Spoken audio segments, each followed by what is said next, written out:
restart the YouTube stream because I forgot to hit the star button on YouTube.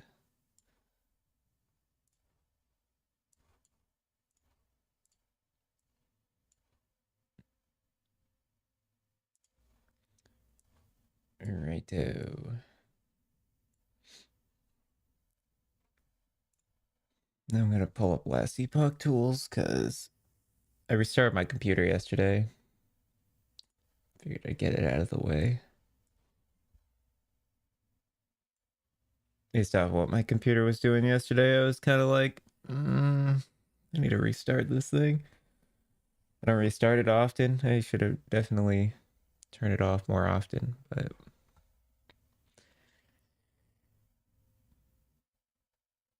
so be it, right? Um,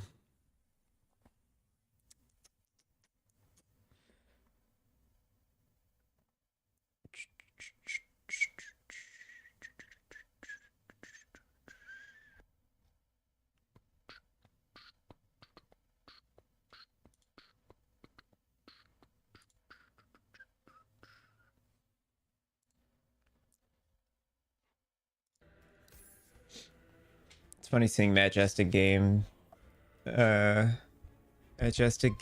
change his Jelkhor's build because too many people got upset that it was too expensive or hard to make based off of his build guide. What do you mean I need 2 red rings? That's funny. Okay. Squad. What's going on? So our ward retention sucks ass. We get like 2200 ward, and so I was thinking like, okay, how do we fix that? Obviously more cold res, but I'm looking at this guy's thing and I'm like, damn son, it would be really hard to get all that cold res onto this. I'm thinking obviously we can get better last steps. I was curious about the Ukanui sphere and if I have another, right? Yeah. If I slam cold resist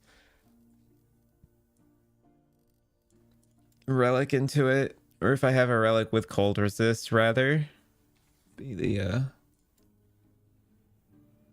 real question. And then also like we can get the blessing, which would help. It is void res. Meh.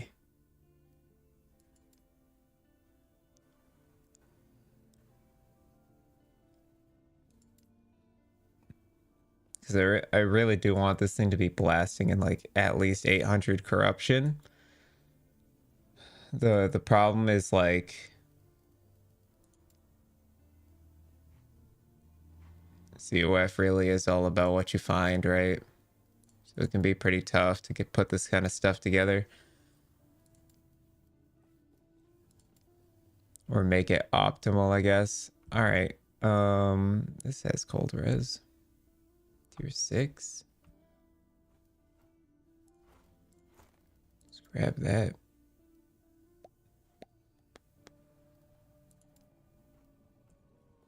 But yeah, obviously there are changes and LP slams we can make to improve the build. I just don't have the items yet. We've got the bases, but we don't have the exalted items. Definitely big struggling for that. All right, let's see what we can do with this. We got crit multi already here, so that's good. And then this, we're going to what, seal it? And then lightning damage.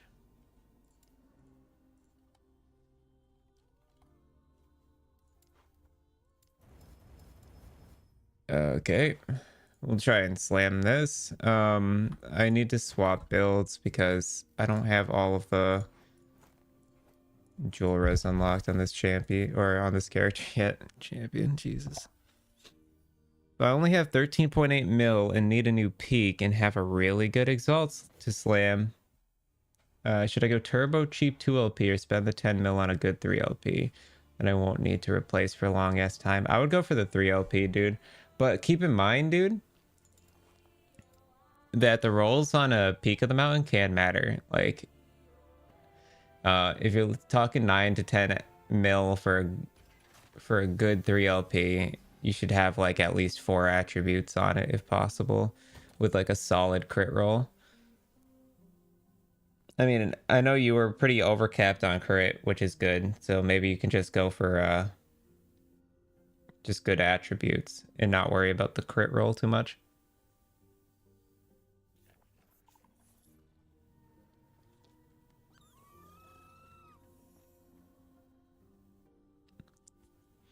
Dude, I'm telling you, farm Reign of Dragons and just sell the Twisted Hearts you get from killing the Reign of Dragons boss. Just sell those over and over again.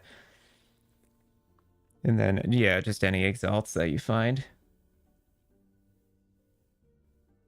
Yeah, yeah. Yeah, I would go for 3LP, dude, if it's really that good.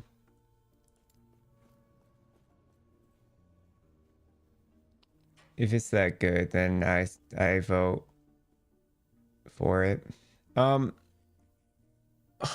could swap to the life version of this build on COF as well. That's also an option. Because I have 2 red rings on there. I don't have a peak though. I don't, or a core of the mountain. I don't have a core of the mountain. I have to farm for 1. Yeah, your Exalt Slam is nice. Yeah, if it's nice, I'd go for it, dude. Yeah. I go all in on the 3LP if it's that good of an Exalt Slam. If you've got the 4 mods put together for sure. I would go for it. 3LP. I think I'm gonna put together the light-based version. I just need different Jelkhors.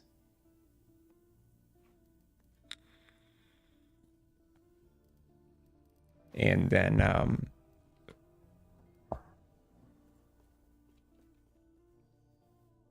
might struggle on the belt and gloves, but I do think the life-based version, throwing together a life-based version would be good for me. And based on how bad the slams went yesterday, it's feeling like I should do that. Yes. Okay.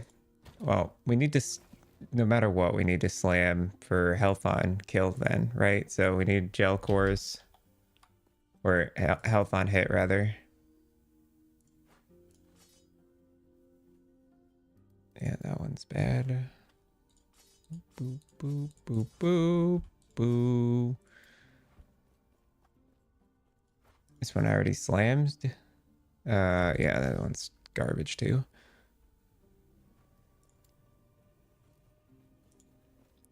Weapon vitality, dodge if recently hit, crit avoidance, health. As your slam? I don't know if that is good, dude.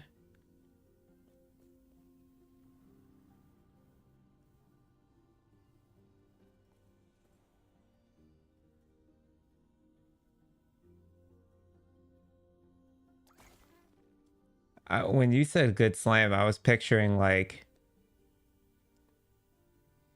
tier 7 vitality with percent increased health and endurance threshold.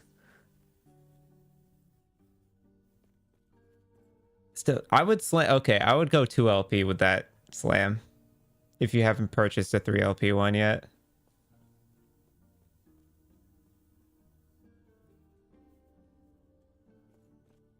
I don't think that's actually that great, if I'm being completely transparent.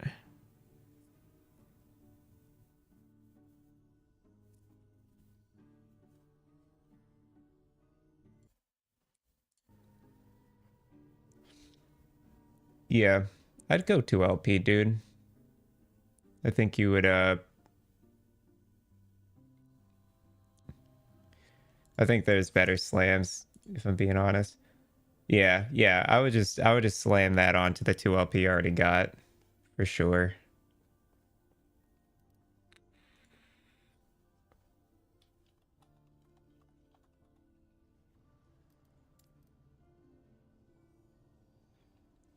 Yeah, yeah, yeah. Thanks for telling me the mods. When you said nice, I thought you were, uh, I thought it was like, chef's kiss nice, but that's like decent, but not crazy, you know?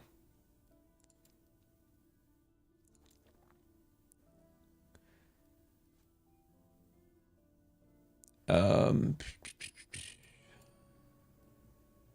okay, just because I want the life-based version, I do think the life-based version's better. Um, I am going to see what I can do here.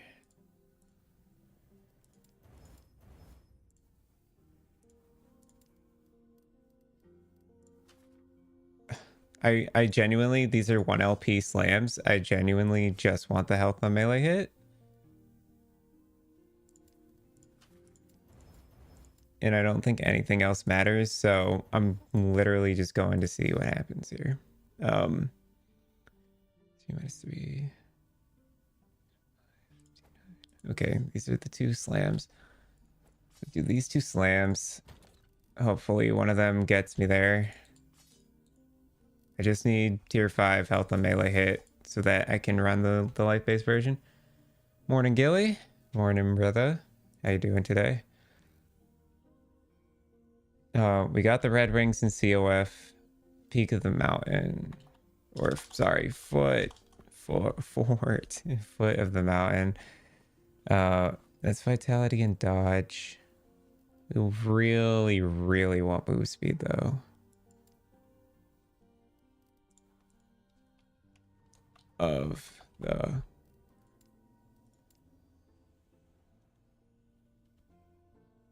Okay, that's a good L. That's a good one to slam.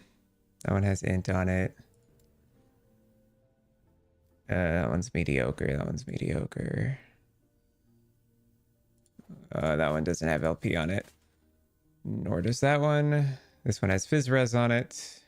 And that one is junk. Okay. Guess these are our best bets then. And then we need move speed. Movement speed. You're doing good. Today you're gonna cook up something. Oh, Gilly, I wanted to tell you about an idea I had, dude. I wanted to tell you about an idea I had for a build that I was thinking, like, mulling over in my head yesterday while I was leveling my other marksman. Which class is using two-handed maces? Like, who am I selling these to? That's a good question. Probably like a druid or something. I honestly don't know. Okay, idea, right? You're listening? Okay. Reign of Winter okay, so Jelkhor's detonating trap, right? Jelkhor's blasting mine, whatever. Except we're not using Jelkhor's, we're using Reign of Winter.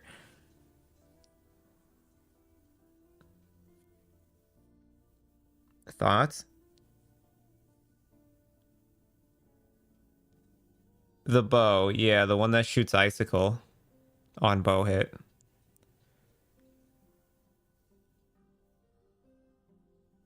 Well, detonating arrow is, but is it with mines the thing?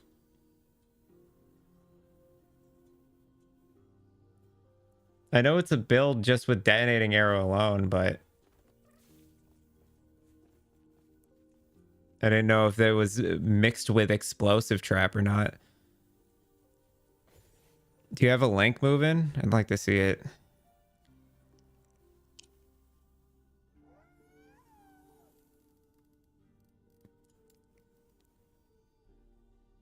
It popped into my head, dude. I figured it's not that hard to get to that point, right? To realize it's nothing crazy, but do you have a bow so I can see? Yes, I do. Here you go. Reign of. There you go. So it's got 30 to 50 bow cold, 30 to 50 spell cold, 5 to 9 cold pen, 23 to 28 chance to cast icicle on bow hit, and then it gains attunement. So you'd have to meet your attunement with if you were using Ukanuis, you would have to meet your int with attunement somewhere along the line. But I'm thinking, like, because of Ukanuis, you can scale cold and lightning, like, kind of in tandem, right?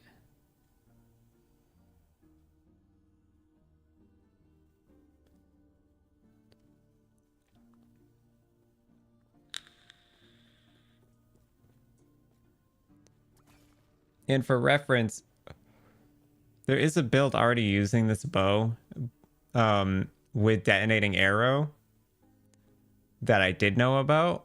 They call it Bow Mage.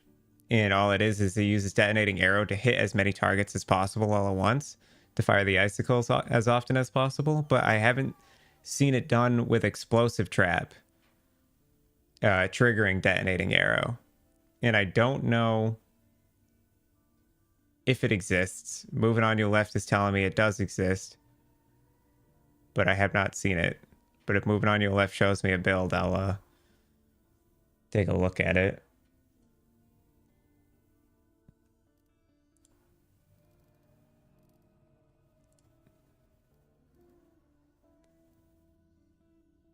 Where was I? Oh yeah.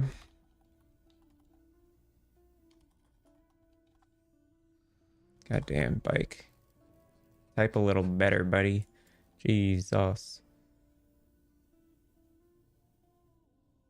Okay, Pog. There's the slam.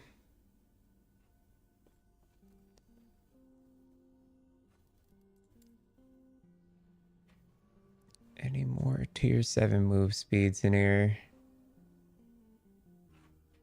No worries. I figured that's what you were doing. Let me take a look.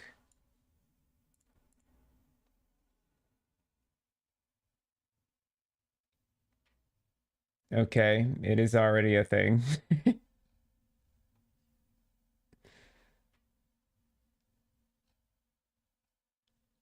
Yep. Yep, this is literally exactly what I was thinking. Okay. So it's already a thing, Gilly. That link, yeah, that's genuinely like right down the line of what I was thinking. Pretty much carbon coffee, dude. That is crazy. This is pretty much exactly what I was thinking. Okay.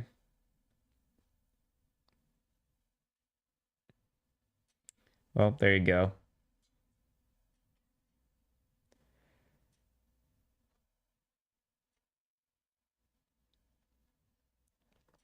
But I was just thinking, I was like, man, you could trigger so many icicles with explosive trap and detonating arrow.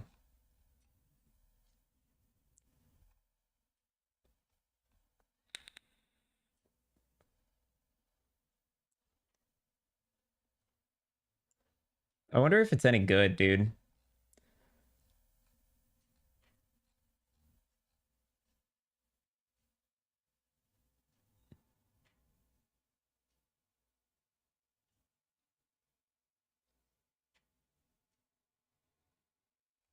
It looks like it's got excellent progression. I'm just curious as to like how far it's gone.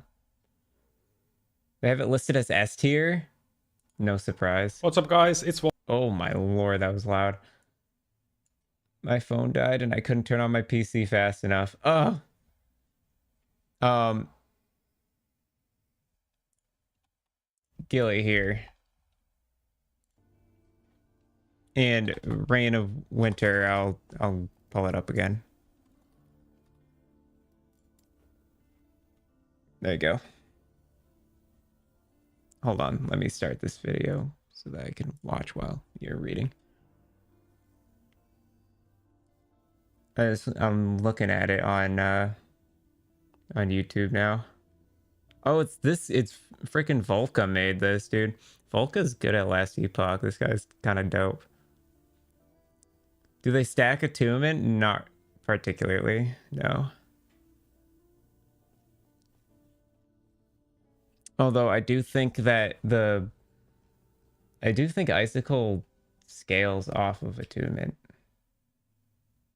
It does. It scales off of dexterity as well, so you stack dex instead. It is a cold spell attunement dexterity. It gets 8% attunement. Oh, wait. It gets 4% per point on attunement index. Hello, Adeki.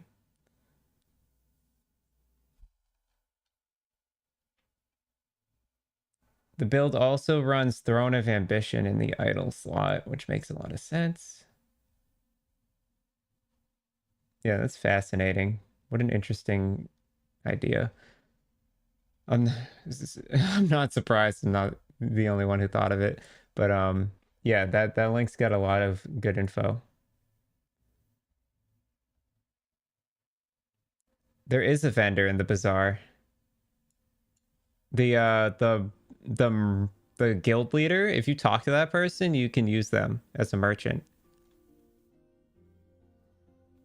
It's like slightly to the right of the waypoint in the bazaar. She's like, yeah, she's like right next to the waypoint.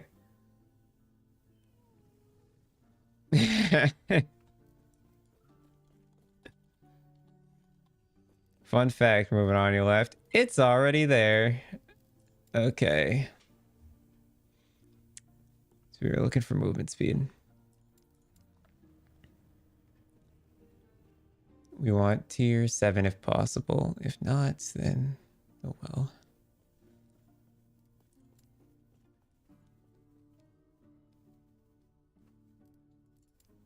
We'll figure something else out.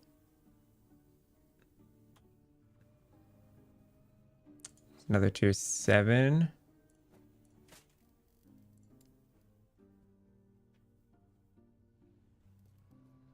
Hopefully we get it in 2. Considering I already missed 2 of these.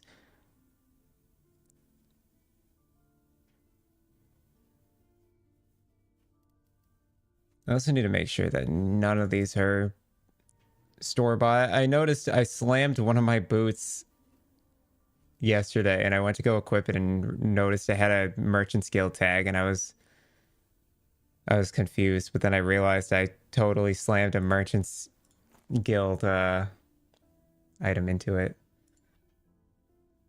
So uses blast rain for traps. My dragon song idea also uses blast rain for traps. He's thinking.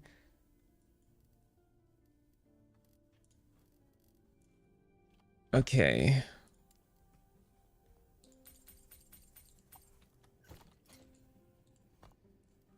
We've got a couple of things we need to slam in order to get the COF version online if I want to do the health version, which I am strongly considering doing, considering the fact that there's a lot of commitment to the low life version. Low life version definitely would deal more damage, but I need something that can push corruption without as much of a commitment.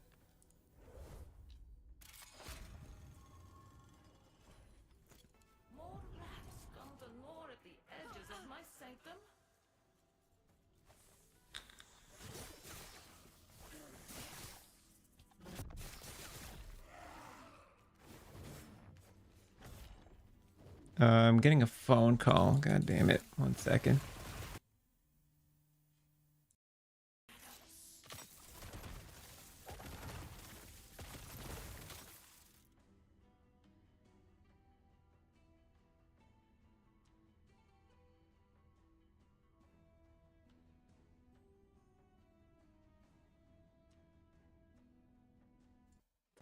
It was a spam caller. Who would have guessed?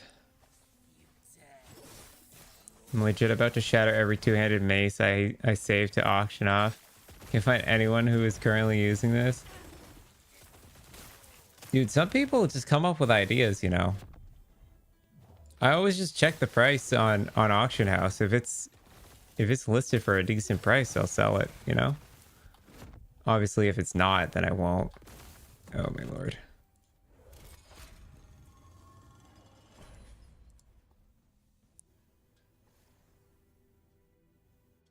I would price check them. If they're not worth anything in auction house, then you can shatter them.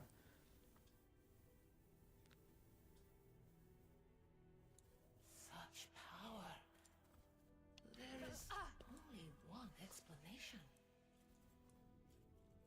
I also tend to not list anything in auction house that isn't under 50k.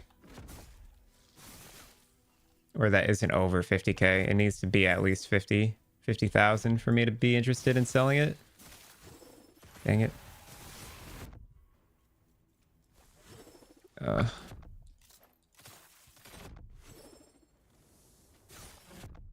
around, I guess. Going all the way around, I guess.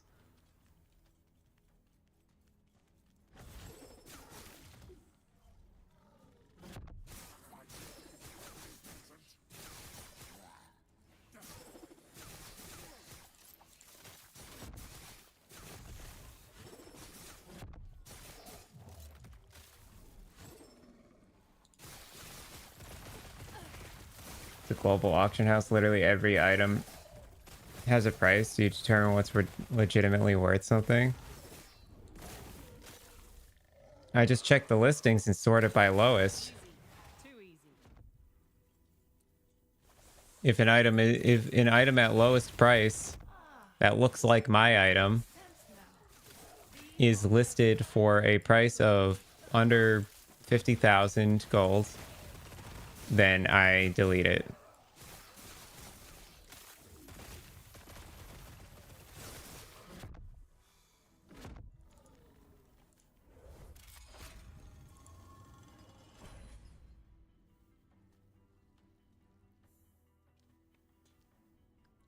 If someone's listed something for under 50,000 gold and it hasn't sold,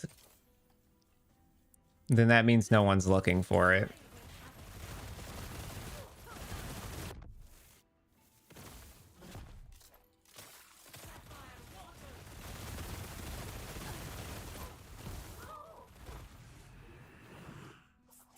As long as it starts under 50k and it's like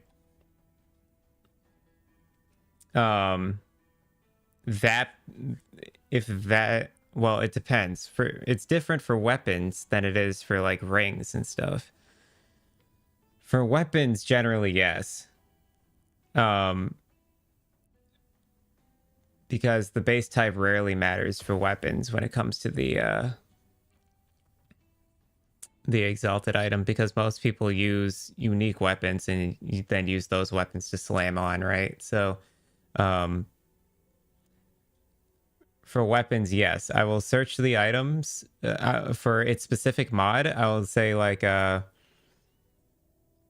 say I drop a two-handed mace with tier 7 melee crit chance. Okay, I'll take a look at the marketplace for what other people are listing tier 7 melee crit chance on a two-handed mace is going for. If it's going for 0 gold for something that's got, you know, like 40 forging potential, solid, yada yada, I'll bin it. Yeah. Peak Dragon Song, Immolators, Morning Frost, Soulfire, and Throne Idol. This is what I've got so far. Interesting. Hi, Adeki. You said that already. Hello. This tier 7 crit multi on an amulet. It's pretty nice.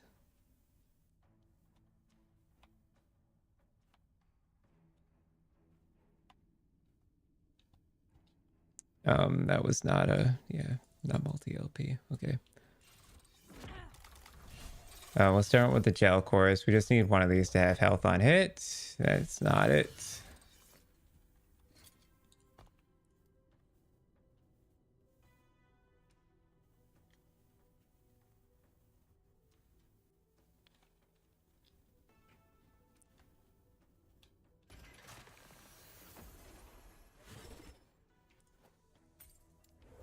If I don't get health on melee hit on either of these, uh, since this one is freaking merchant skill tagged,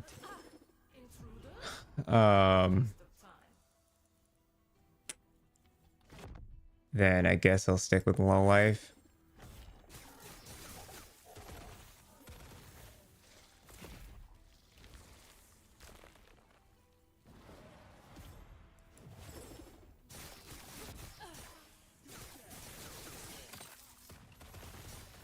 I was just thinking, since I have red rings and I have like an Orion's Eye and all this other stuff that in COF already, that maybe I should do that, but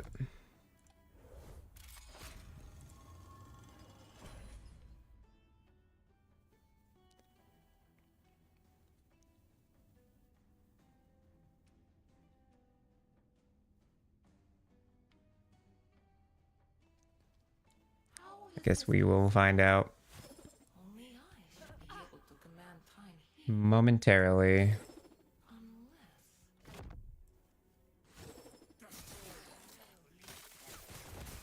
unless... I re-leveled a marksman, got it to level 74 last night, put all the gear on.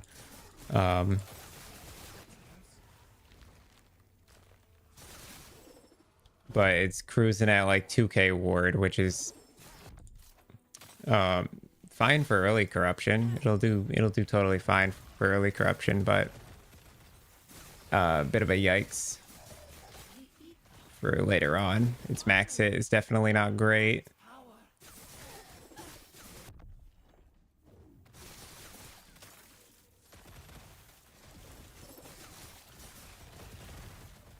There's no way it gets to 1,000 corruption and stays alive in its current state.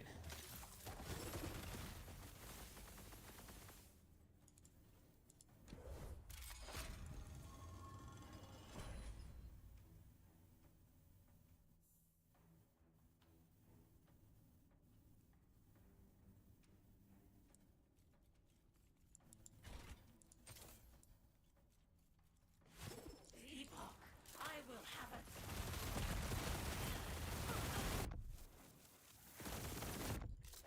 The future cannot be denied.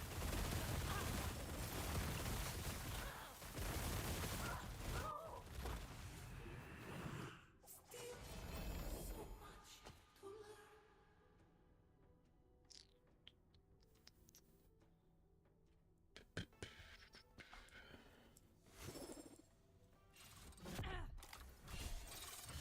Jelkhor's knife.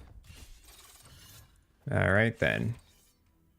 That's funny. We actually got the Exalted mod both times, but it's not what I wanted. Okay.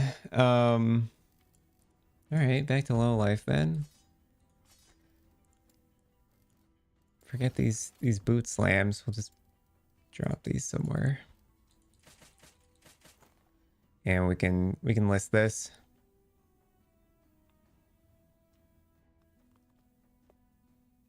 Maybe.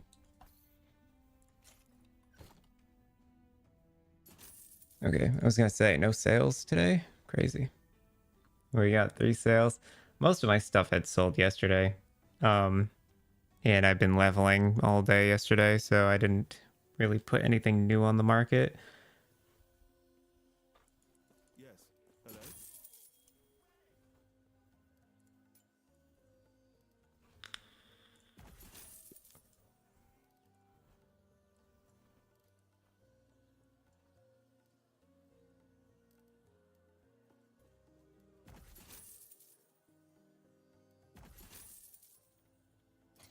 Righto.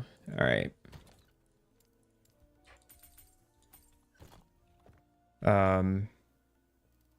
Okay, we just keep doing what we're doing then. Oh, I was gonna slam that Ukanui sphere, right? Shite. Get back in there, game. Go back, go back. I gotta go slam an Ukanui sphere. Try and get cold res on there. There's something I'm just desperately lacking in right now is the ward retention, and it's scaring me. Where'd I put that? Anyways, right here.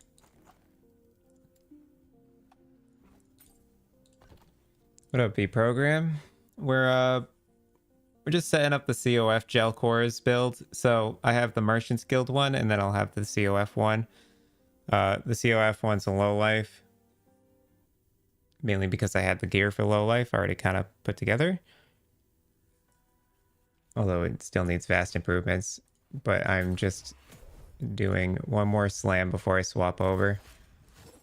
Who dares intrude upon my research? No matter. And our goal is to just blast for tons of COF favor.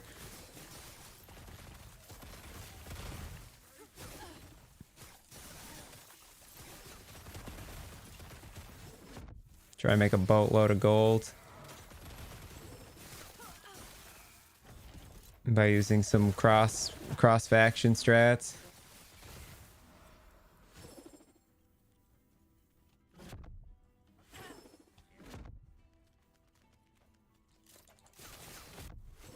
Oh, you bitch. Whatever.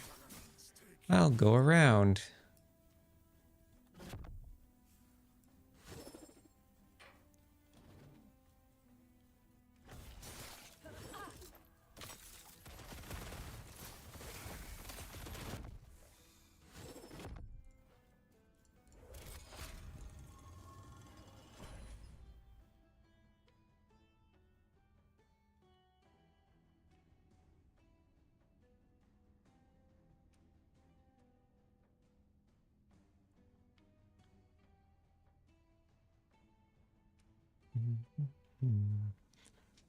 What's this? How are they? The theory on how to traverse the gates are if you put the cursor behind it and your character walks the other way, it can be traversed. Interesting. So like this one won't be traversed because my character doesn't turn the other way. Huh. Or this one.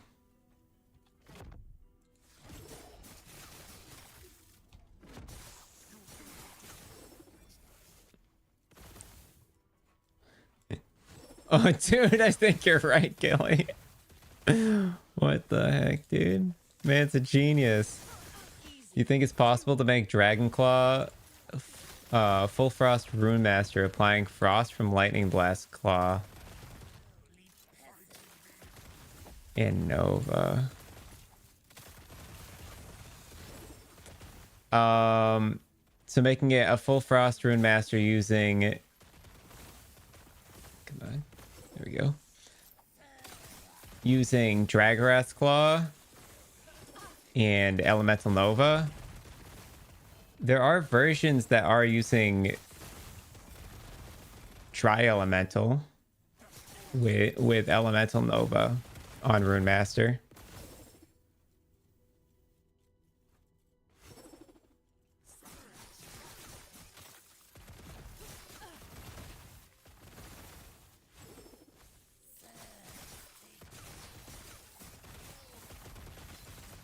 I'm sure it's possible.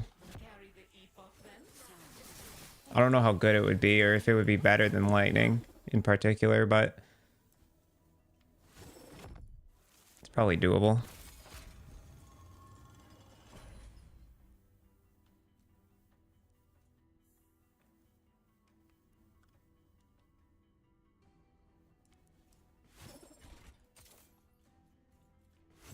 The Epoch! I will have it!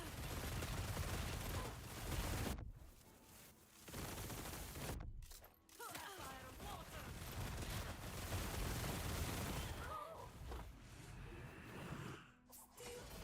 Swing.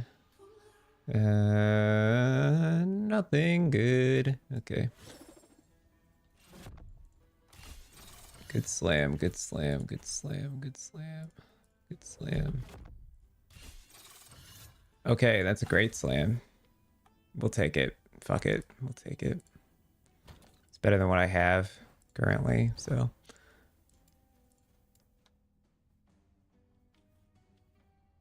I'll take it. We just need that cold res, dude. But yeah, we're still only level. Excuse me. We're still only level 76, and we're missing a lot of the gear still. My planner build, it's just like Majestic Games builds, but basically what I'm aiming for on this COF build is going to be, let me pull it up here. Where'd it go? Marksman.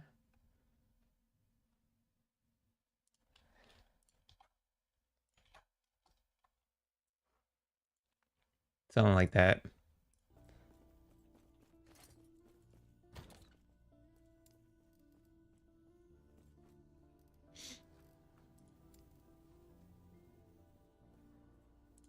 Yeah.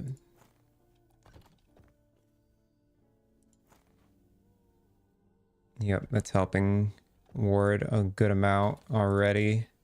It's good. Good. Okay.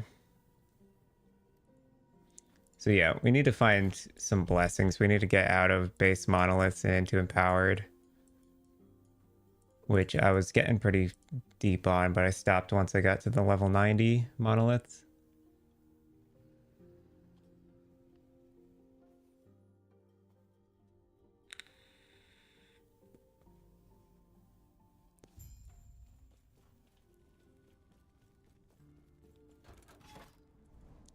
We missed movement speed slams on the last steps of the living, which was tragic, but we have a few more tries for exalted bases. We just need to find the actual boots again, which won't be hard once we get into empowered monoliths and we start farming Blood, Frost, and Death, which is probably going to be the monolith I'm going to push corruption on in COF.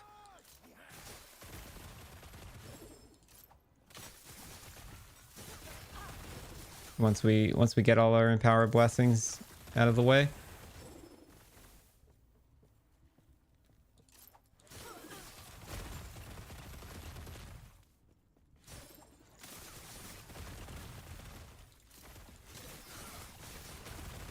But yeah, Trapper is trapping. We're just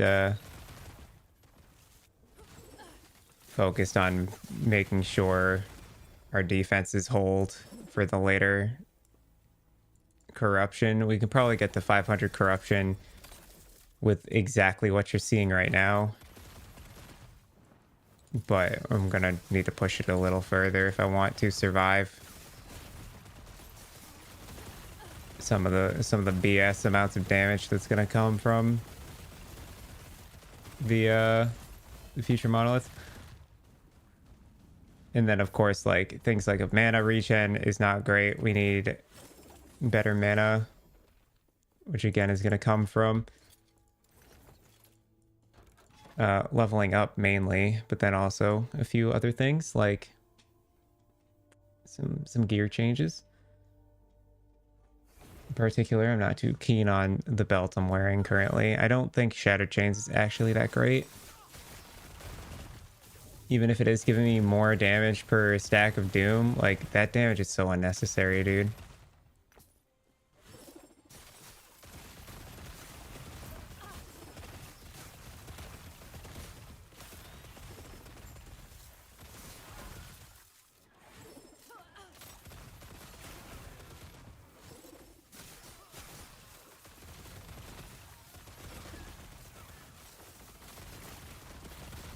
Yeah. You've missed 27 times? How is that even possible?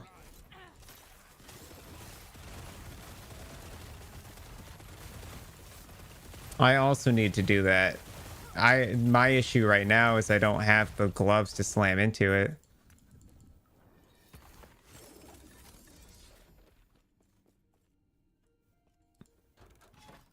Sure have. I've even gone on a different character to see if it was seated for some reason. That's insane, dude. That's tough, man.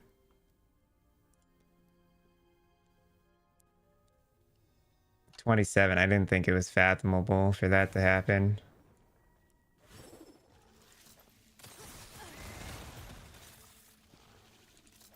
I assume they've all been 1 LP slams, yeah. Because I could at least see it being fathomable on 1 LP slams.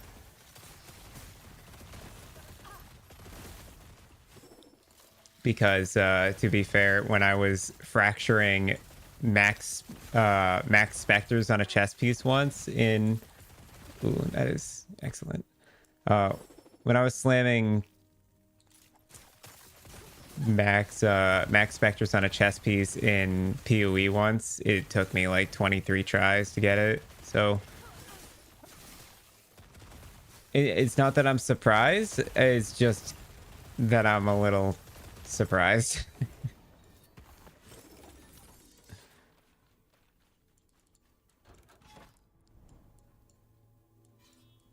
Surprised, but also not surprised.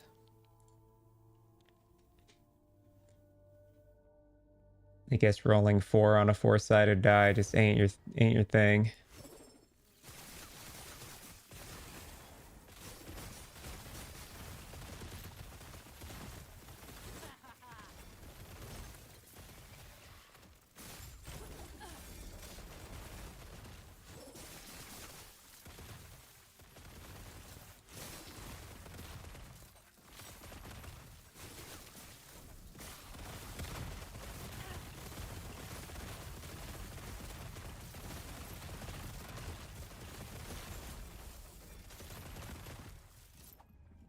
Crazy ring. When it comes to crafting in my RNG, I have none in this game and especially in PoE. Want me to color a chest that can be colored in the bench? Good luck. I'd miss a 1 blue craft in the bench. You need a Oh, you need 1 blue socket? All right, I'll use the 1 blue socket bench craft. Oh, that didn't work for some reason.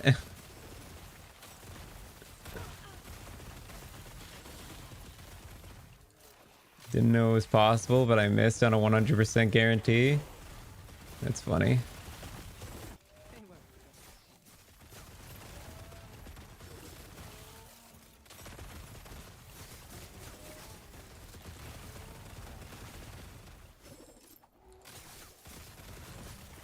Chris is a bastard.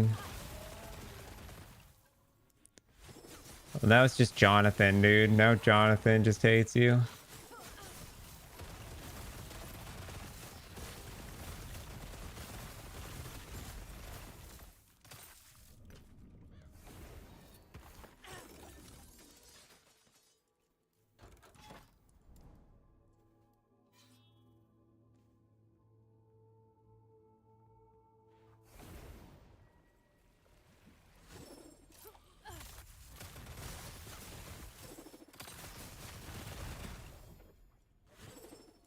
Lol, objective at start.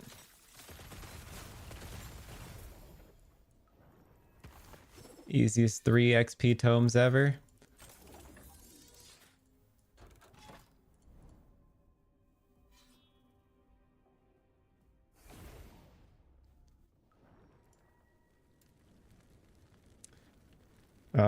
Oh, I have a theory, by the way, about the loot chest at the end of a monolith. So not the egg reward, but like the actual chest off to the side. I think the loot that comes out of that chest is impacted by how much stability you get in the map prior to completion.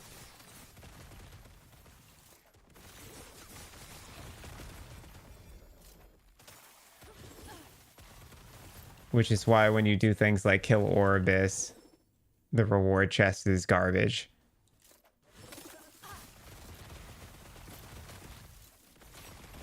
Because there's no like bonus stability to farm for.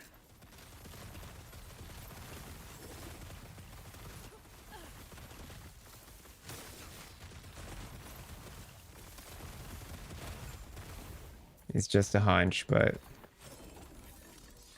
Also, obviously, what corruption you're at matters, but I'm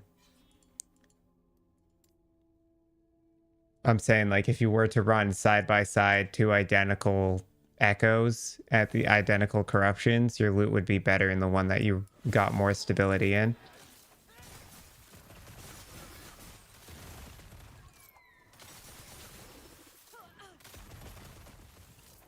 But again, just a theory. I am not sure if that's true or not.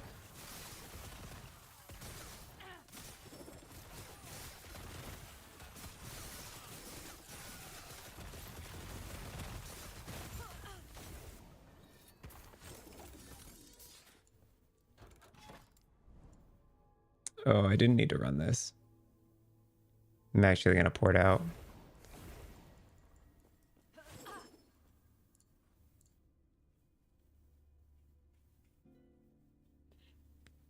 Trying to get it to empowered as fast as I can.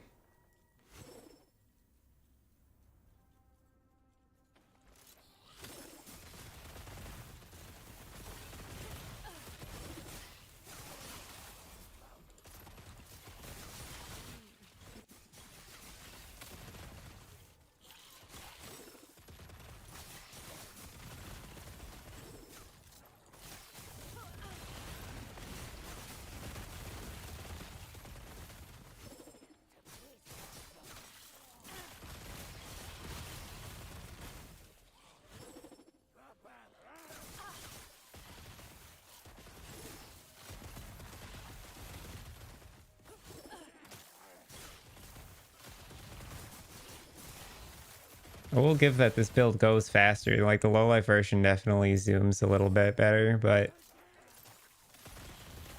getting that ward to go up, man, is like I don't know where I'm gonna find 500% cold res, dude. I can see where I could get to 300% maybe, but 500 feels like a stretch.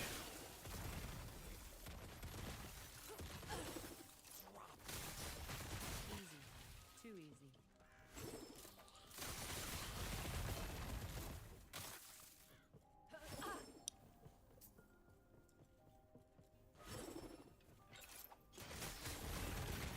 I was thinking, even though I am low life, I was thinking about running red rings on the build. Oh, whoops, it's not done yet.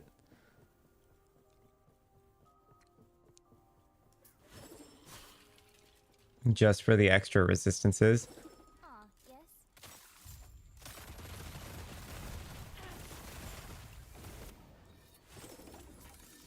I'm actually curious to see what it does to my HP. Red ring. Atlaria. Okay, you're lying to me. You're not lying to me, actually. They're on another character.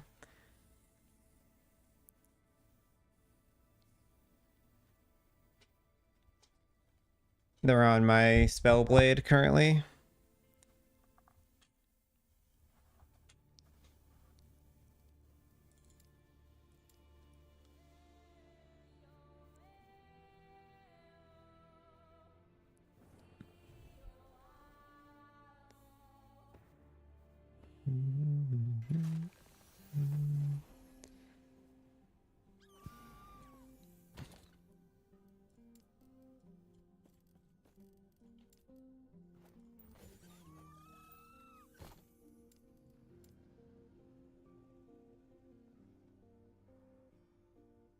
Just curious to see what this does compared to the garbage rings I've got. Fucking Siphon of whatever and Ocarian whatever, dude. Compared to Red Ring, come on, dude. You're telling me Red Ring's worse than that? I don't care if it's less damage, dude. Give me them defenses. Build's got damage sorted. Doesn't need more. God, I hate that scroll wheel bug. Of course, level 80. Yeah, true. True. It is level 80.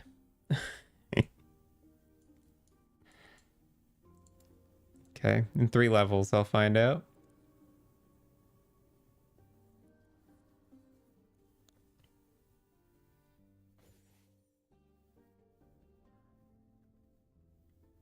I know it has health regen, but it also has mana regen, all attributes, all res.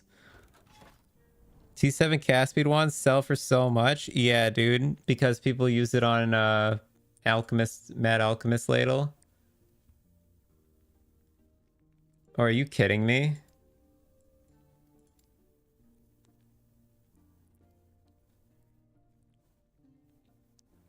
I completed this, but because I guess because I relogged too quickly, the game said no, you actually failed it, and then removed stability from my goddamn monolith.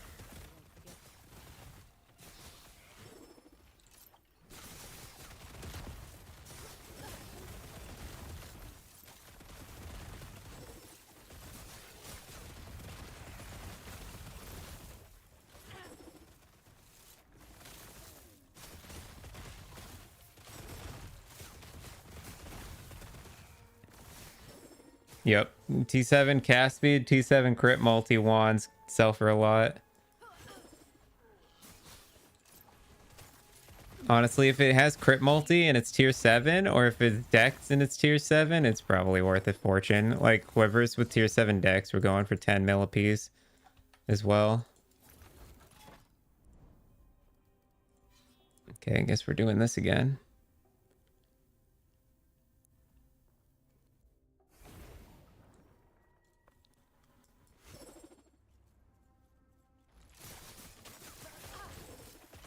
That was close.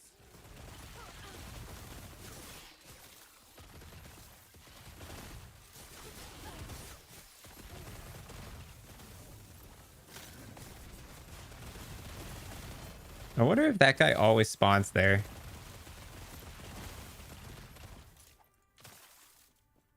I'm actually curious. Hold on.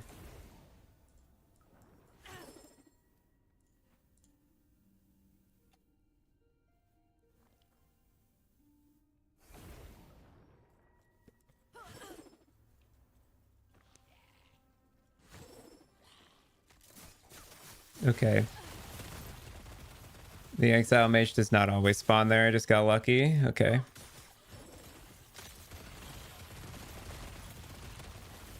I was curious if he spawned there every time. I was just gonna farm him for the bell mod I need. T7 cast speed at 52%.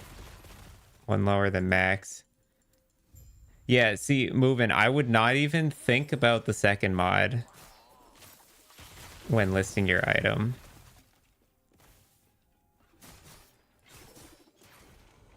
Because people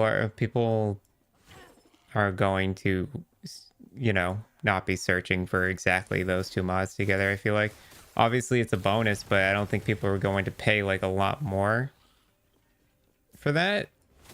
I think they would pay just to have it like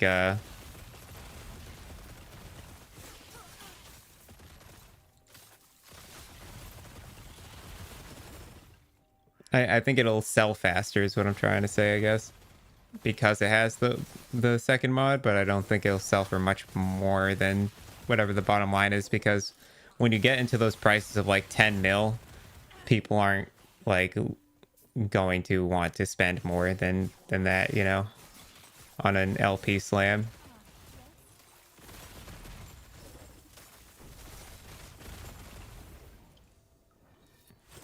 But yeah, crit multi is, or cast speed's going crazy for wands, dude. Just about any mage class that's using a wand is using T7 cast speed.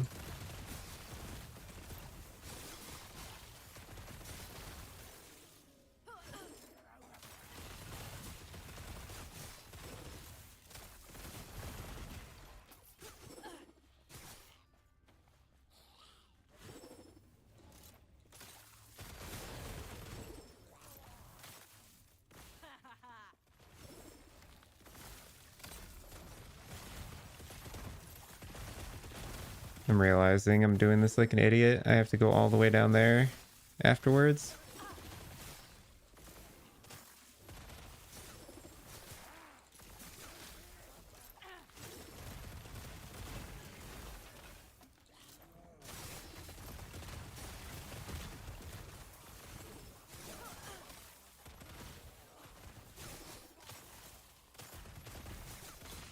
That was close.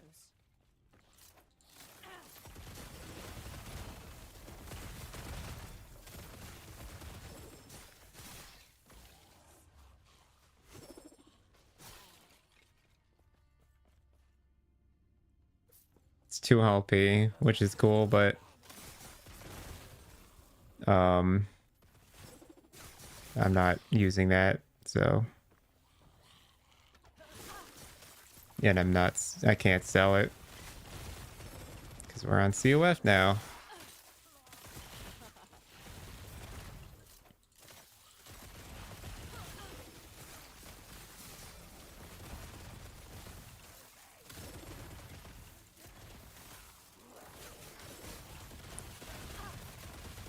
I'm gonna try for 11.5. Yeah, worst case you unlist it and relist it.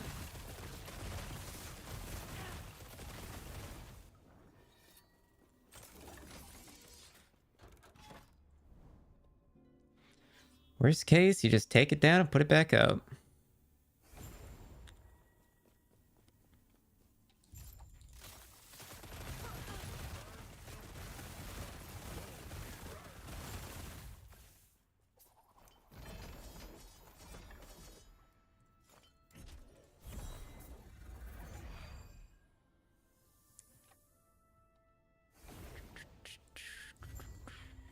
Okay. Last ruin. Working our way around. I hate these level 90 ones, dude. Oh, so much stability required.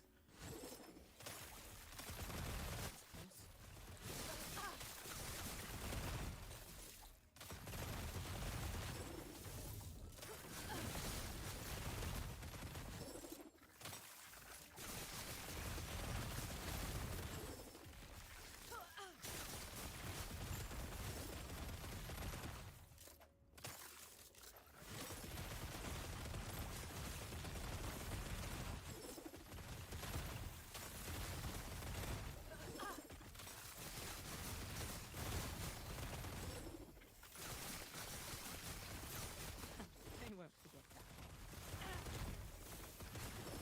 that. Oh, brother. I gotta go so far around. God, why is it miles away?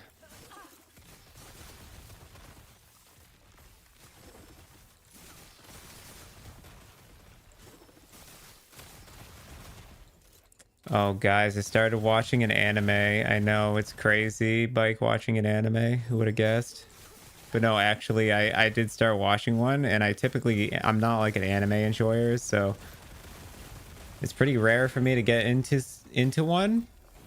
But I started watching Solo Leveling, and it's pretty sick. No spoilers, though. I haven't gotten far into it, but it's pretty dope. They're making a mobile game out of that. I did hear about that. And I looked into the mobile game, and it looks like a gacha game. It looks like Genshin Impact.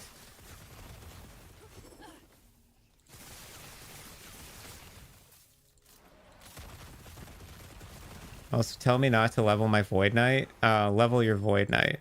I mean,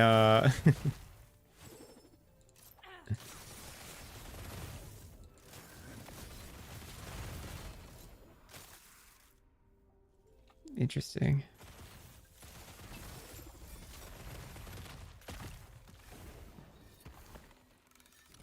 The Manhua, the Manua for it was pretty good. Very popular. I don't know what Manua is. Manhua. I've never seen that word.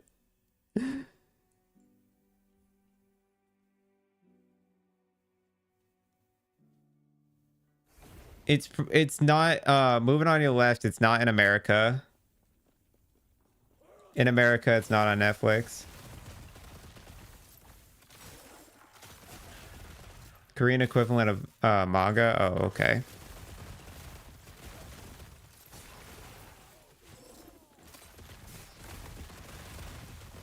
Yeah, it's probably in Southeast Asia. It's probably on Netflix, but in America, it's definitely not. Yeah. No, I had to watch it on Crunchyroll.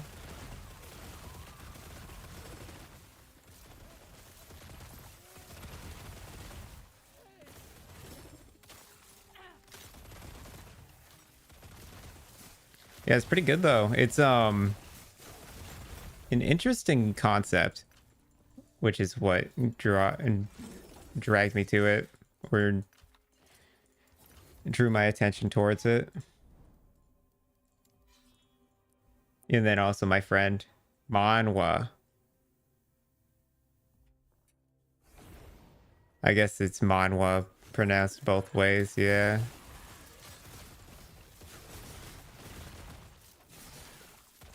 Or what do I know? I don't fucking know. Can you level with healing hands? I don't know. I've never touched Sentinel in my life, bro. Yeah, moving on your left, level the Void Knight.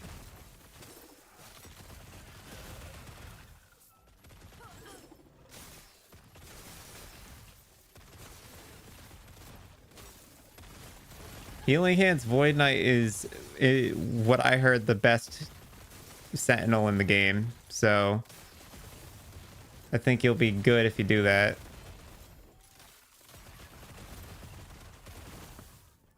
Drive, Void Cleave, and Healing Hands.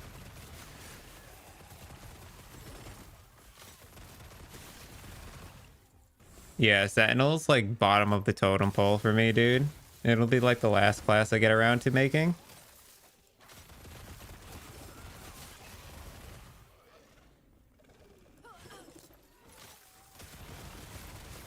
You can level with anything if you're masochistic enough. Yeah, you've got a point.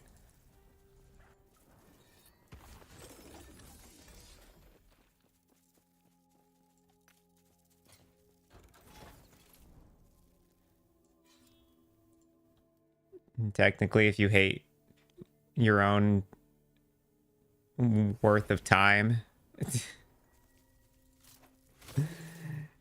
if you don't value your own time, then technically you can take anything to level 100.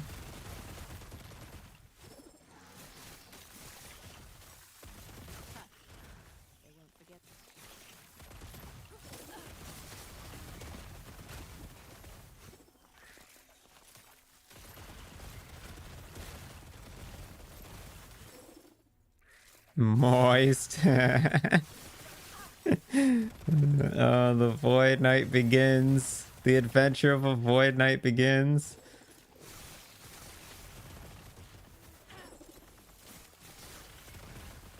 That cake is not a lie, my dude. Oh baby, it's a good build. It's a good build.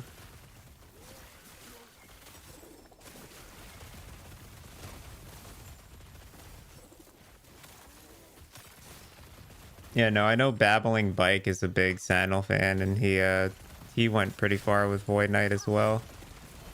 With the Rive Healing Hands build.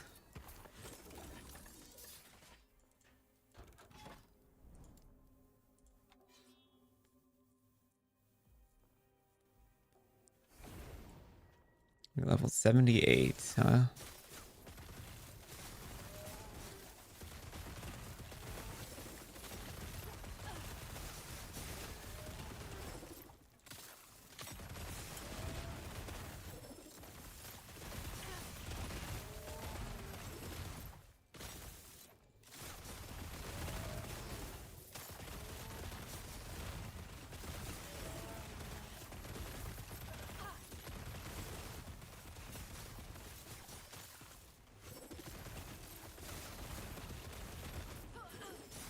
Yeah, I just wish mana management was a bit better in this build.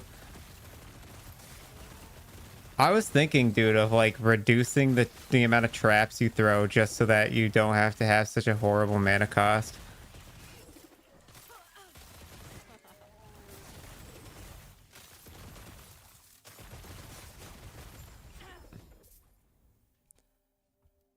Because, bruh, 16 per throw.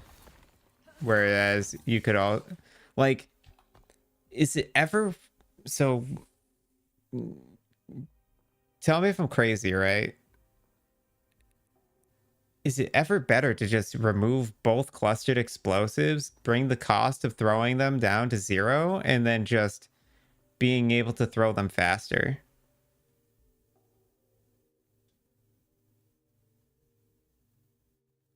Slamming the throw cost is worth it, like crit multi or something else. Are you saying reduced cost of throwing skills on the rings?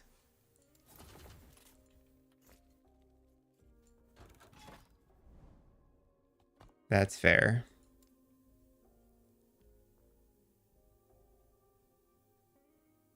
So I was thinking if I like just pulled these two out, I'd be able to just throw them way more often.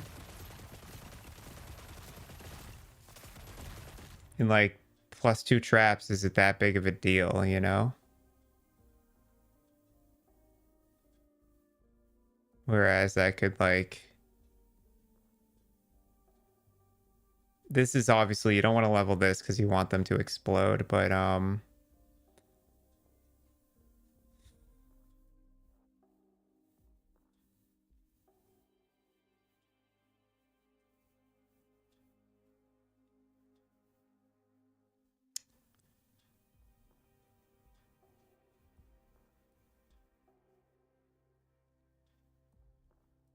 I don't know, just putting, I mean, maybe just doing spark charges or something.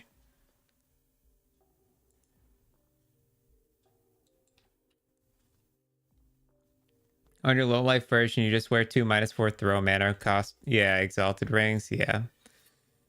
Yeah, the throw cost is a good idea. I'm gonna see what red ring feels like on the low life. I know it's gonna do some weird stuff to my ward and HP. But I think the drain will still be stronger than the mana than the life regen.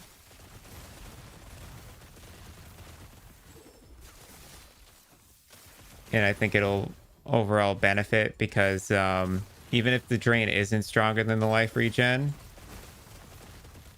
to some degree, like obviously it will be stronger, but it's a matter of like I'll probably cap at some point. I think the extra 34% cold res will make up for that.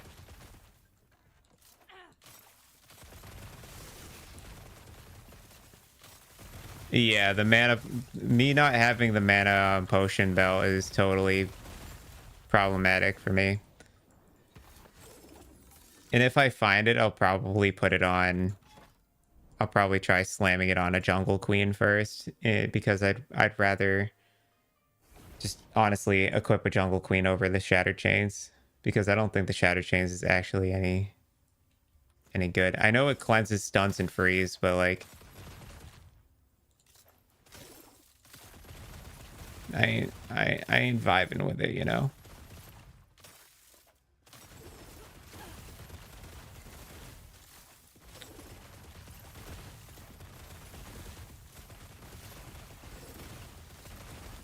Yeah, I do think that jungle queen with it would be just better. I think shatter chains is kind of shitty, and I also think like stacking damned in general is kind of like not worth the commitment. I can understand like one siphon of anguish if it's a good siphon. The Ocarion's not great. Ocarion's really not doing much, if I'm being real.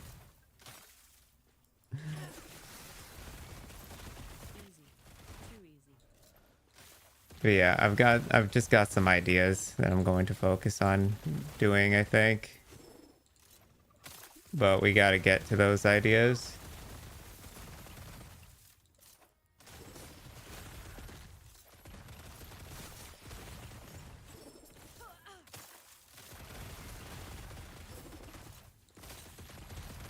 But yeah, like currently I'm forced to regen mana by shifting.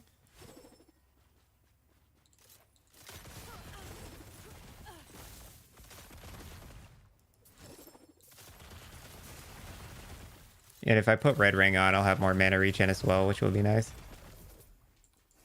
Well, we'll see how red ring feels. The fuck is this Anchor of Oblivion relic? Anchor of Oblivion's dropped from the Crabman boss. The level 80 monolith.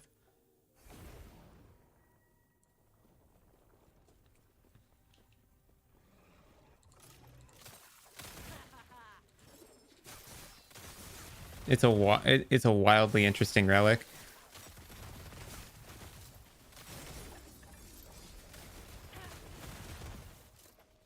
That's the one that shoots out like a freaking wave of void, right?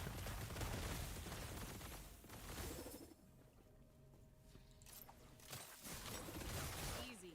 Too easy. Yeah, it's a weird one.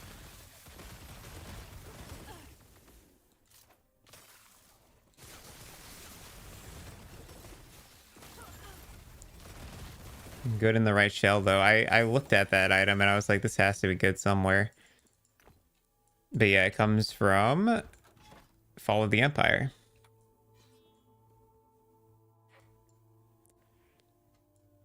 Oh, you've only seen the Void class? The only Void class in the game used the Void Relic? That's crazy. You've heard this build is strong due to a bug with the lightning tendrils? It's not a bug, it's just shotgunning.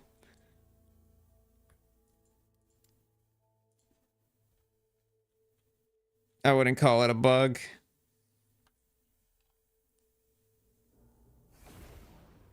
Maybe not intended, but definitely it's doing what it's programmed to do.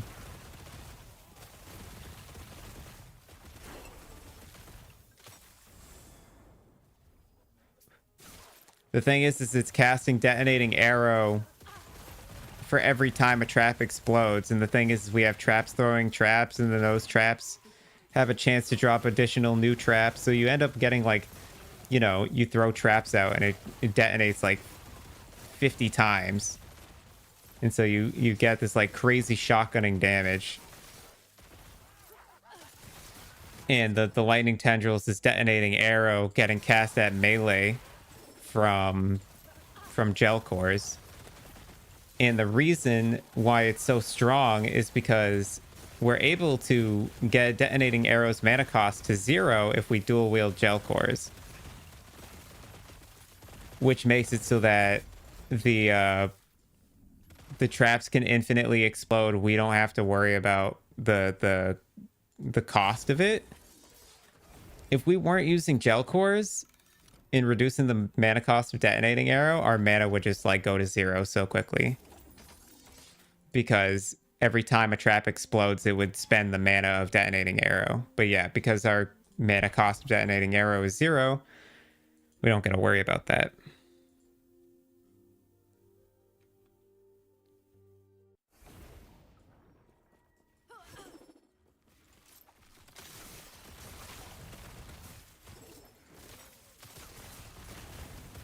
So I wouldn't call it a bug. It's just a ton of shotgunning damage, and it's probably not intended. I think they made it so that like,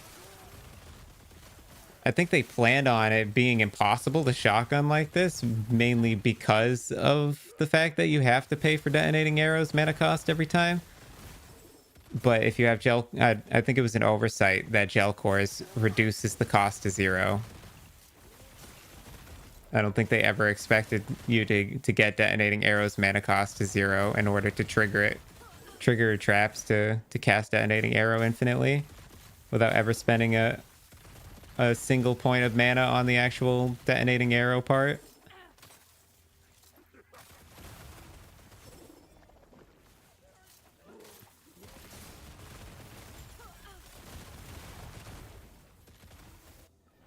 And then the tendrils is just part of detonating arrows tree, and trust me when I say this, it hits a lot of targets. So it's you know, a lot of shotgunning damage, also a lot of chaining, and then all of those chains are also shotgunning because they're also getting casted 50 times. So it's like, it's just a large amount of damage a large amount of shotgunning. You're dealing like 10,000 damage 50 times all at once. It's going to make for a strong build. It just is. But yeah, I don't think it's intended, but I don't think it's a bug either. Is there a world where Eye of Reen works with Healing Hands, Void Knight? Eye of Reen? Yeah, I mean, Healing Hands, you can get it to be a fire skill, right?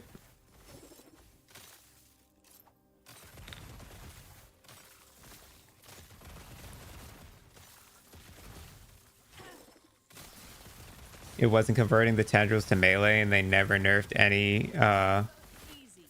Too easy. any of it to compensate. Yeah. So I think what's gonna end up happening, V program, if they plan on nerfing this build, I genuinely think what they're going to do is just make it so that they're gonna cut down on the mana cost for detonating arrow reduction on the blast knife.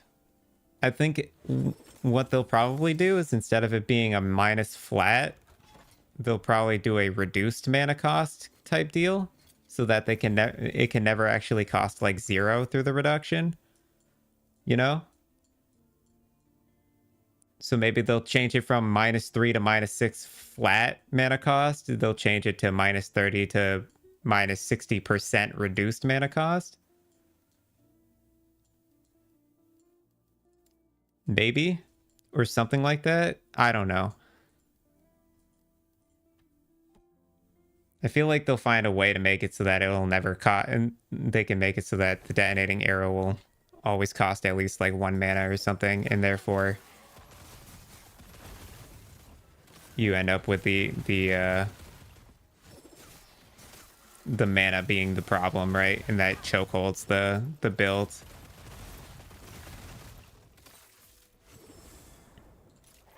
And that forces you to build into either mana regen to keep it alive or not play it, right? But again, that's like the only thing I don't like about that idea is that you're then doing the GGG thing where you're, instead of trying to compensate and reduce the power of the build, you're just trying to delete it from existence.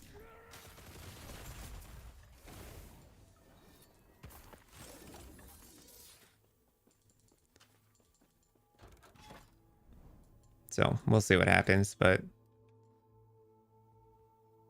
I think if they just make it a little harder to make the detonating arrows mana cost 0, if they make it harder to achieve that, I think that would be their best way of nerfing the skill without breaking the skill,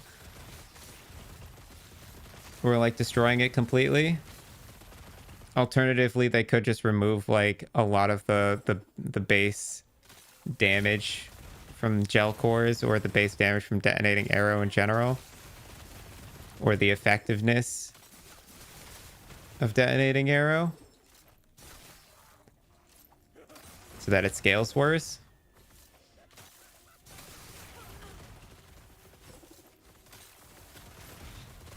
Or they do to explosive trap, they just make it so that it doesn't cast as many traps, you know? There are definitely ways to get it to nerf it without removing it from the meta completely.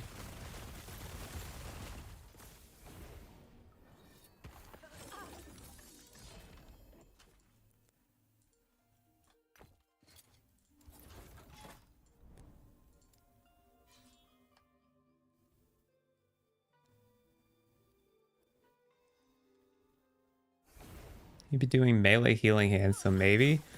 Yeah, Eye of Reen's interesting, dude. Because Eye of Reen is really good for ignite stacking. But beyond that, like unless you have like a good amount of LP, it's kind of tough to make useful.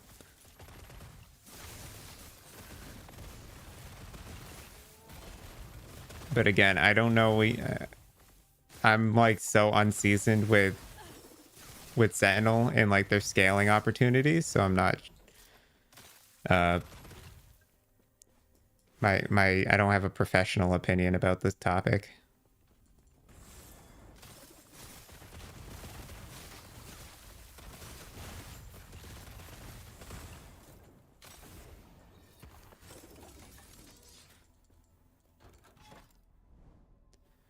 We got 398. All right, we run one more.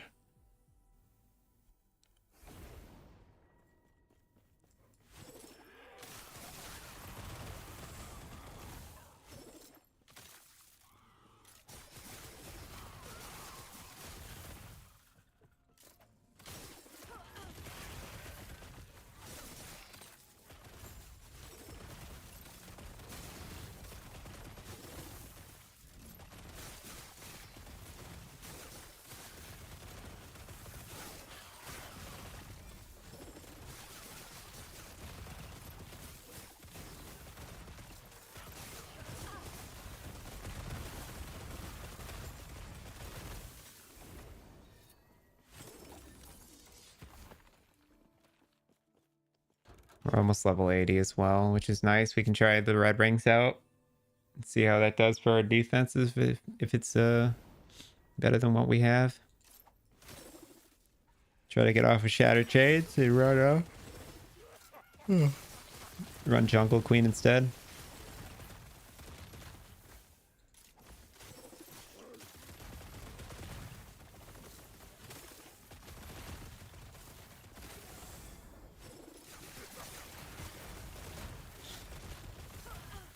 I hate that these objectives are on polar opposites of the damn screen.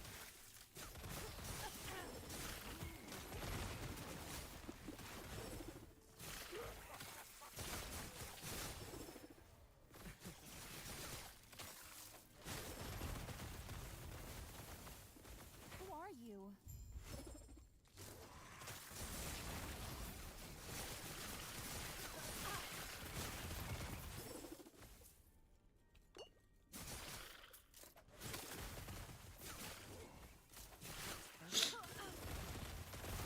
This build got so popular so quickly, it's crazy fun. Yeah.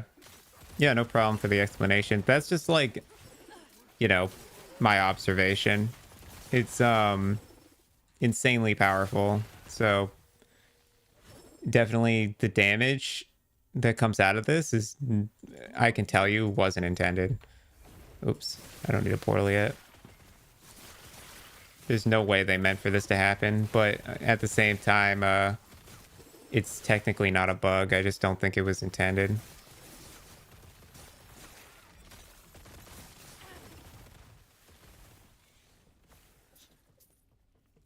Because nothing compares. The only thing that comes close to this kind of damage is like a flashbang ballista. Take care.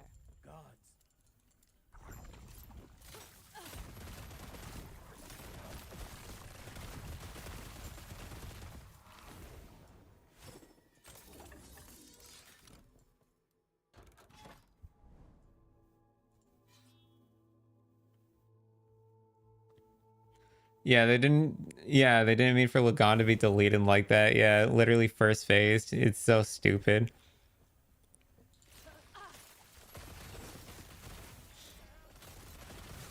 Gilly, I don't think it's a bug. I think it's just not intended, but it's technically, I think it's working as it's supposed to.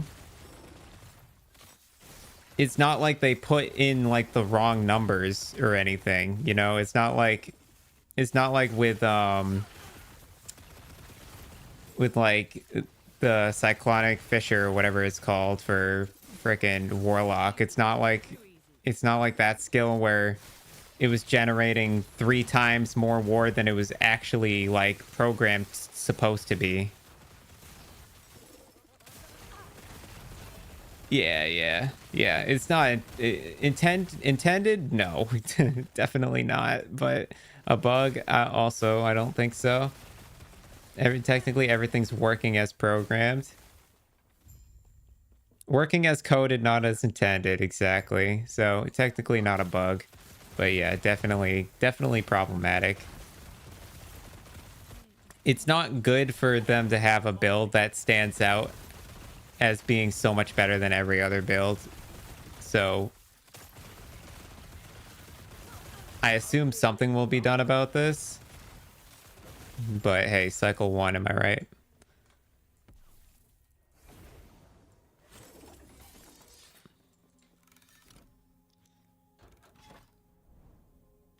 Yeah, an oversight. Yeah. Just a definite oversight. I just don't think they put 2 and 2 together that you could get detonating arrow to have 0 mana cost. Because on bow builds, like it's tied. The issue is it's tied to having a problematic mana cost. So like there's a way around it where if my if I'm casting so many traps, like my mana's just gonna keep going to 0, right? But if you make it cost 0, then I mean you can see what's going on, right? Okay, let's try the red rings on. Let's see what these look like. 2685.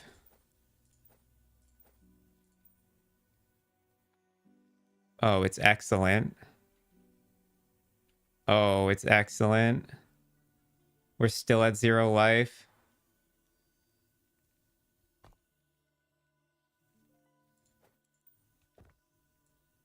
Oh, it's phenomenal. Red rings are goated. I don't even need the bonus stats. That being said, I just realized I'm not getting... Oh, no. My last steps have +2 int on them. My attunement and int aren't equal.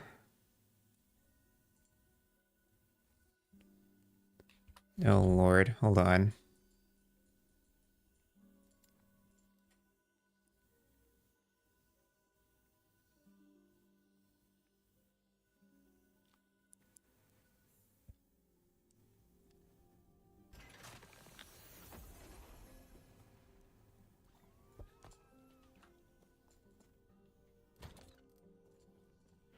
Well, I do want jungle queen anyways.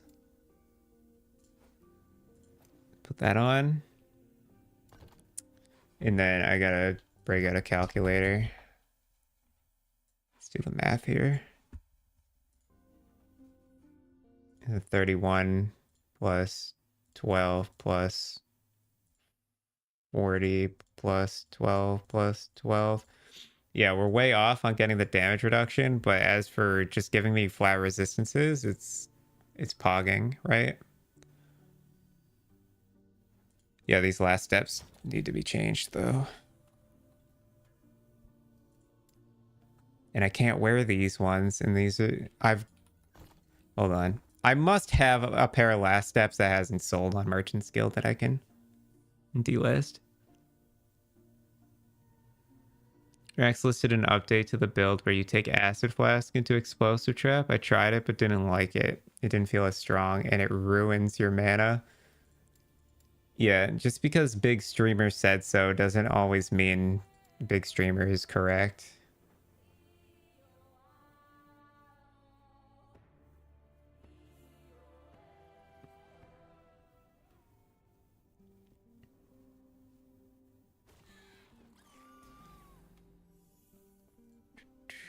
I've got to have a pair of last steps that hasn't sold, dude.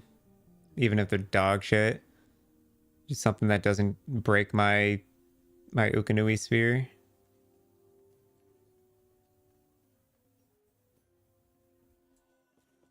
Yes. Hello? Listed.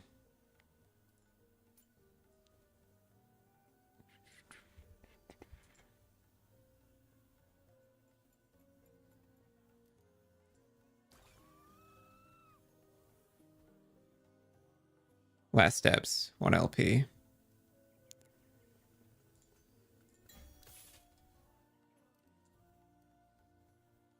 Last steps, 1 LP. I've got a couple of them. Hold on.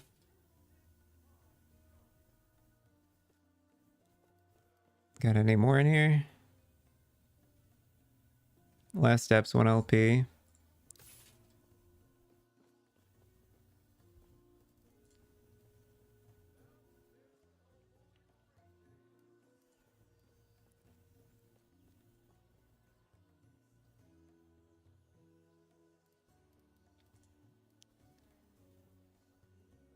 Okay, I'm also curious if I have... I'll do high to low. If I have gloves with the drain mod exalted in here somewhere.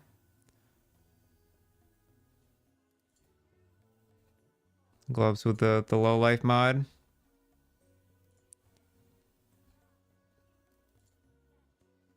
I don't think I do.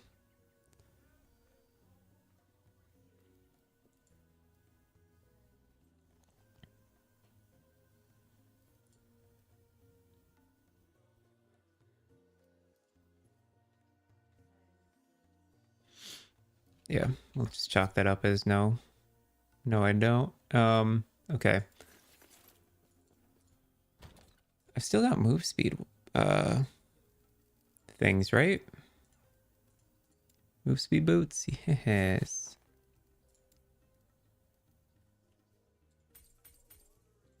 Yo, well, surely one of these has to work, right?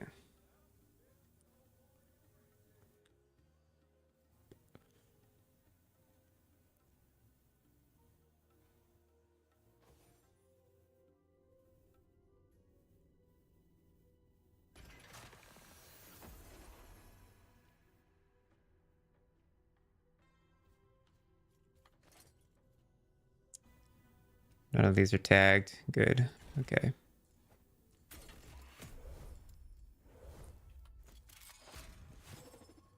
More rats come to gnaw at the edges of my sanctum.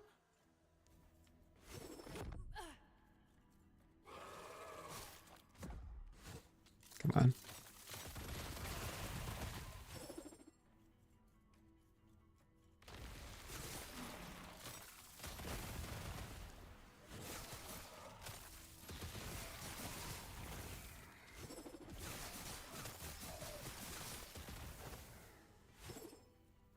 Dude, Gilly telling me that secret that like the gates can only be traversed if your character starts walking away from the gate, if you mouse past it, then it's just crazy tech.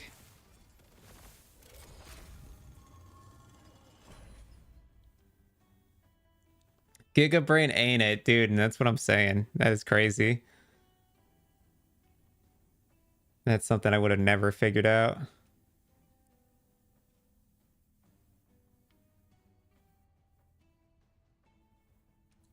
Such power. There is only one explanation.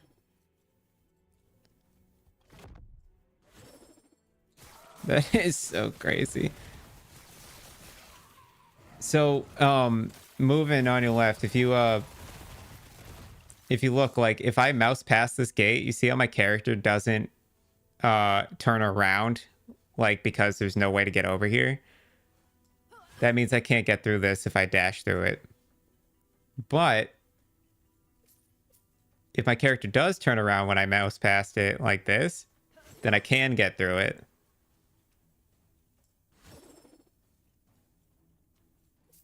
Crazy, right?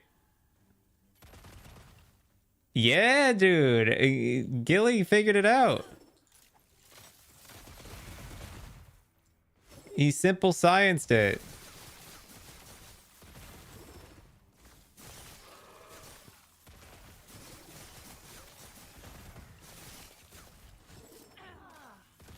all makes sense now. It's crazy. Come to me. Talk about useful tech, man.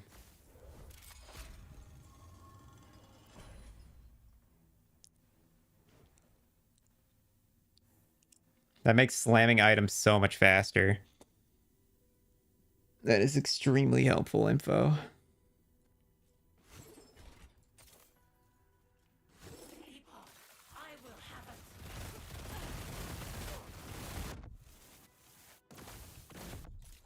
Sapphire water.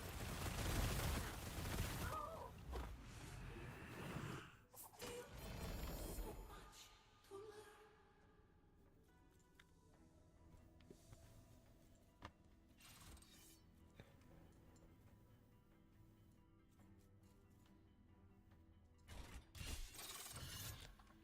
Yeah, basically, if your character starts to autopath backwards, that means you can get through it. And it starts to auto, if it auto pass through it, then like you're not getting through. Fuck you, game. Come on.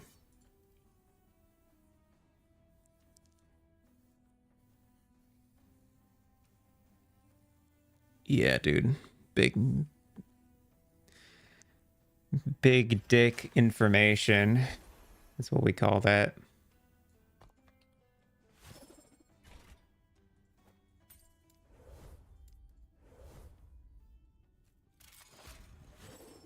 Intruders? A waste of time. So this one, I can't get through this one because my character's not turning around when my mouse is over here on this side. Yep. Or this one for that matter.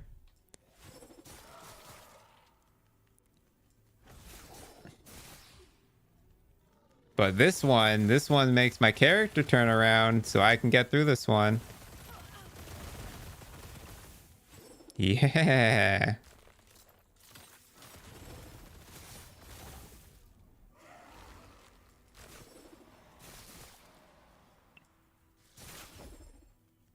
Yep. Yep.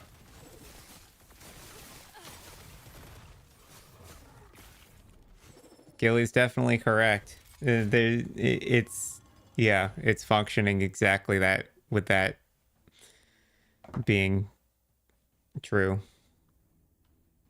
or whatever. That is wicked.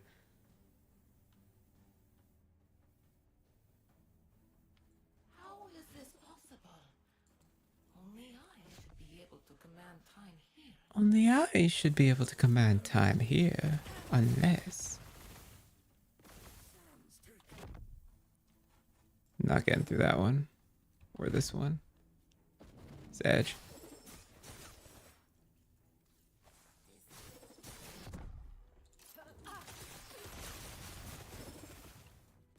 It is indeed a weird game. Yeah, it's indeed not intended, you know. Okay, where the hell am I supposed to go?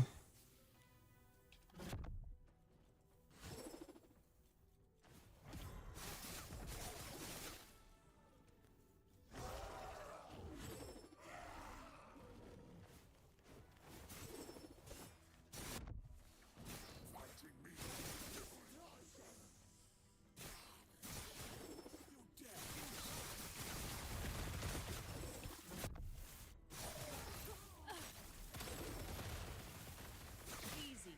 Too easy.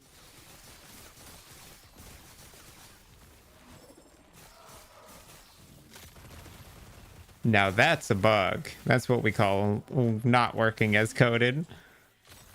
Finally, I will have its power.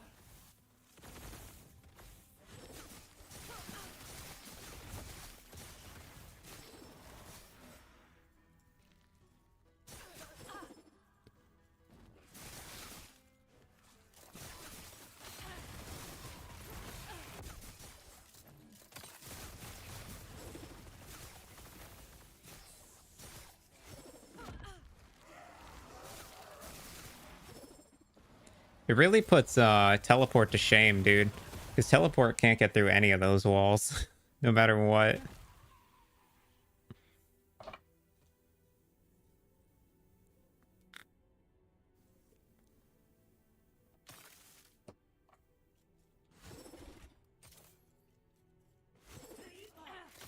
will have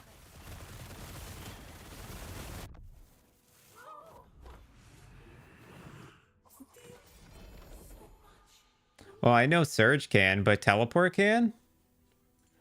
I also knew Flame Rush could. I didn't know teleport could, though.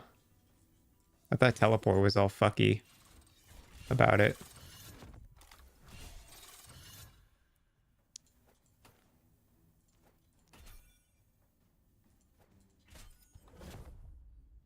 Cut one dexterity game. I just want move speed on one pair of these, please.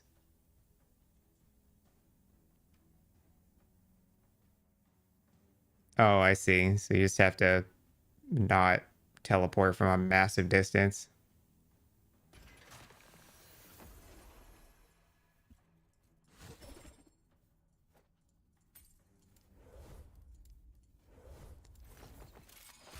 Okay, we've missed this. We've missed this slam 4 times. We are due. Of my sanctum? That is a total of 4 misses now.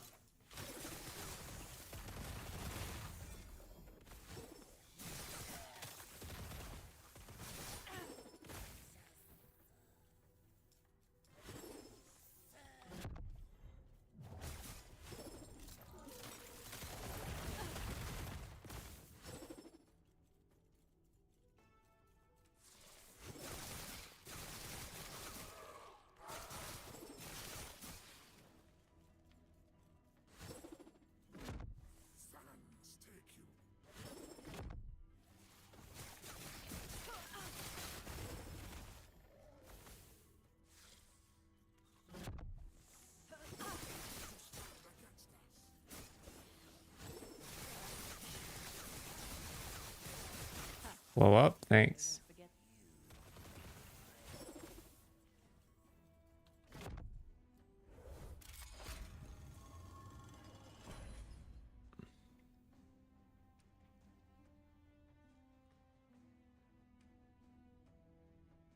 How are we ever going to push 180 stats, though?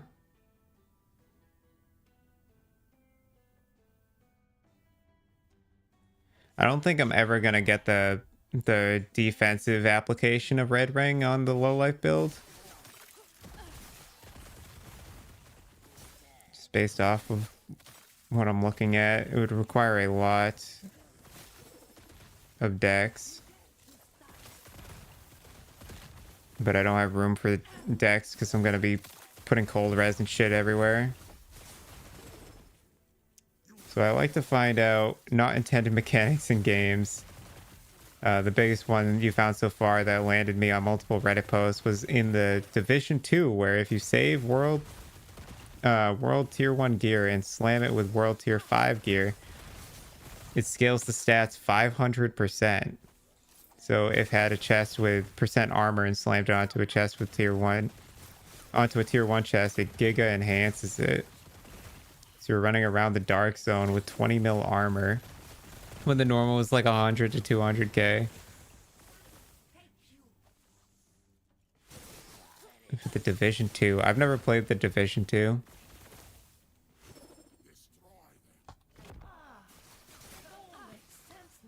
That's epic though.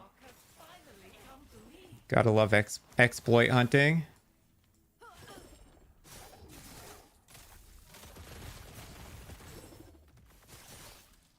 The exit's not on the side. Shite.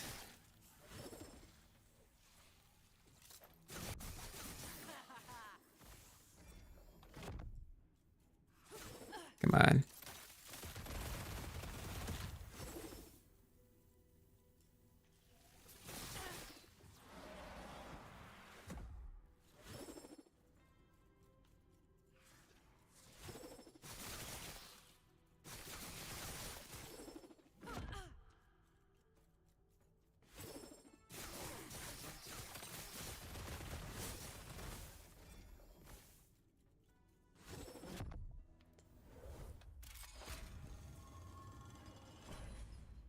Okay, come on, game.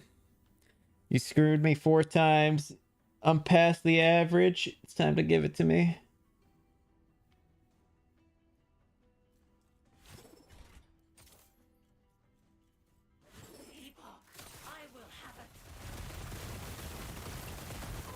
Oh my god, it almost wasn't letting me port. That was crazy. I was almost about to die there.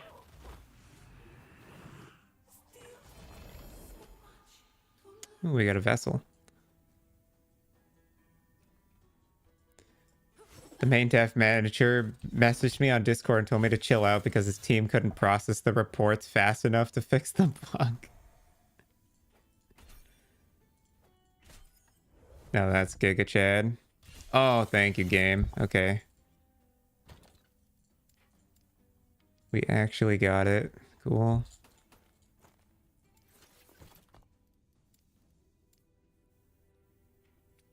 Okay. We can swap back over. Yeah. 5th time's the charm, they say. Must be nice to hit a movement speed slam. Yeah, it only took above the average amount of tries.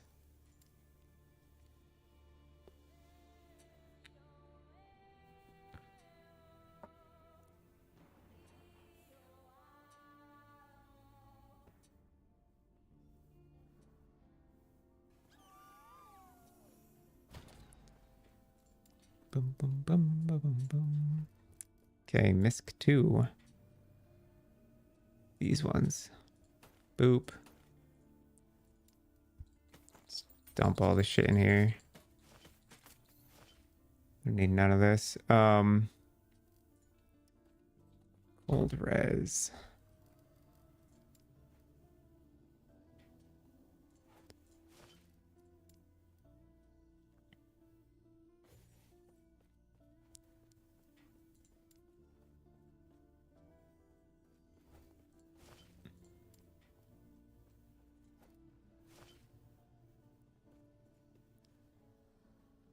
So on these idols, I just need to make a couple of changes.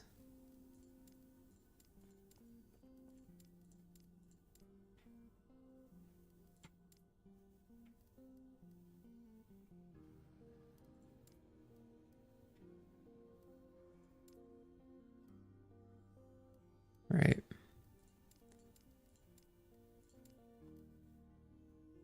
Okay. Yeah, this can go for this. This can go for this. This can go for this. This can go for this.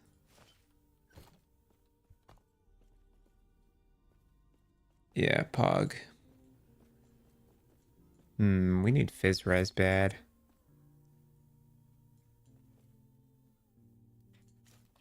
And we'll figure it out. Alright, Age of Wintertime. Are increases to health/health idols worth price checking if it's not close to max? Yes, they're 200k bottom line. Double health idols are 200,000 for worst rolls.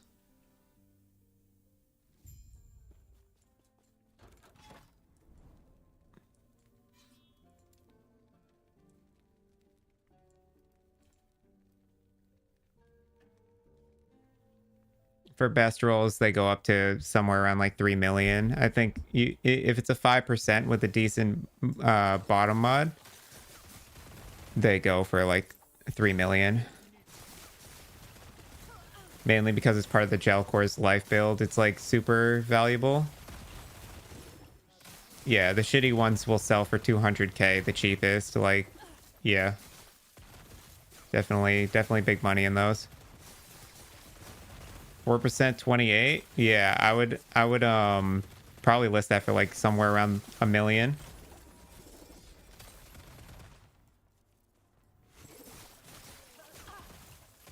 At least 250. I think it's at least 1 million.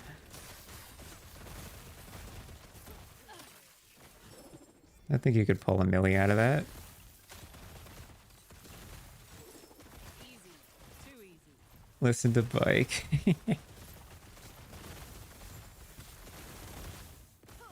Come listen to your godfather. Let me spin ye a yarn about the $1 million stout idol. The treacherous tale of the stout idol.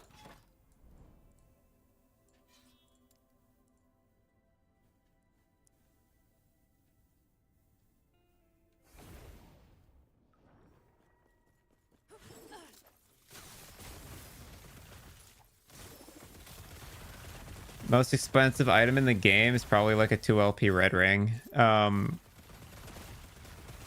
Okay, so 4 LP Twisted Heart probably, but none exist.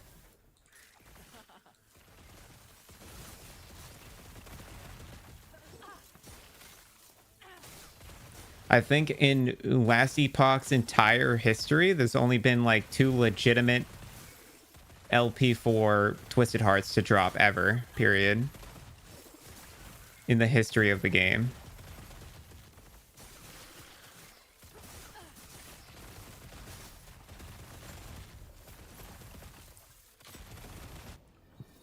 2 LP cores, 750 mil. Yeah, it's pretty rare.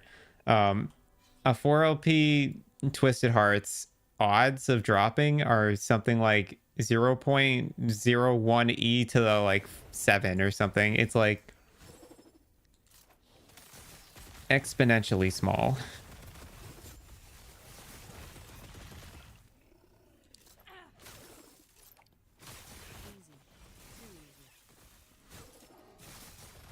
Yeah, certain uniques in this game were never like every unique in this game can drop 4 LP, but not all of them were intended to ever be discovered.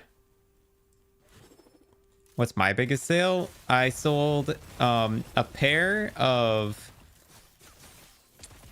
gloves. It had tier it was tier 7 int gloves on mana bracers with experimental life current life as ward, and I think it was like tier 4 experimental life as ward with tier 7 int. I sold it for like 45 million. That was my biggest sale. Nothing really past that. So I should just bank on never getting one? Absolutely. Yeah. If you want to talk about legitimate items that like are like reasonable to find that are worth the most, you're probably looking at red rings. I'd say red ring 0 LP is the most expensive item in the game that's like legitimately not that hard to find.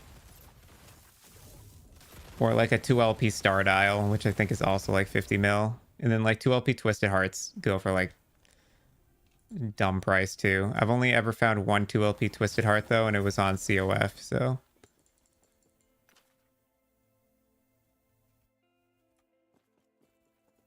But a 2 LP Twisted Heart goes for like 350 mil. 2 LP Xang for 13 mil? Yeah, those have gone up too. I found one of those not too long ago.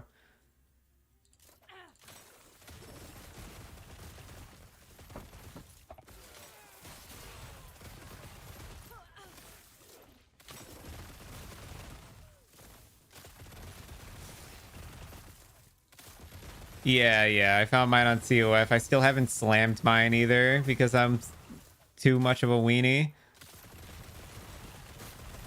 I also don't entirely know what I want to put on it. You slammed and missed? I have a 1 LP red ring in COF, and I slammed and missed.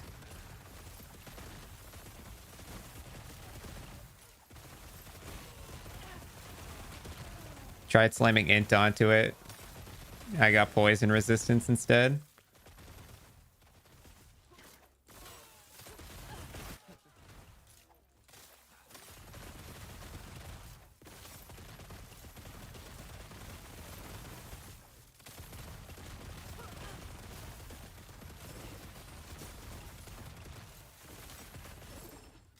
+4 Frostclaw and missed and logged off for a few days. Yeah, that would make me log off as well, dude. That hurts.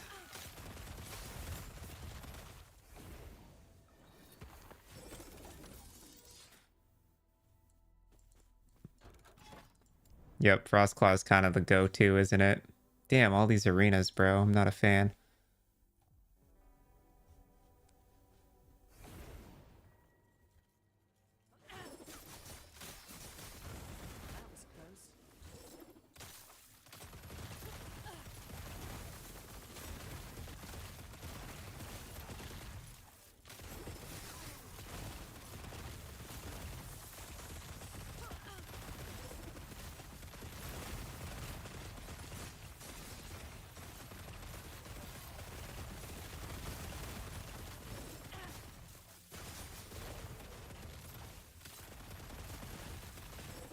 Am I the only one who wants to see arena keys as a reward in monoliths get like abolished?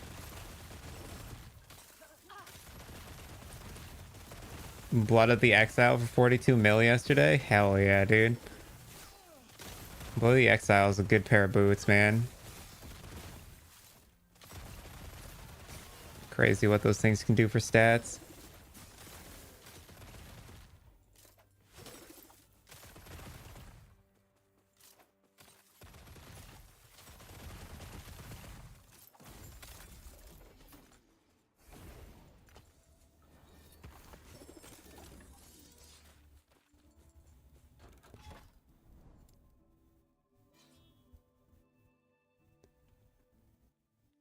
Oh, we're so close to being an empowered man. And we can really start leveling.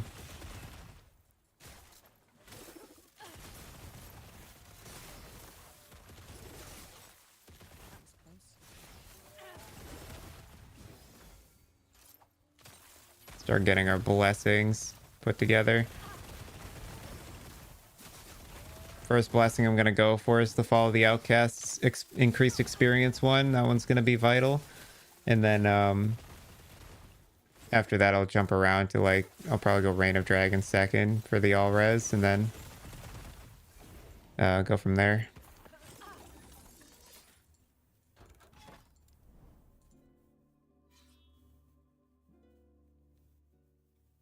Probably go cold res from Age of Winter afterwards. And then lightning damage from Lagan and yada yada yada.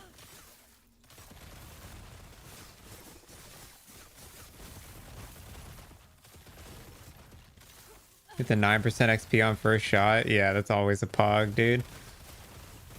I'm pretty sure that XP node also affects how much favor you get in monoliths, which is the main reason why I want it, because this is a favor farmer.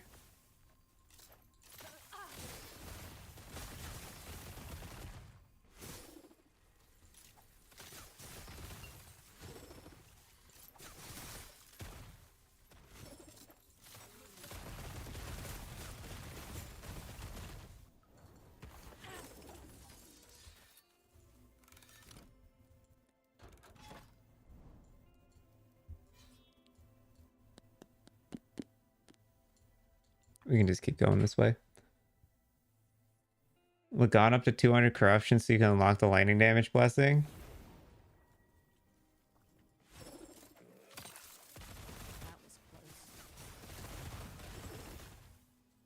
If you're playing Jelkhors, you should be able to get there no problem. It's just gonna take it takes a while to get the ball rolling early on with building corruption.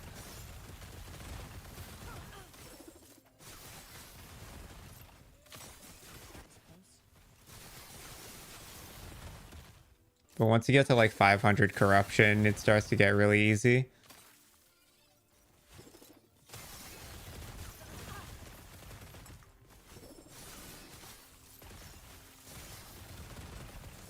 Yep. It's all about just literally putting your head down and blasting it over and over.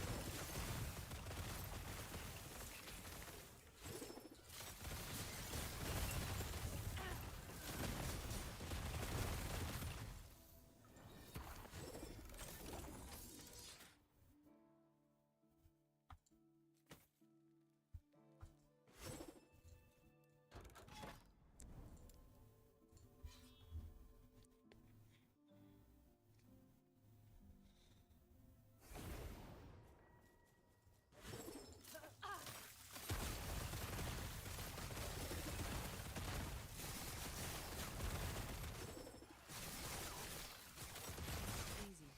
Too easy.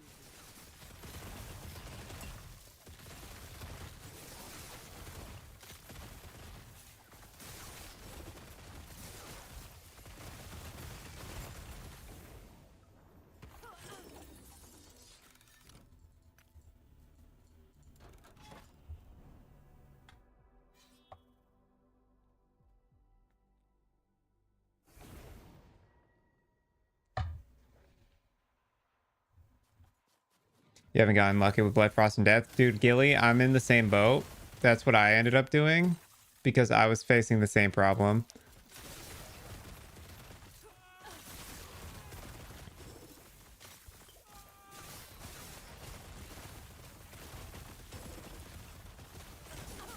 I was dropping the boots in the gloves, but I kept getting unlucky and not dropping them with LP. So I started farming random dragons, and I was finding like 1 LP twisted hearts constantly. Good lord, the lag.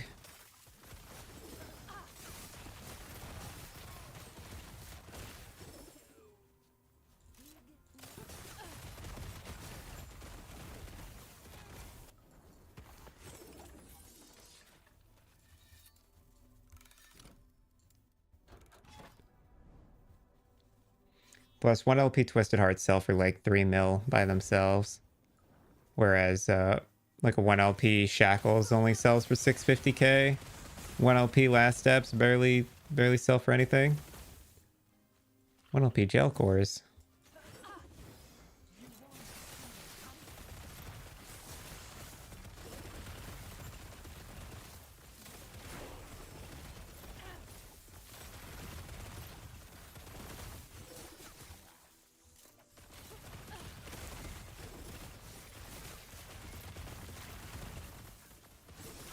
Gone down to 1.5 now. Maybe it's just time of day. Yeah, it seems like during the like midday around this time, it happens to red rings as well. The price seems to drop.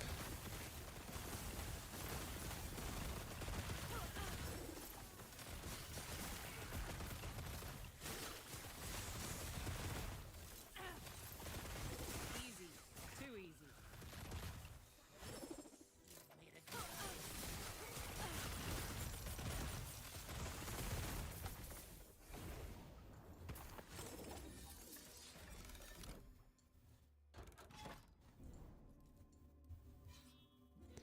Okay, we're getting out of regular monoliths after these quests.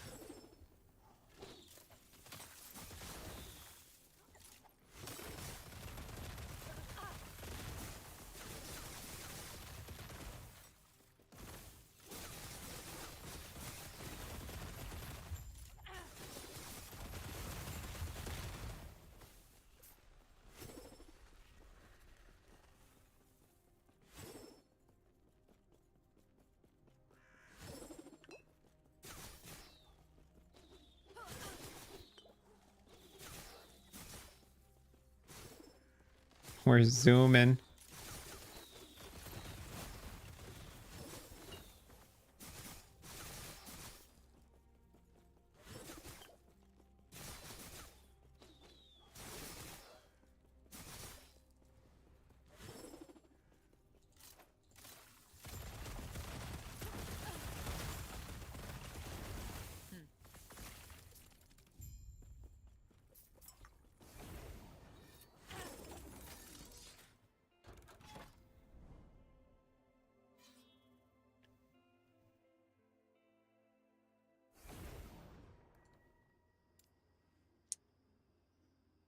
Um, hmm.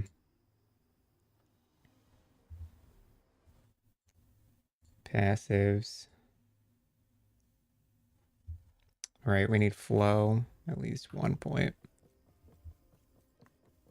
It's a dumb question, but do people farm T4 Jura just for the drops? Yes. Yes, sir. Easy. Too easy.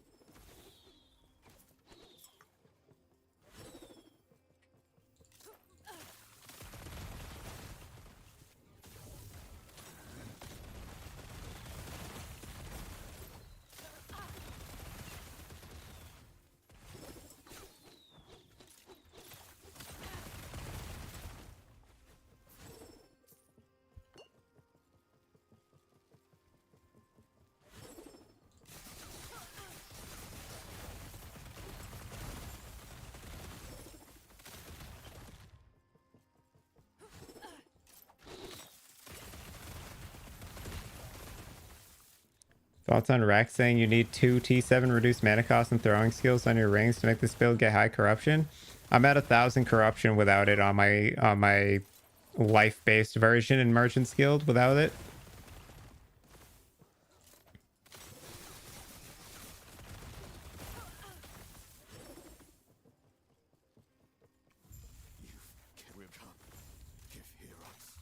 If you're good at managing your mana, it's not necessary, but it is helpful.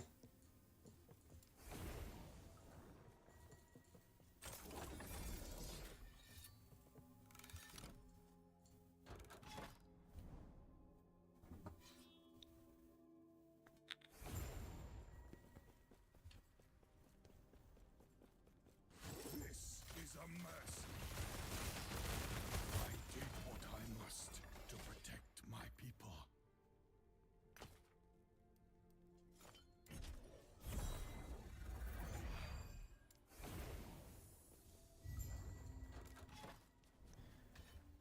Oh, baby. We've done it.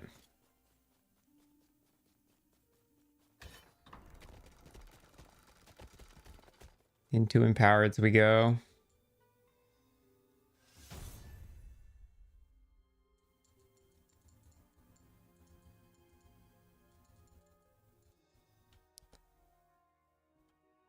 $65K favor.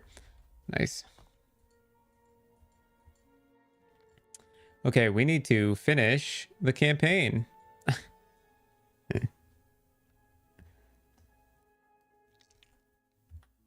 I'll worry about that later.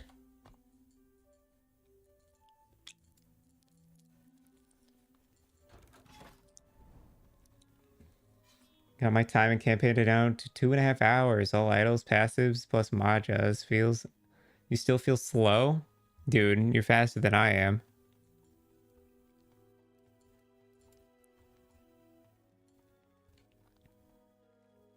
Rex is very adamant about the reduced mana cost of throwing damage on the Jelkhor build. Like, super adamant. It's helpful.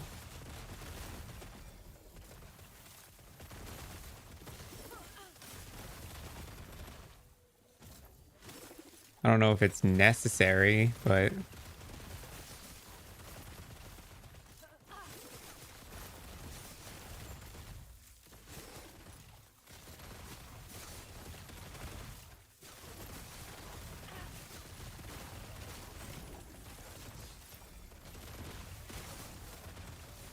Yeah.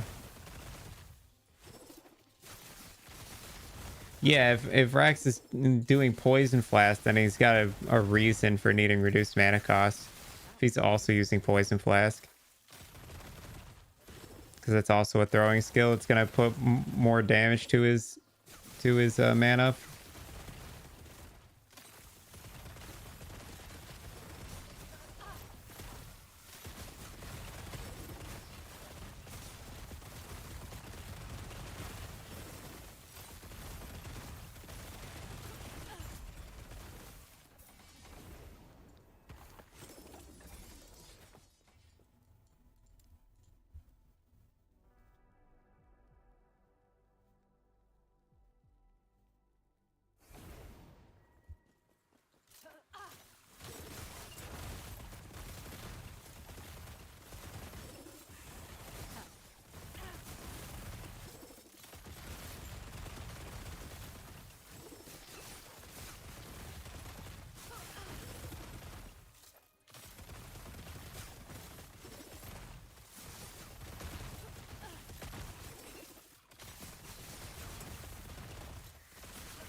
The build be blasting.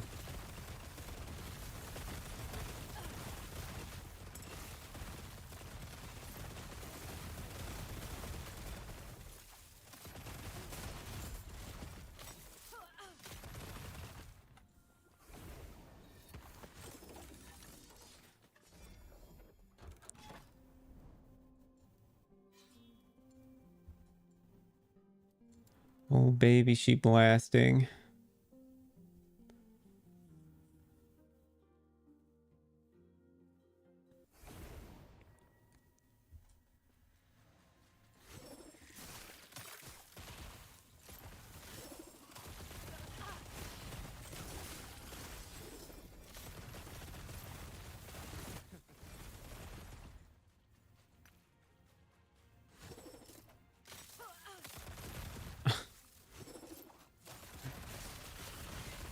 Now I want to watch Twizzler. I don't know what that is.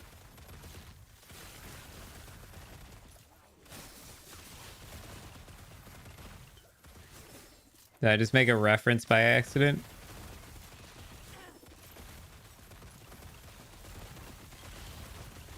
Twister? You talking about the movie from like the freaking 1990s?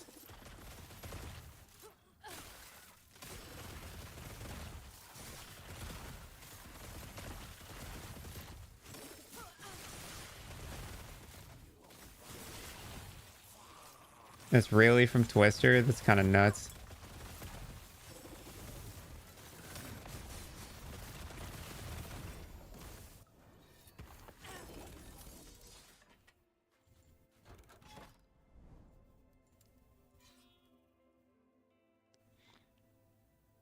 I seriously didn't mean to reference Twister, no. I haven't seen Twister in like over 20 years.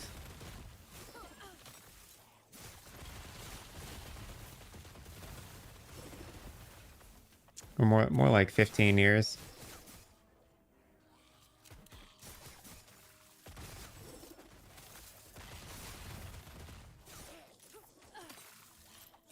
That's crazy. Yeah, nope. Didn't know that.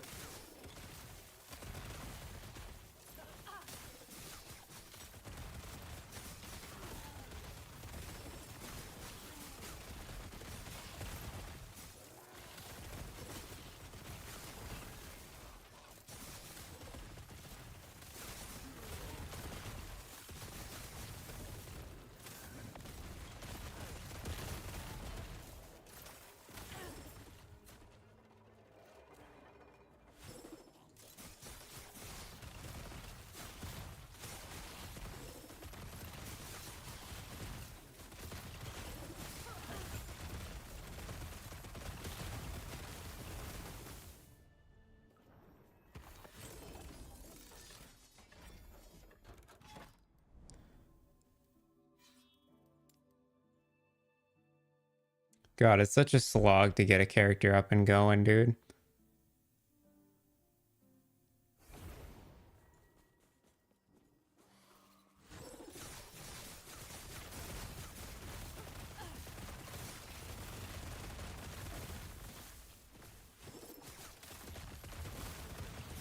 Hello, Rixard.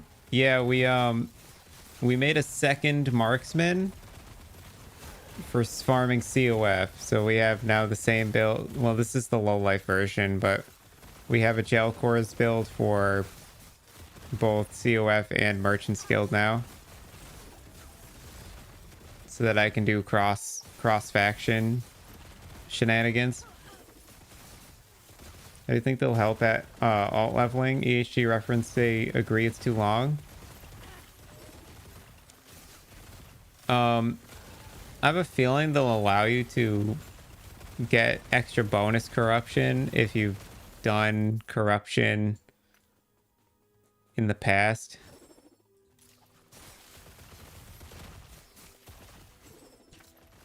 Maybe.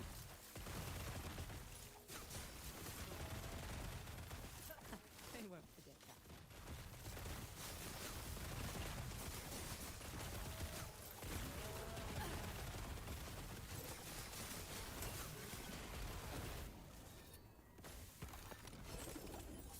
Rune of Creation.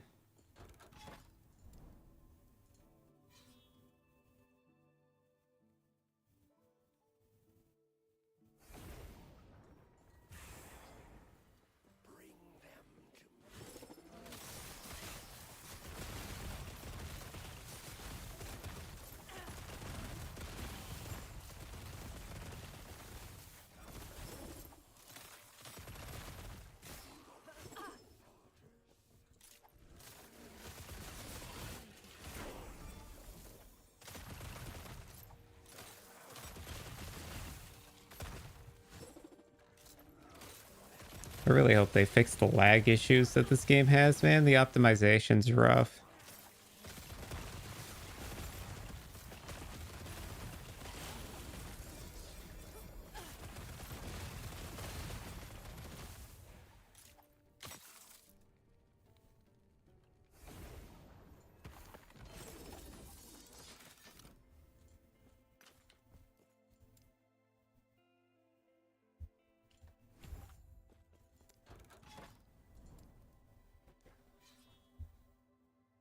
Here, I'll be right back, guys.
Back. I got cornbread.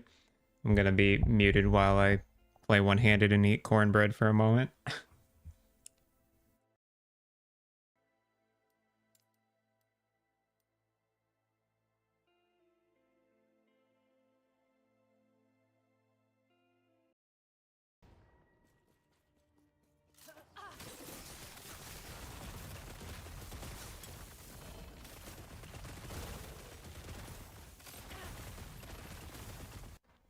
Hello, Ken. How you doing?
All right. That was good cornbread. Easy.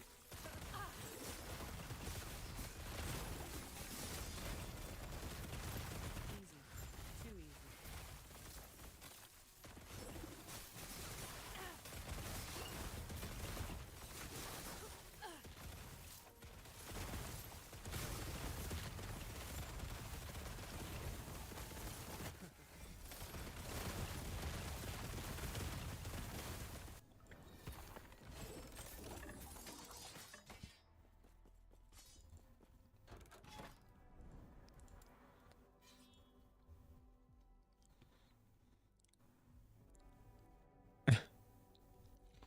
Yeah, dude, it's actually intense.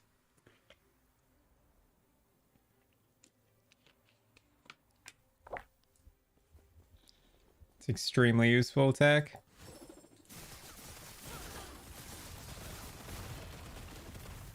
Might have to drop something.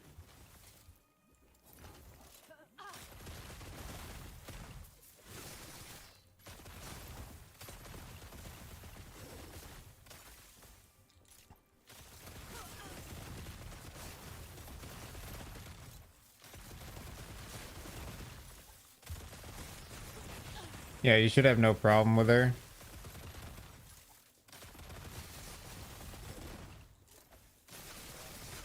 That was close.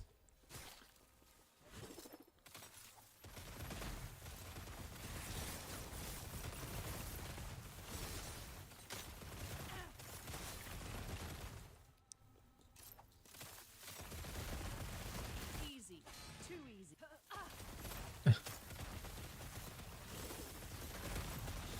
Thoughts on the new PoE League?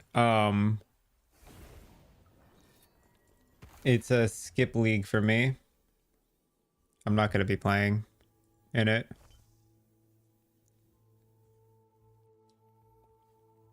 As for what it's actually providing, again, just not really a fan.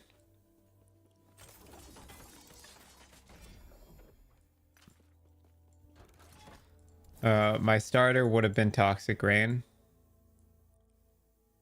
if I were to play this league.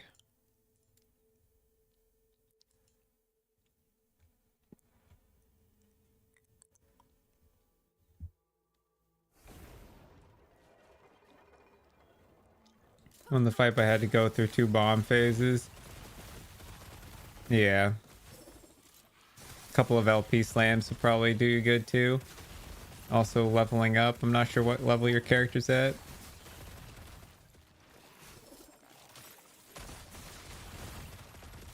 Easy.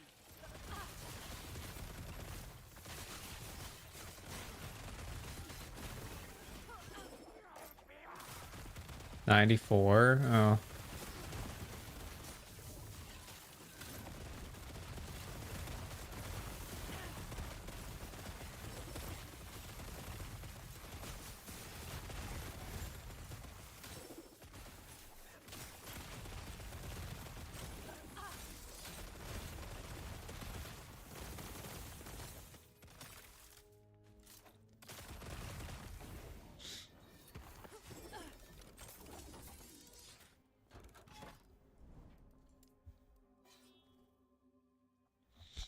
If we could knock out all of these blessings first try, dude.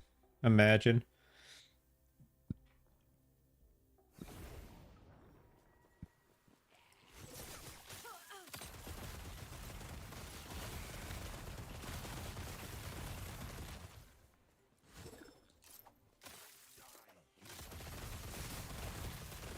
Die, human.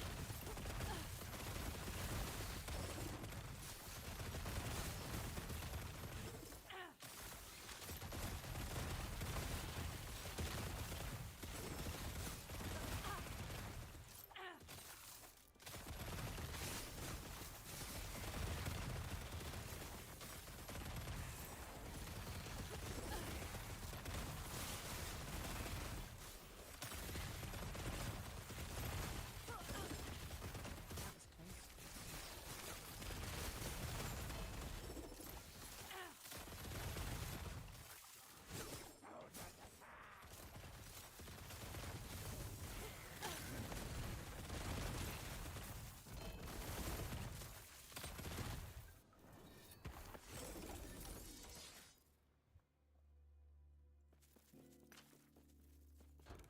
Crit check avoidance and health, not the worst.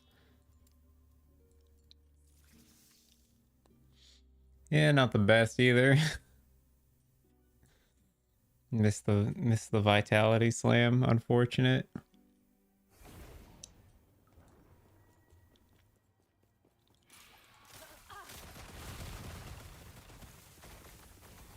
Well, it's a good thing you didn't 3 LP slam it.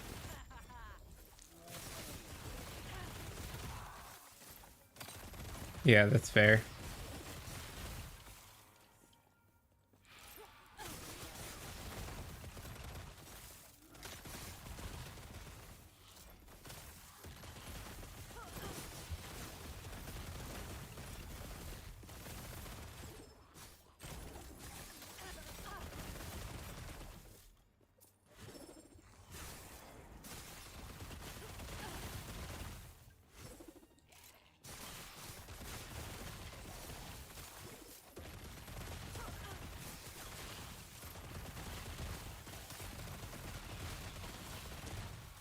Nice. Only 42% to go. That was close.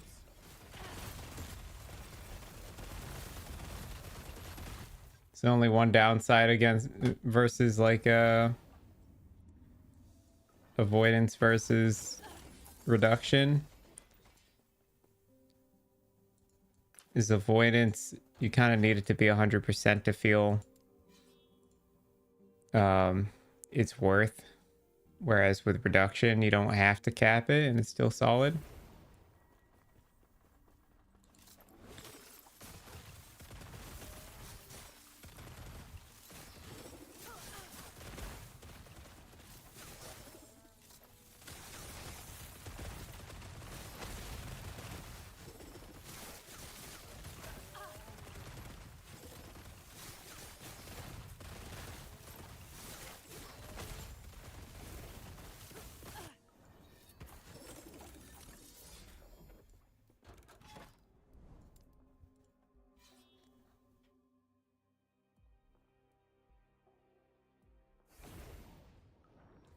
Yeah, I mean, crit avoidance is good to have, but getting like,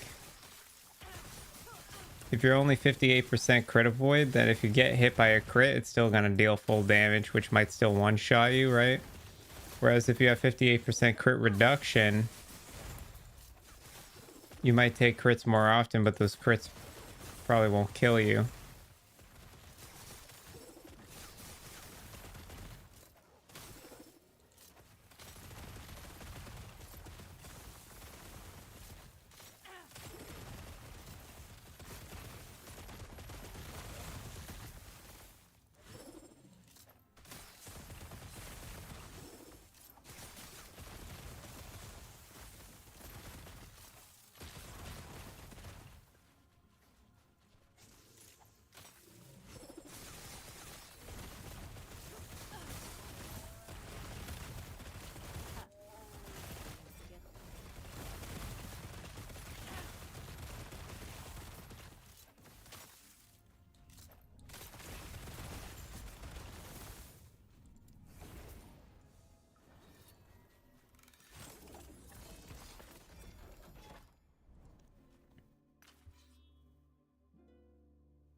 All right, first try, here we come.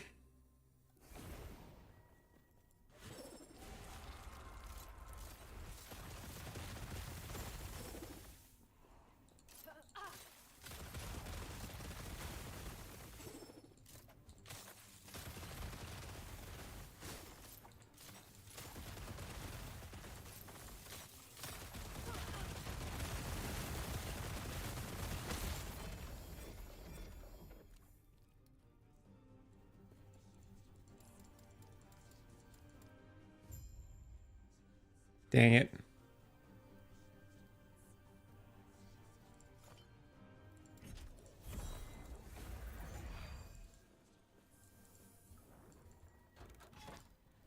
Then we keep going.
An arena. Oh, good.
Easy.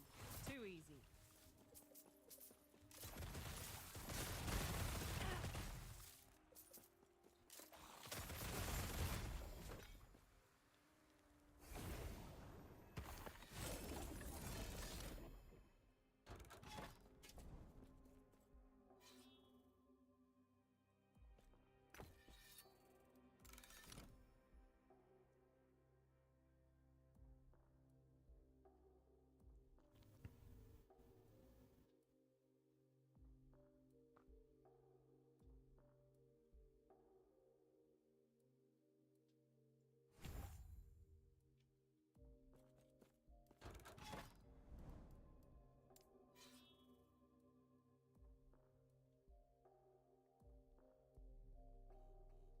Bruh, I'm so tired today. It's been a long day today.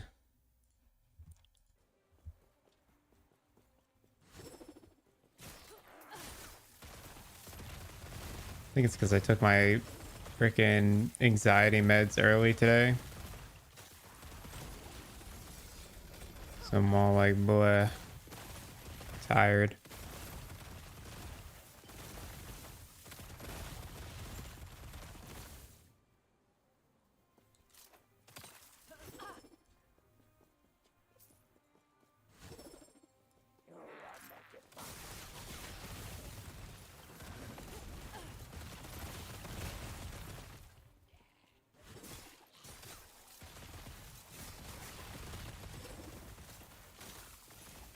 Clonopin? No, it's Buspar. Or Buspirone. Buspirone. Buspirone. Whatever you want to call it.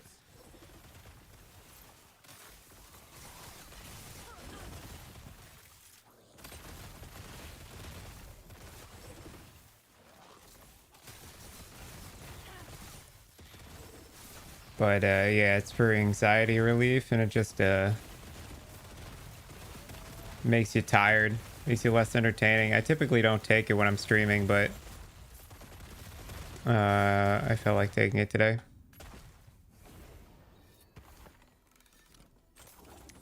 I have what's it called? Oh yeah, hold on, it's in my desk.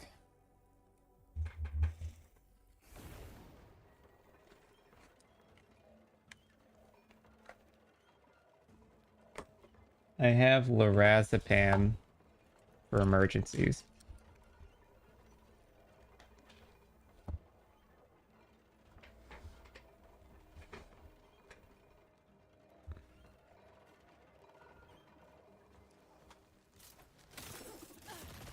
But that's only, yeah, that's only when I get panic attacks.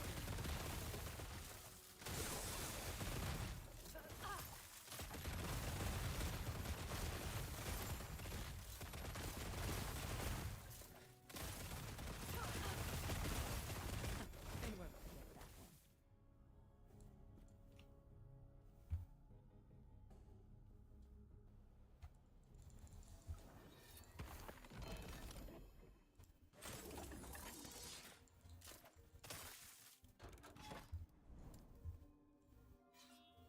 Echo of a World.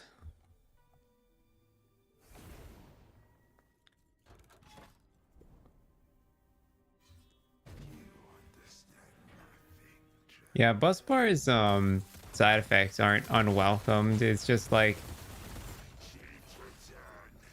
I'm just not entertaining when I take it because I get tired.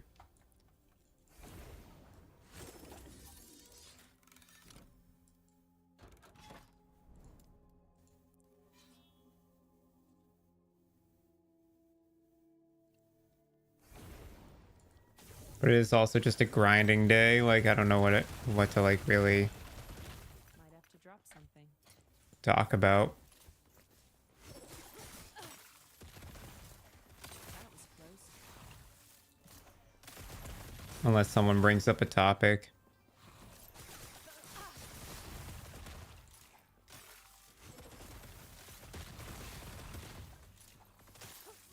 A bus bar just kind of turns off your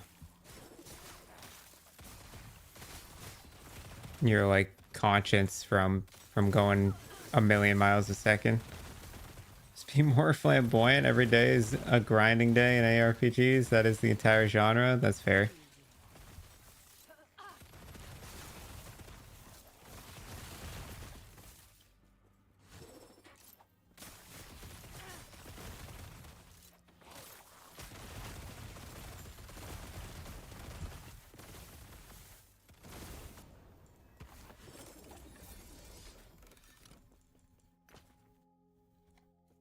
Some days just lower energy than others.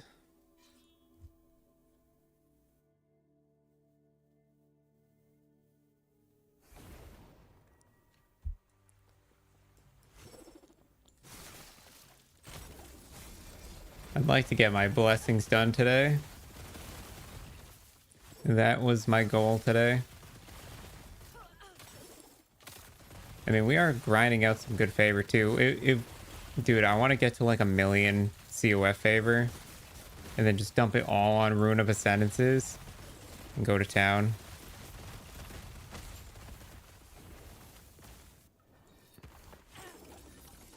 Get like 1,000 runes of Ascendance.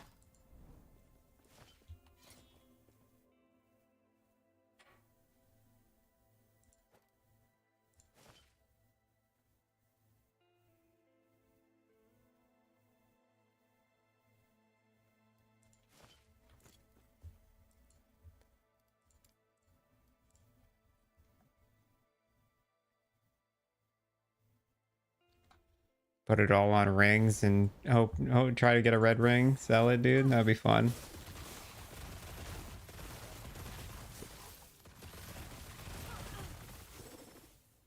Hit a 1 LP red ring, dude. That would be nuts. Imagine. Like a 2 or 3 LPO carrion. That would be nuts.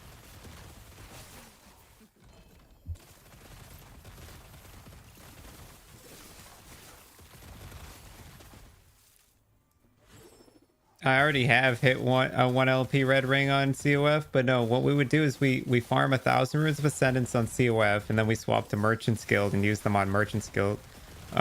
Use them on rings we buy from the vendor on a Merchant's Guild character. That way we can sell the items that we ascend.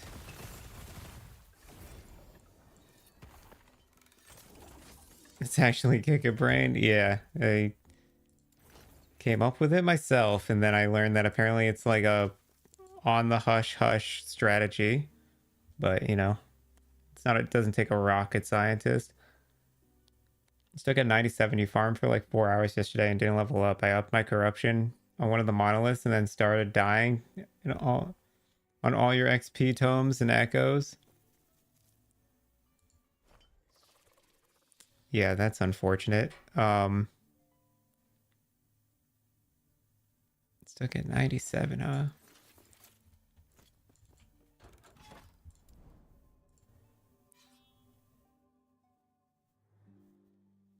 Do you have the XP blessing and follow the outcasts?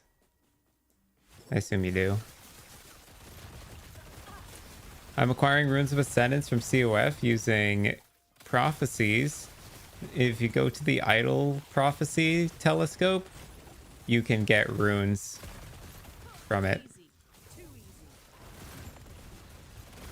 And one of the prophecies is runes of ascendance. Yeah.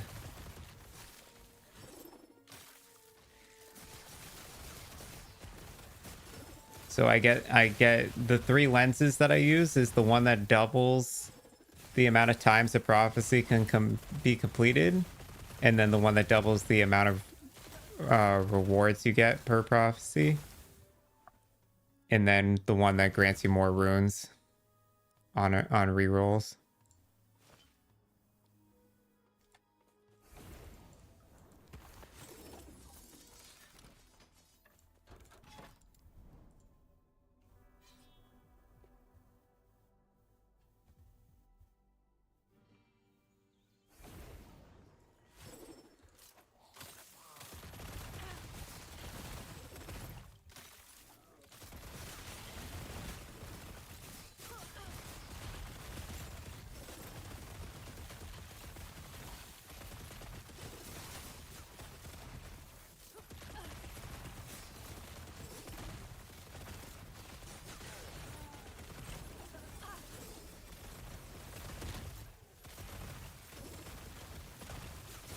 You might do that on your spellblade after a while. Yeah, dude. It's a cool idea. You just get a bunch of runes of ascendance, dude.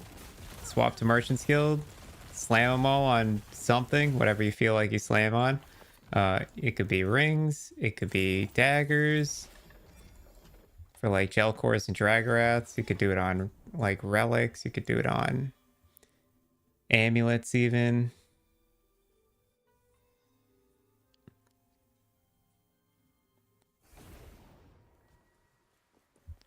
Yeah, just fucking load up. Exactly. Plus, it's a fun way to profit. I find that rings seems to be the most profitable just because just about any ring you ascend sells for like 200k plus. Like the set rings will sell for, a lot of them will sell for 200k plus if the rolls are good. Ocarian sells for 200k for 0 LP. But yeah, there's a whole bunch of different stuff that rings have to offer. And then there are like multi-LP things like a 3 LP Quicksilver Coil. It's worth a few mil. 3 LP Ring of the Third Eye is worth like 25 mil. You got Red Ring, which is worth like 70 mil if it's at a good time of day. So I like doing rings, but you could do daggers too. If you get a 3 LP Jelkhors, it's worth like some 100 something million.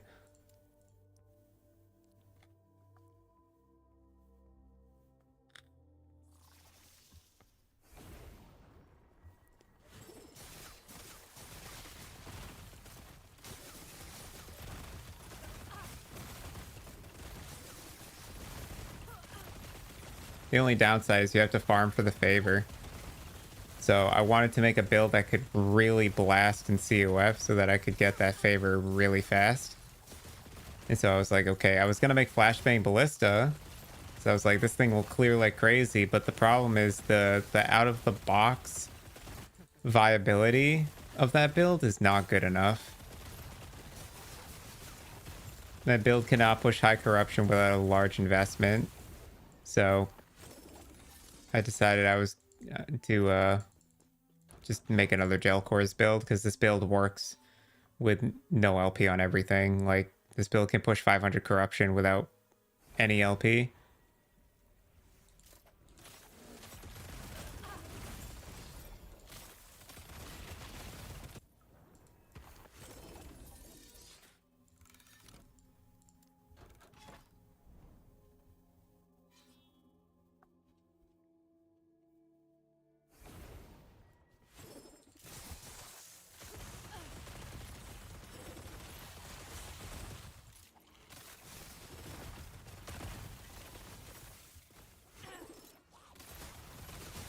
Easy.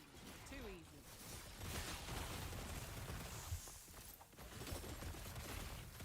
Dude, my dodge goes up to 80 for a second when I use my shift. That's crazy.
All right, attempt number 2.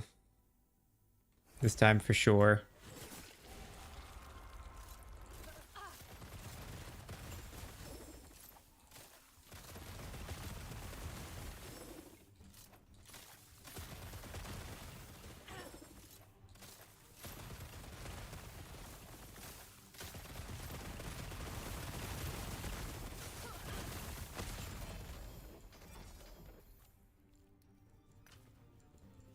Come on, maybe.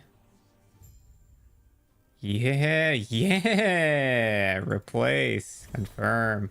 10%er, baby. Let's go. Okay. Nice. Love to see it. Reign of Dragons goes next for sure.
Whoops.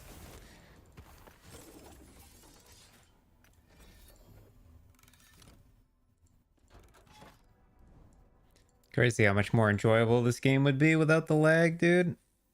They need to fix it.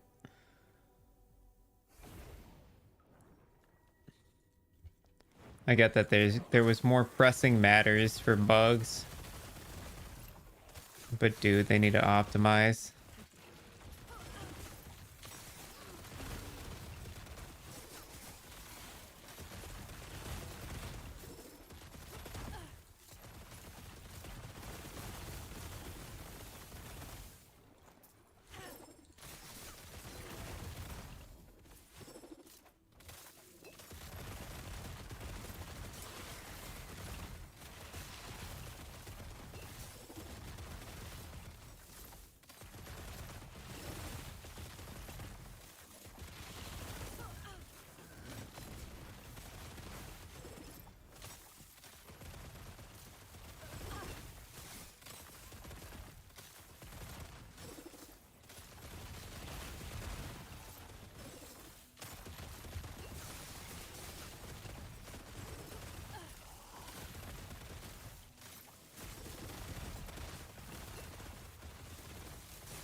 Reckon I could tank T4 Joro with 100k ward? Probably, yeah.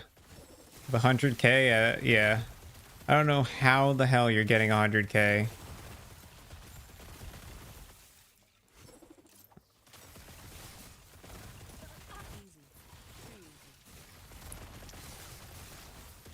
I reckon she deals 40k to you with her slam.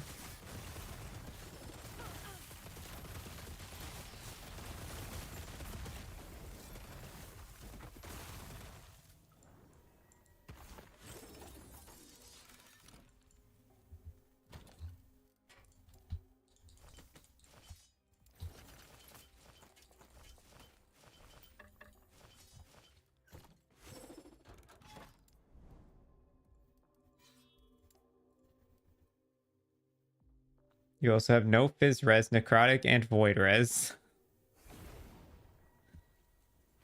Okay, well.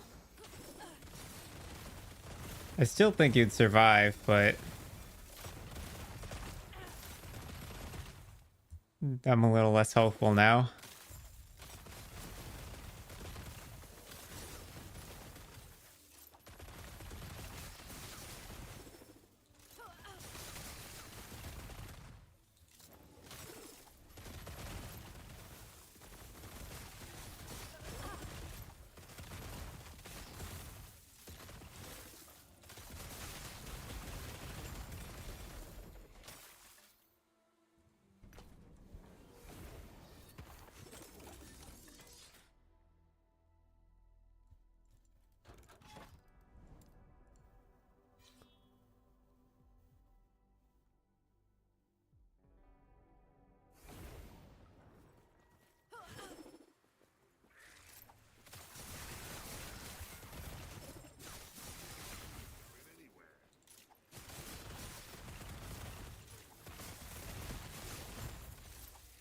Two ward per night. Ignite on enemies. Oh, so you're using that Ashes ring?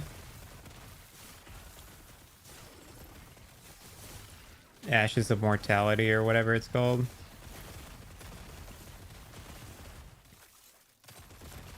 On ignite enemies, so you stack over 999 instantly. Yeah, so you must be getting tons of ward.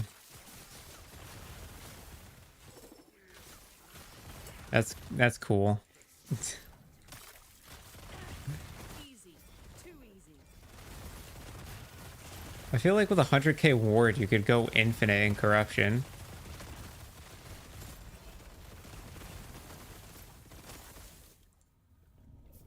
Just might be slow. I don't know how your damage is, but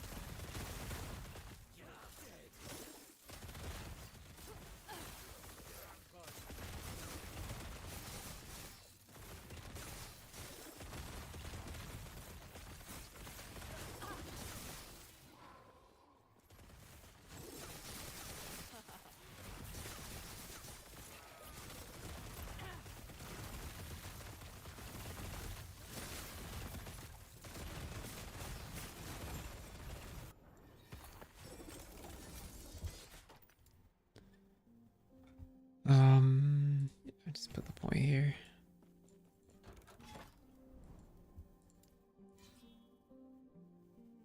It's not super bad, but it does the job so far. I just started pushing on this character, so I guess time will tell.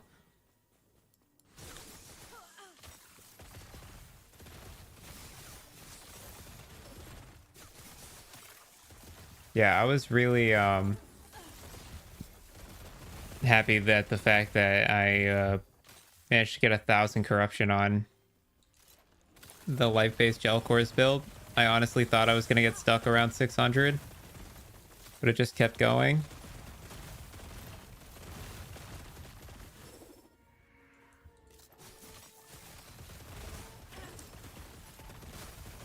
But at 1,000, I'm starting to die. It's still like a comfortable farm at 1,000, but it's like if I push much further than 1,000, it's gonna start having diminishing returns. And then my spark charge stacker got to 500 before it started dying.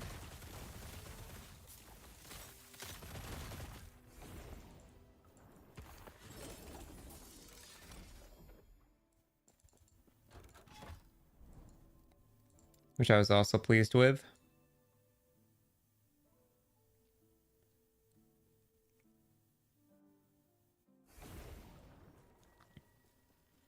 My intent for this build is to get it up to 700 or 800 corruption. You know, the higher the better, because we're using it to farm favor. But I also don't want to commit too hard into it. Like, I don't want to spend favor to farm better gear.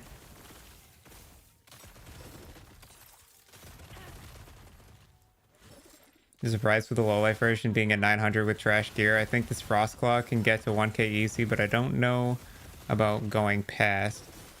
Maybe if I slam all the gear like I'm supposed to, then it can. Yeah. Yeah, if you get good slams, it'll probably get you to probably like 1500. I've heard people getting Frostclaw to like around 1500. Of course, your Frostclaw is a bit different, right? But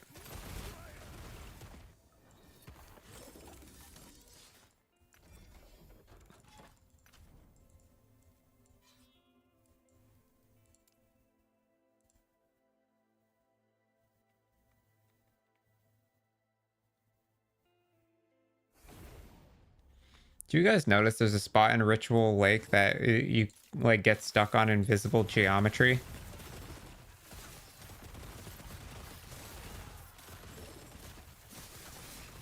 Somewhere on this map, there's like an invisible geometry that you can't like walk through, and it like hard stops your character from moving.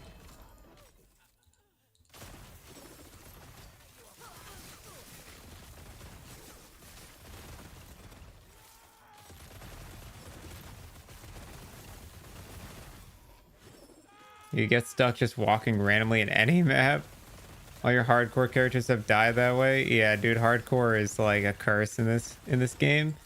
With the amount of bugs in this game, there's no way you're getting far with hardcore.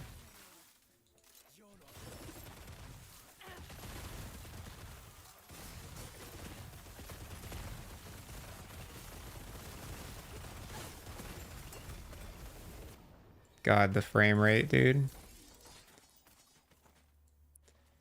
Should restart my game soon. I just hate the fact that you have to restart the game, dude. To fix the lag.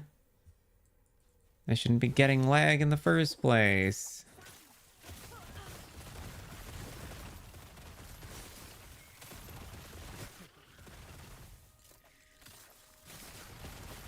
It's crazy too, because it's like there's no lag in some areas, and then there's horrible lag in other areas, and there's also just lag at certain aspects of the game.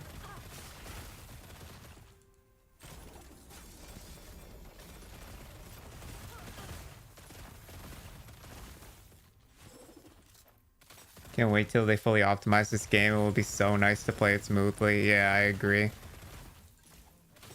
I'm so hopeful for the future of this game, dude. The fact that it was such a smash success on launch and it's like half broken is crazy. Can only imagine what it'll be once it gets fully fleshed.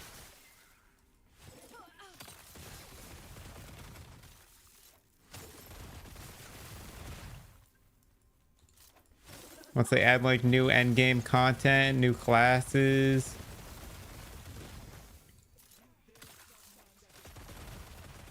Interesting.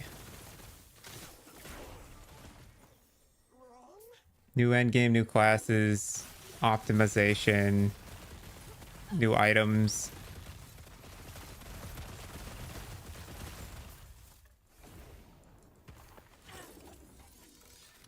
This game will go crazy at that point.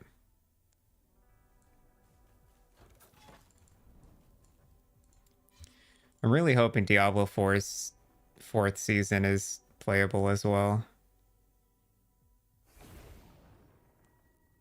I'd really like to have that game be in a playable state where I can enjoy playing it.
For now, we're just gonna have to deal with lagging every time you want to pick up glyphs.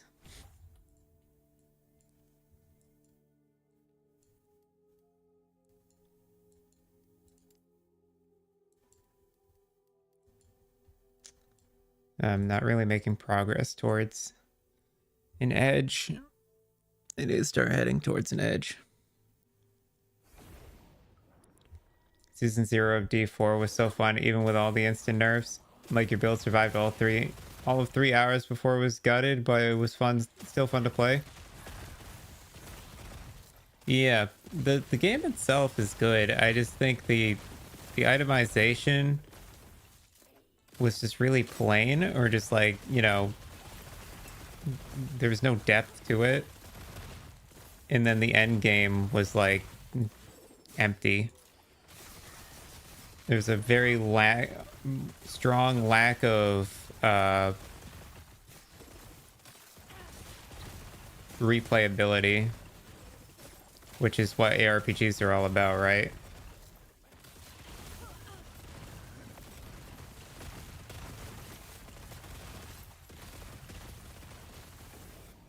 Their end game was just not replayable at all. But if they add, you know, optimization to items, make it so that characters can go further, and then also alter the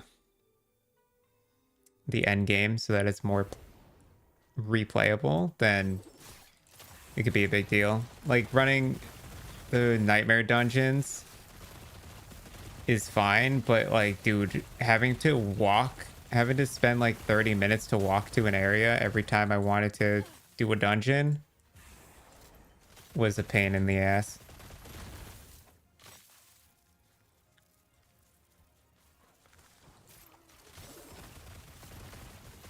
They should have kept greater rifts. Yeah, well, that's their plan. In season 4, they're reintegrating greater rifts. They're putting them back in, or at least that's their plan.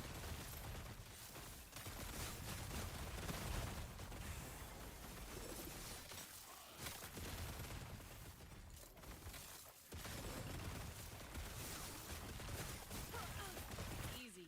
Too easy.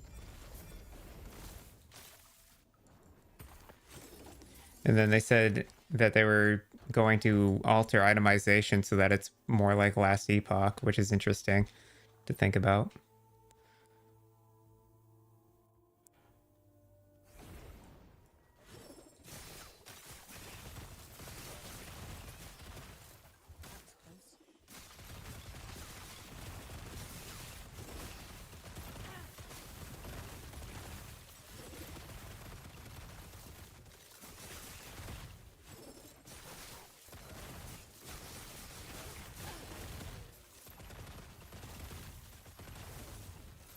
I'm just happy to see that even though Blizzard got absolutely smashed for PR for Diablo 4, like, nobody in the community likes the game, that they're still working on improving the game. They haven't given up on it.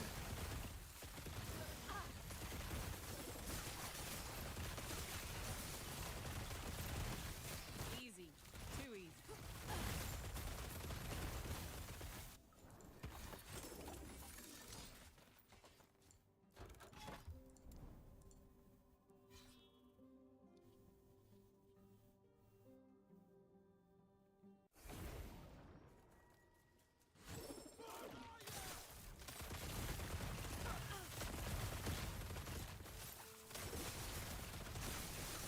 Easy. Too easy.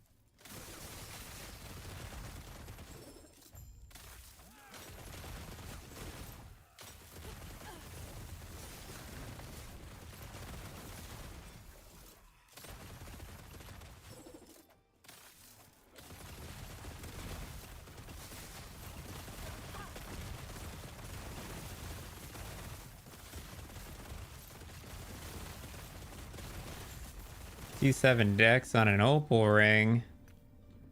In COF, unfortunate, but also sweet.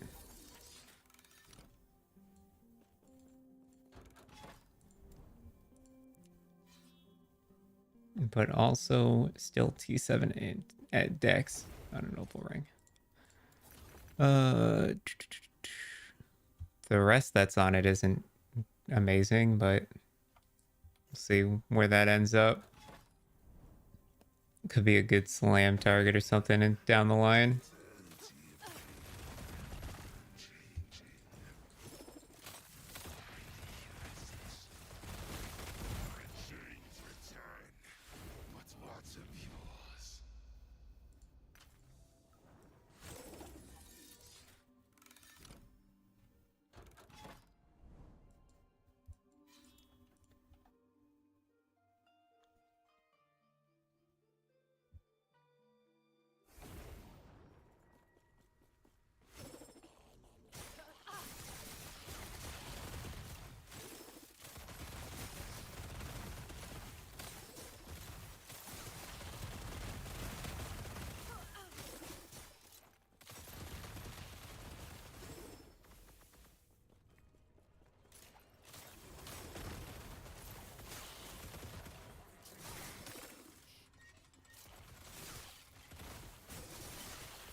Rotting Horde.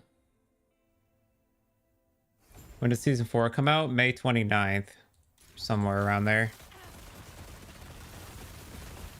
They said May at some point. I think if you Google it, I think it's May 29th was what they said, but unfortunate we missed. Looks like we gotta run it back.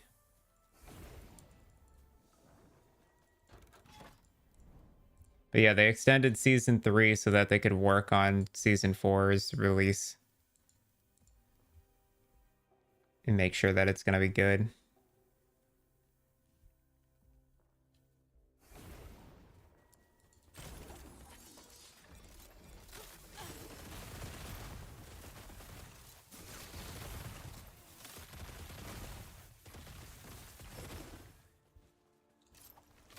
That was close.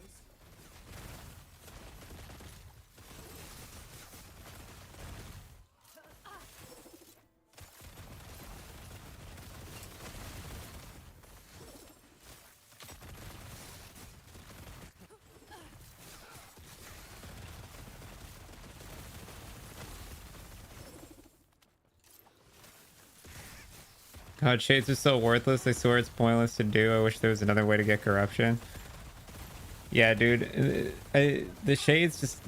Their rarity scaling is so rough, man.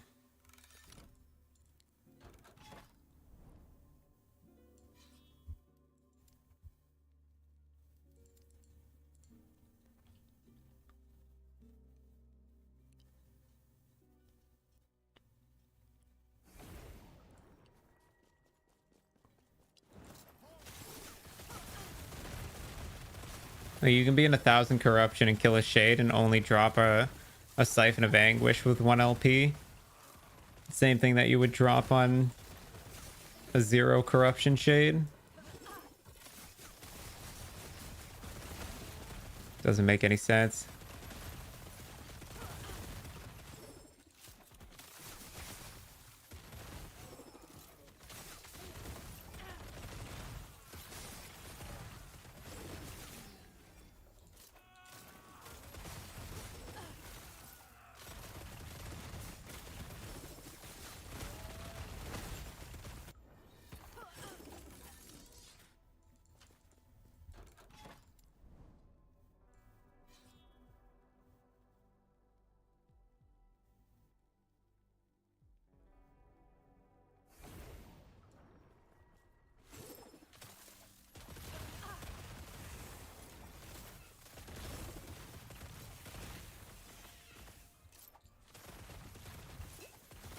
They won't forget that.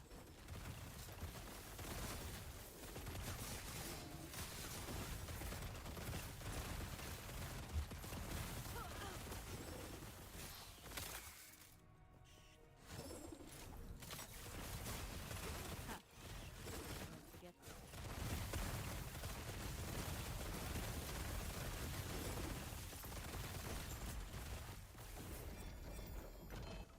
that. Whoops, that was a unique.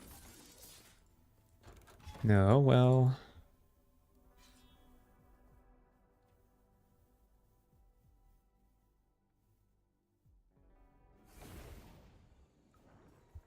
That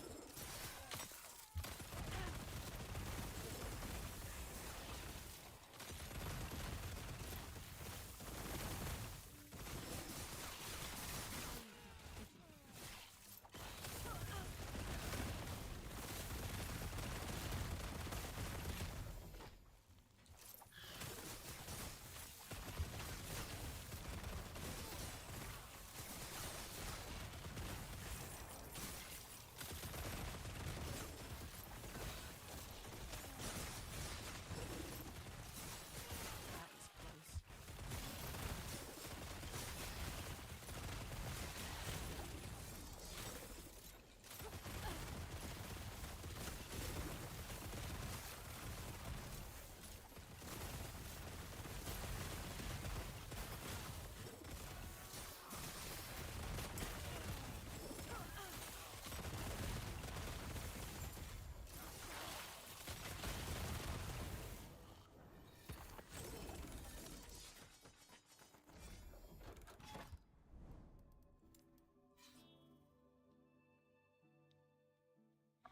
Oh boy, I get to run my arena key echo. I can't wait for my arena key. This will make me rich.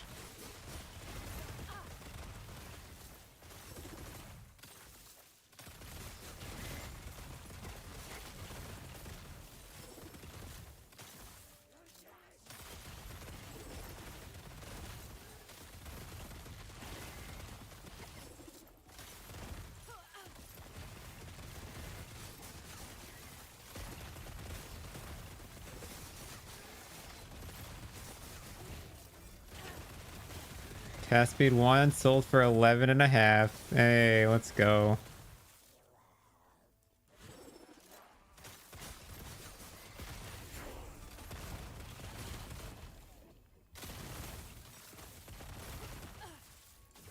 Congratulations.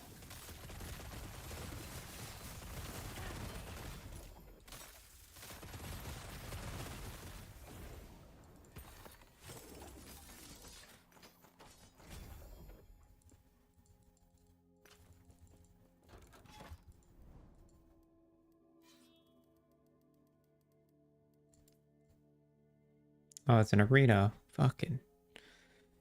Oh, the arenas, bro.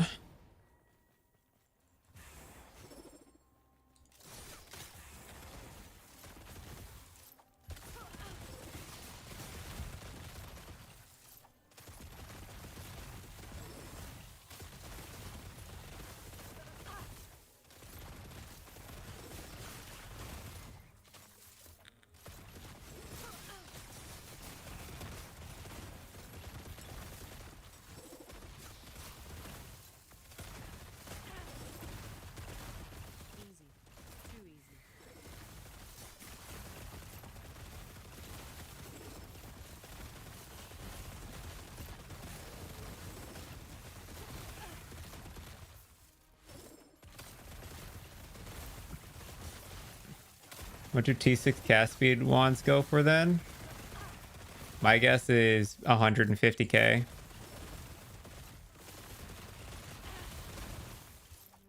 Maybe 100 to 150.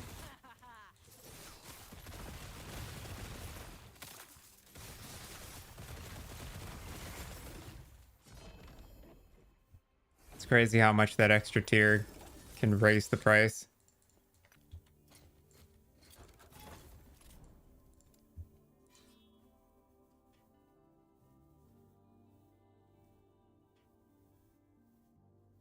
Yeah, it's the same thing for T7 crit multi on a dagger. T7 crit multi on a dagger is 10 mil, but T6 is like almost free. It's like 50 to 100k.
We are officially blasting though, dude. We are zooming.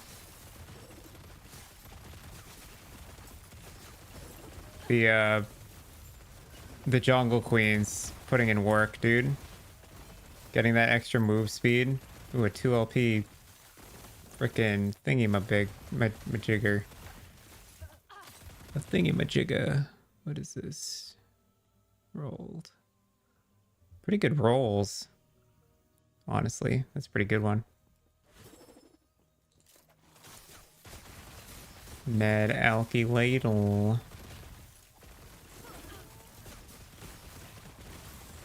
But yeah, Jungle Queen plus Exsanguinous goes crazy for move speed.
Stop running! You're so fast, man.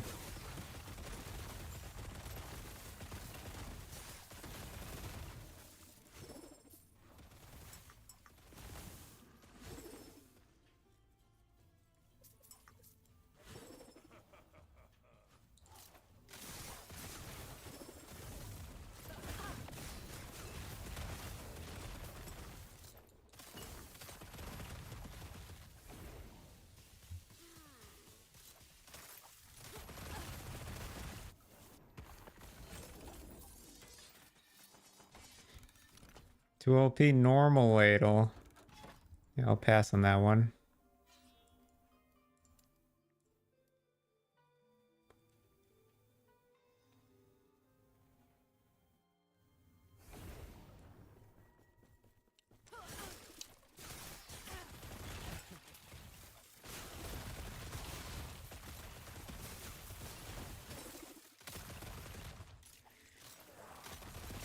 The T6 is even worth looking at. Depends. Like, I mean, 100k is still 100k at the end of the day, right?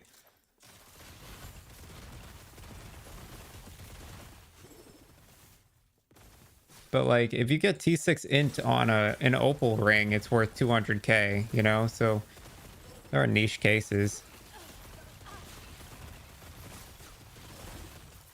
where there's like T6 chance to apply frostbite on hit on body armor is worth a lot. Tier 6 level of frost claw is worth millions still. T6 +2 to ballista or additional ballista, whatever, is like really good. There's like you know, That was close. niche cases, but there are some aspects that are still like where T6 is still worth millions of gold, but it's definitely not as common.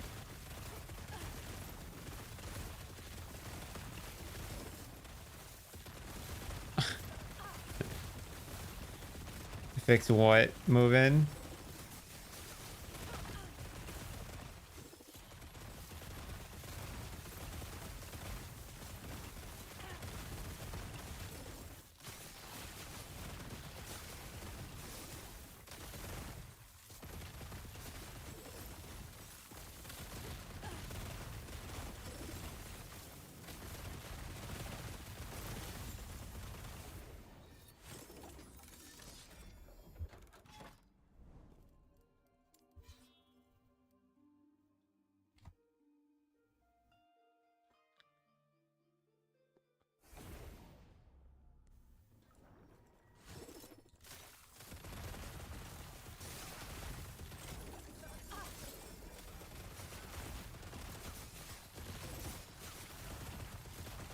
You have a rogue idol with +1 explosive trap and fire damage, but I can't search fire damage in the idols. It's just not there.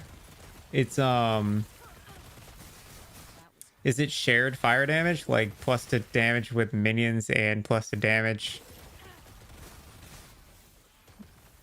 You know what I'm talking about?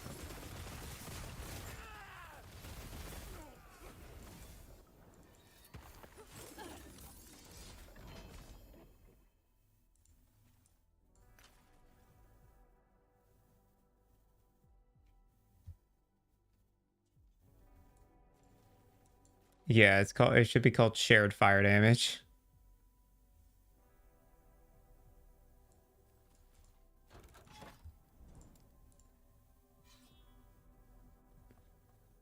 Yep.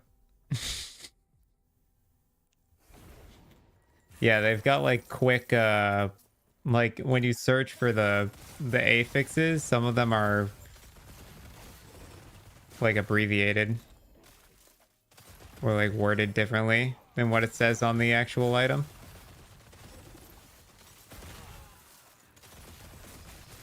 Shred on everything doesn't exist. It's not even just gloves, it's on amulets and weapons as well. You can't find it anywhere. It's just missing entirely.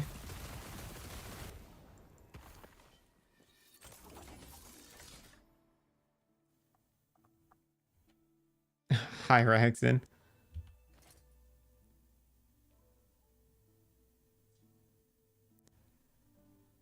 Yeah, armor shred's all fucked up.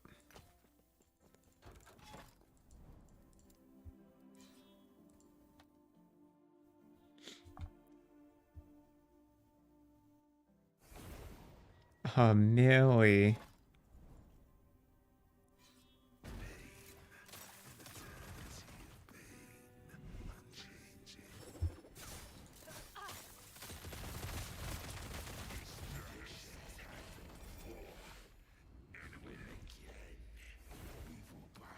Junk. Thanks for nothing, Shade.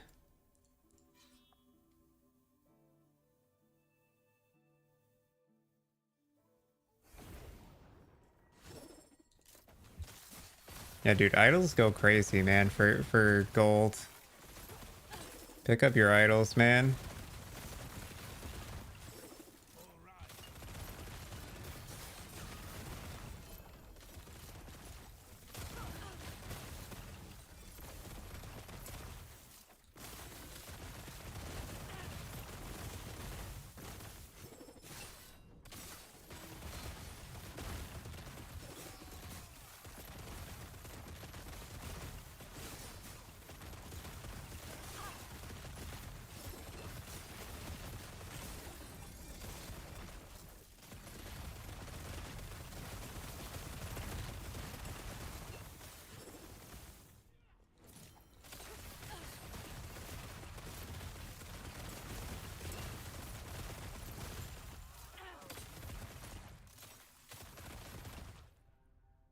Like that one, for instance.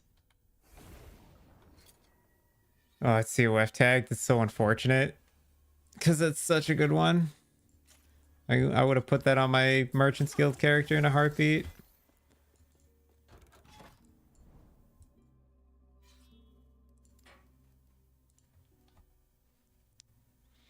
Classic. Classic drop from COF, dude. Oh.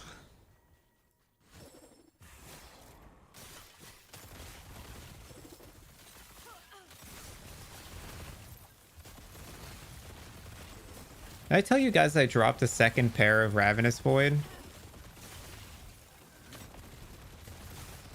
I think they're still listed on market too.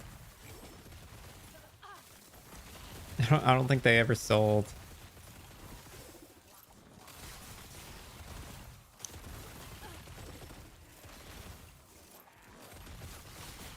I've got 2 of them suckers now.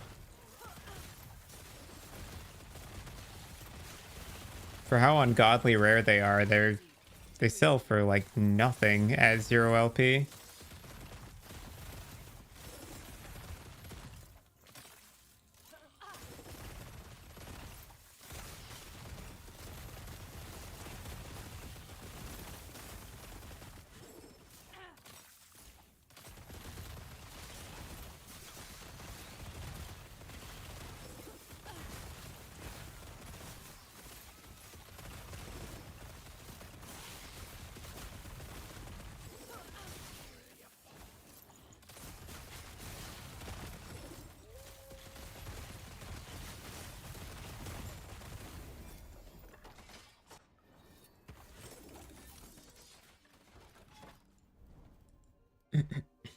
All right, give me the all res.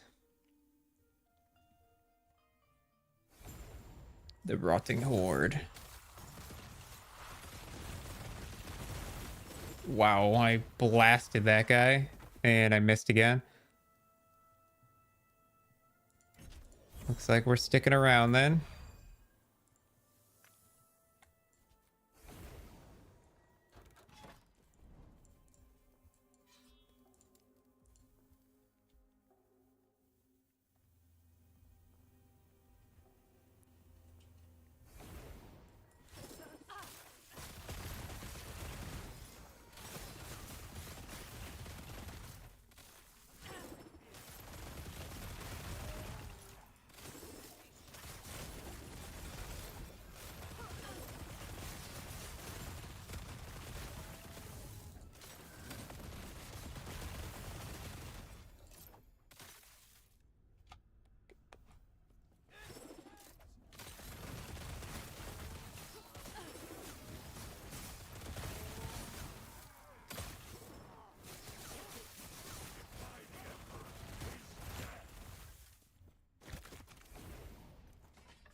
More XP tomes. We're almost to level 90. We're chugging along.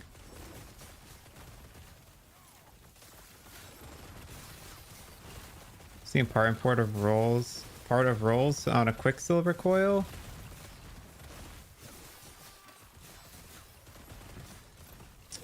I'd have to look at Quicksilver coil again. Give me a second to finish this and I'll give you an answer.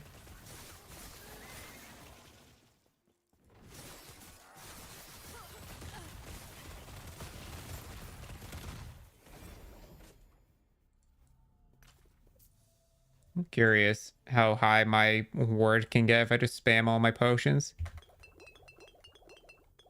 10k. Okay, good to know.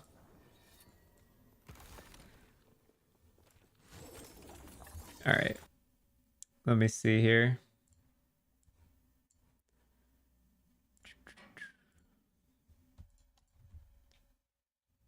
Silver.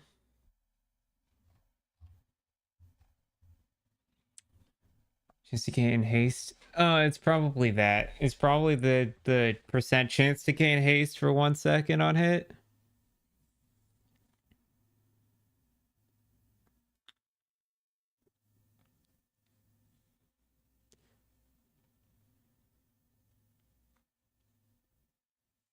How many LP is your coil? Because also like people aren't buying like 1 or 2 LP. Okay, yeah, the 3 LP one would probably sell best if it had a high chance to gain haste roll.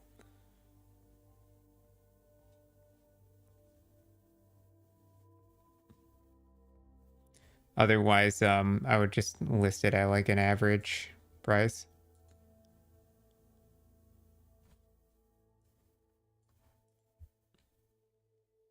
It's the one that bricked. Yeah, I would just list it at like the floor or close to the floor then.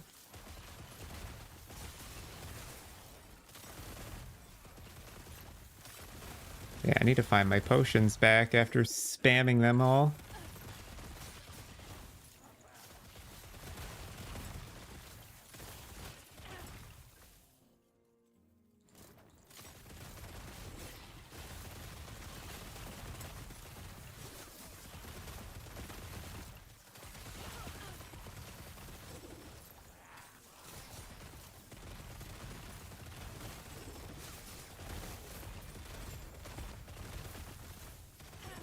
Oh well, isn't that bike smokes? Another day, another nickname.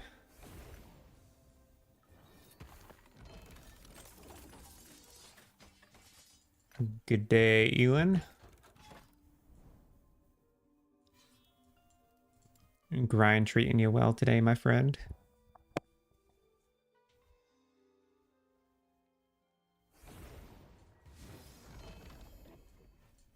2 LP Stormbreaker.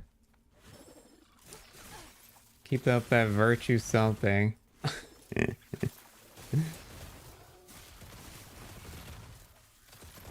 Yeah, moving. It'll probably sell at 4 mil. Whatever the lowest price is, if you list it around that price, if the lowest is 4 mil, then yeah, if you list it around 4 mil, it'll probably sell.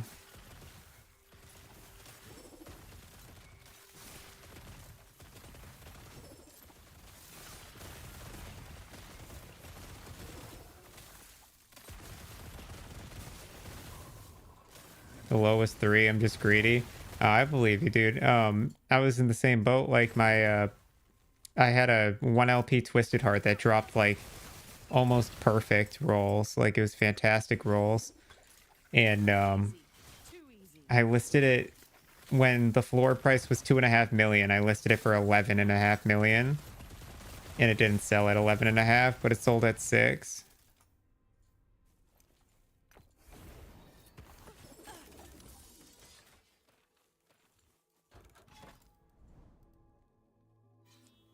All is a matter of perspective.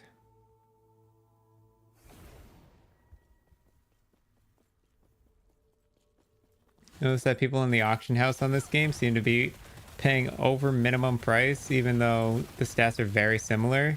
Yeah, typically it's because a lot of people just sort it by newest first, and because that's the default. And so they won't even like look at the fact that there's cheaper ones. Sold your old bow for 14 divs.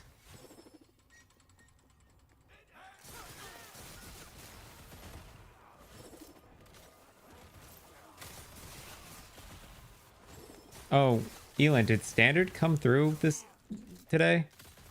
Is standard getting or are league accounts getting migrated to standard today? No, it's still in league. Oh, okay. Yeah, the sort by newest first is Skamaz City, but you know.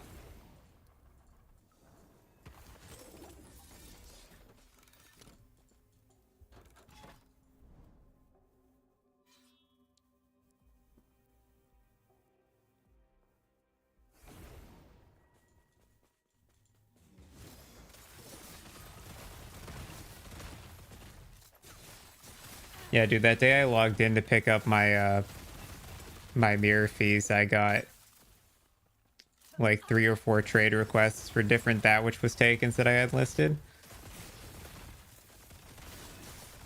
Oh, it's right next to Rat City, dude.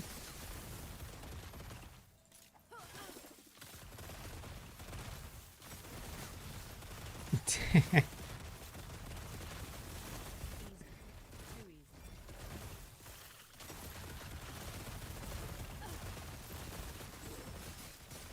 I understood and got one of Elon's jokes for once, dude.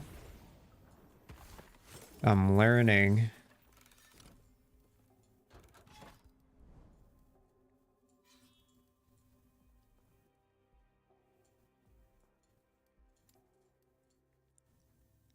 Side effects. Oh god, no. Becoming a virtue dog. Imminent insanity. That was close.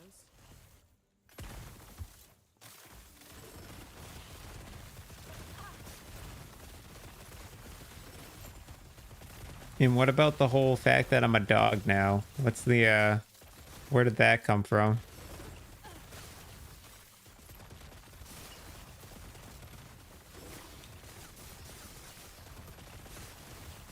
That's just escapism? Yeah, fair enough. Damn.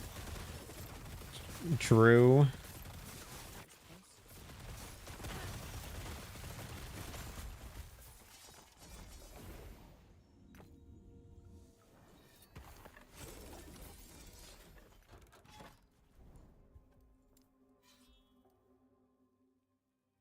Positive things about being insane.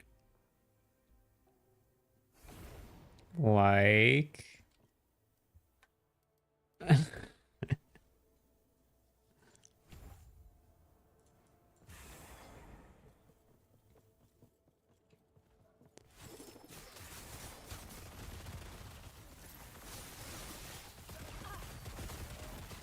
It's like stupidity. Yeah, it hurts the people around you, but not you yourself, because you're too stupid to realize. Yep. With insanity, you're just too crazy to notice. Fair enough.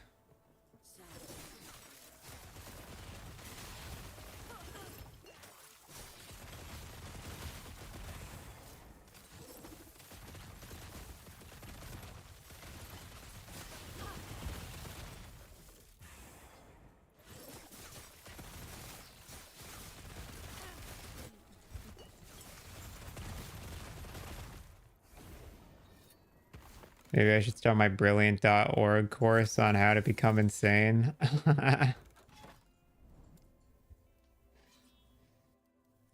Yep, that would sure make you brilliant, that's for sure.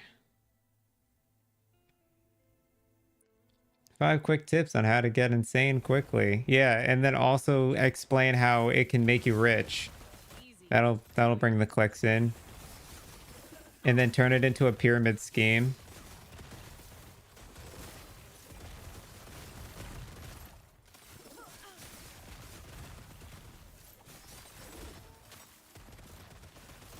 Get insanely rich, insane with these 5 quick... Yeah. Build your wealth of insanity. Get insanely rich with insanity. With these 5 quick tips. Number 1, play Path of Exile. Also buy my PP pills.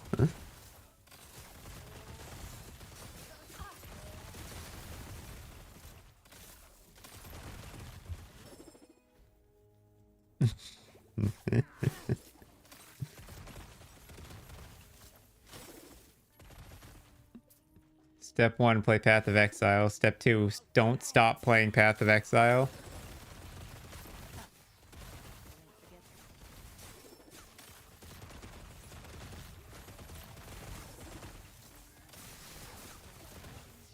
Steps 3, 4, and 5.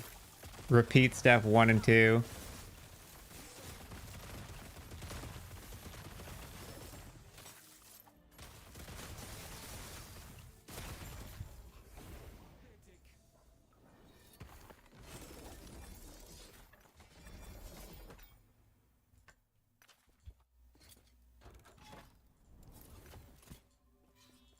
waiting for Zana.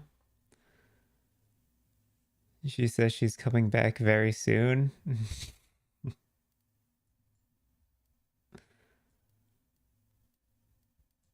Yeah. Well, there's one thing GGG is good at. It's disappointing their players.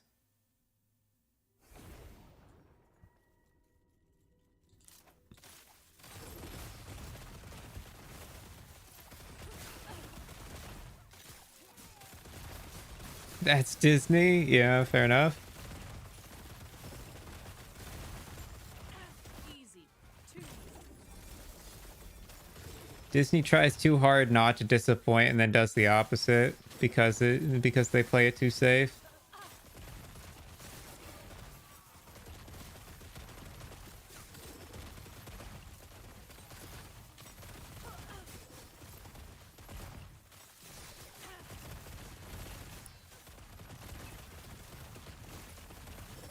Nothing will come close to the sheer amount of disappointment that I've had on The Last Jedi or whatever that one was. I remember watching what was it, Rogue One or something? Star Wars Rogue One. And thinking just how far from the tree they've fallen. Protect everyone.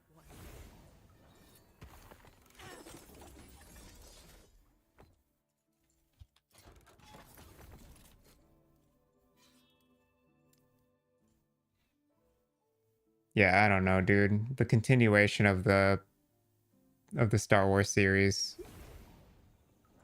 was besides the first continuation, I think the rest weren't amazing. Honestly, none of them were amazing, to be fair, but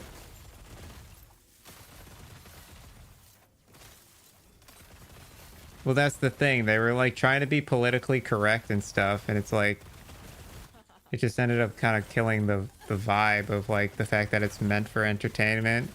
They had to like bring politics into our movie. That was close.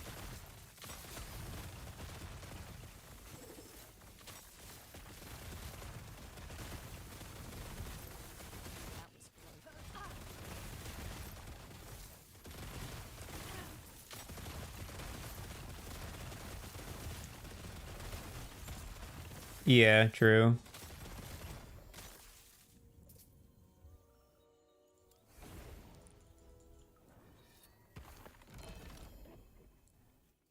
Yeah, moving. I don't think they were bad and like per se, but they weren't like smash hits either.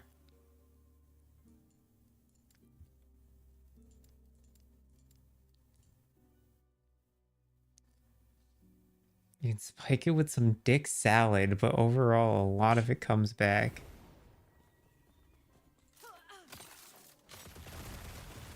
What?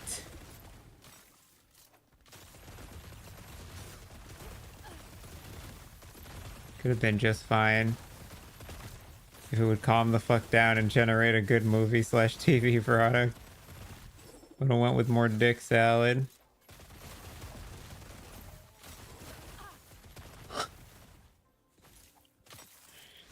Elin, your analogy's blowing me away, dude.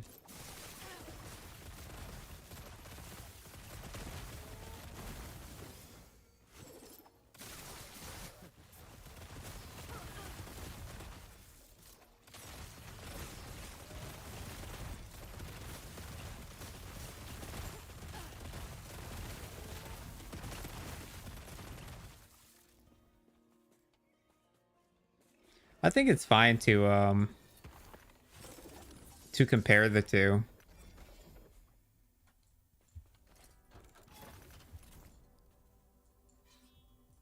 The old with the new. Considering it is a continuation of the same story.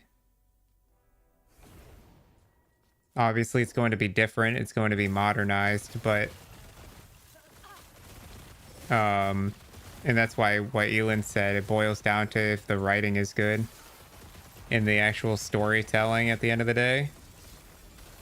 And was it good in the new Star Wars films? It was fine. It's, you know, good, yes. But it's not like Harry Potter good, you know? In my opinion, at least. Of course, this is all opinionated stuff. Like, everyone's entitled to think differently.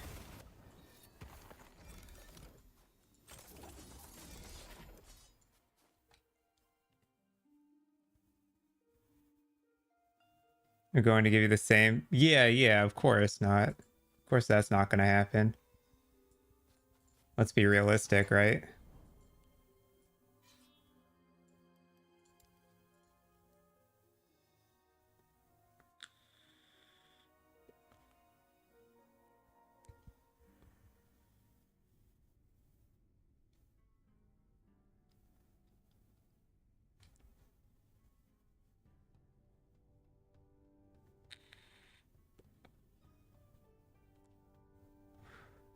I will say, though, watching Harry Potter as a kid and then rewatching it again as an adult, it felt even better the second time. I think I'm stuck in a load screen. I think I'm going to get booted here.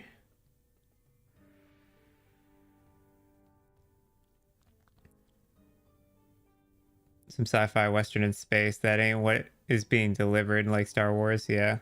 Well, that's what it comes down to, right? It's like, did they actually tackle the story at hand? But I agree with you moving on your left. You shouldn't be comparing it to the exact same feeling that you felt when you first watched the original. Like, it's gonna be different. It's gonna be worse no matter what, because you'll never get that same nostalgic, like, oh, epic feeling, you know. But at the same time, it's still good to criticize the movie and compare it at least to the writing and the storytelling of the originals. But the feeling itself, I agree. I don't think you should compare it to the same feeling. And that's why I think it comes down to, like, critics should be the ones that are judging this stuff, not, you know, the average viewer. All right, I got an Alt F4. I'm stuck in a load screen.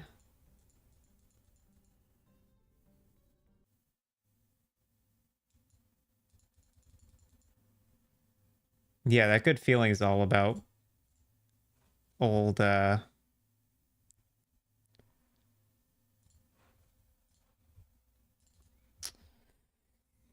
nostalgia feelings, right? Dude, some of the MCU movies are amazing, but yeah, they've gotten worse over time.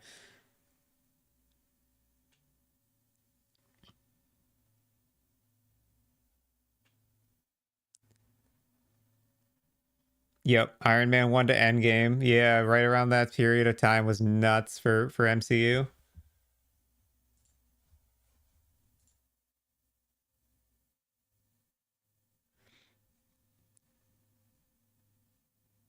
Yep. One of my favorites was one of my favorite MCU movies is Thor Ragnarok. I think that movie's incredible.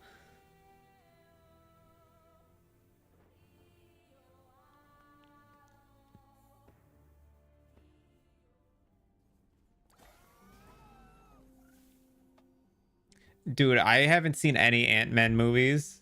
I haven't seen a single one. Thor 2 gets hated on way too much.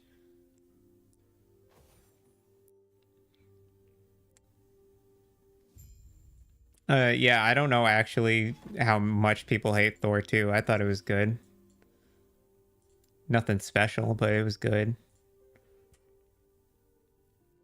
I didn't see any I've never seen an Ant-Man film.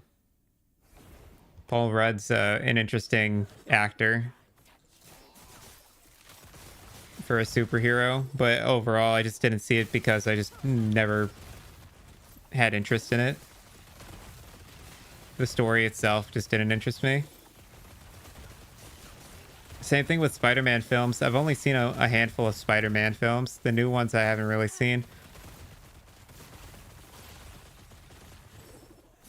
Because Spider-Man's another part of the MCU that I'm not particularly interested in.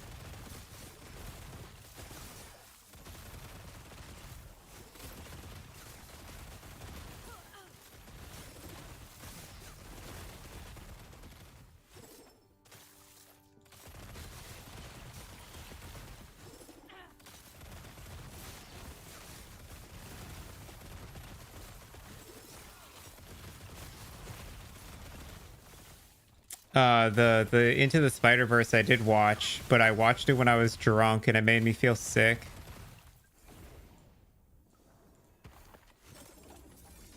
This was back in college when I actually drank.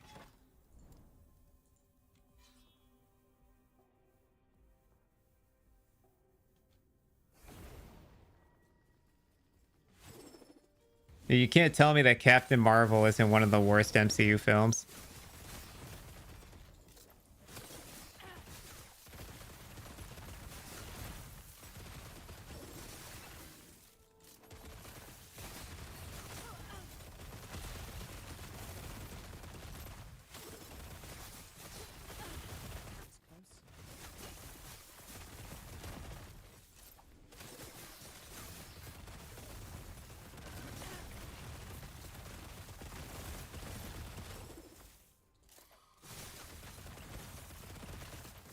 I was excited for Captain Marvel. I thought it was going to be good. And then I went and saw it and I was so disappointed.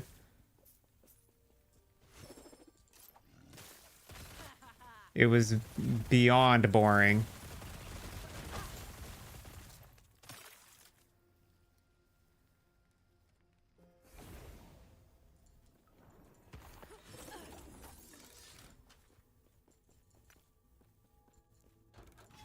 On the 1LP core of the mountain,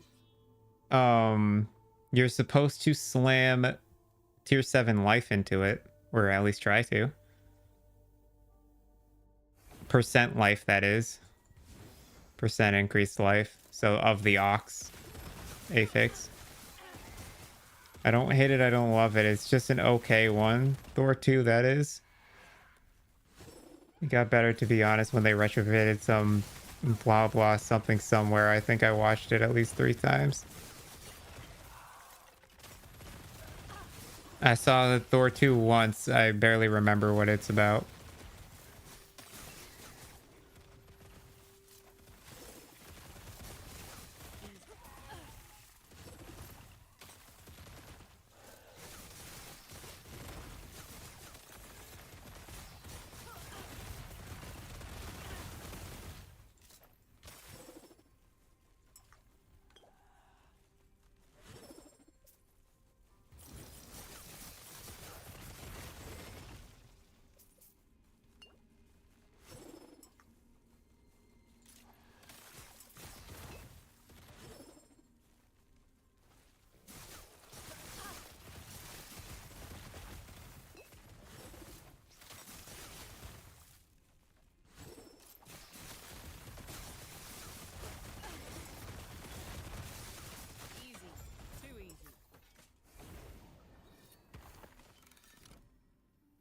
Nickelback treatment. Yeah, worse than it being called worse than it actually was. Yeah, I didn't keep up with critics on it. I have no idea how it received on press.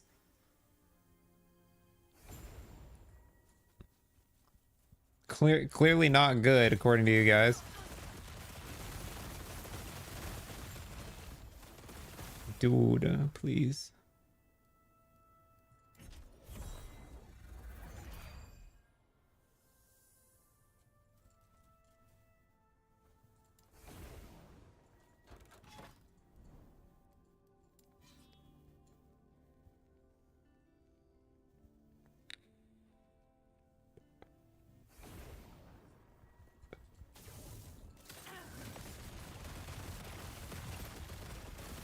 Yeah, I never was part of that internet side of things.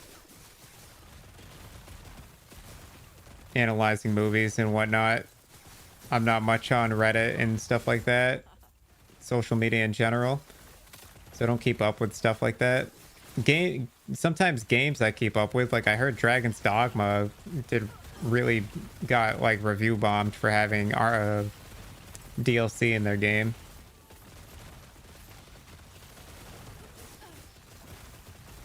Or it was like microtransaction DLC. It was like really dumb.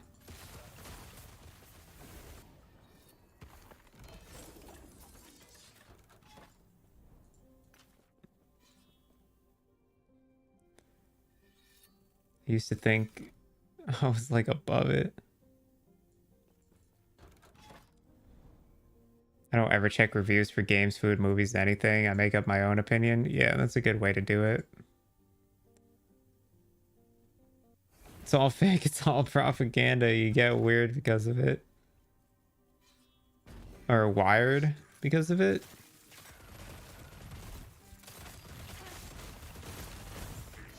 Yeah, I don't pay attention to any of that shit, dude. I just go watch the movie.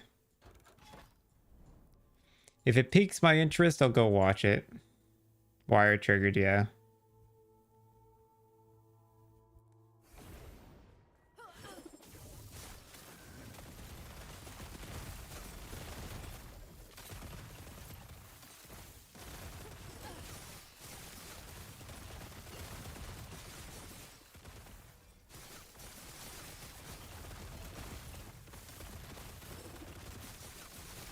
They won't forget that.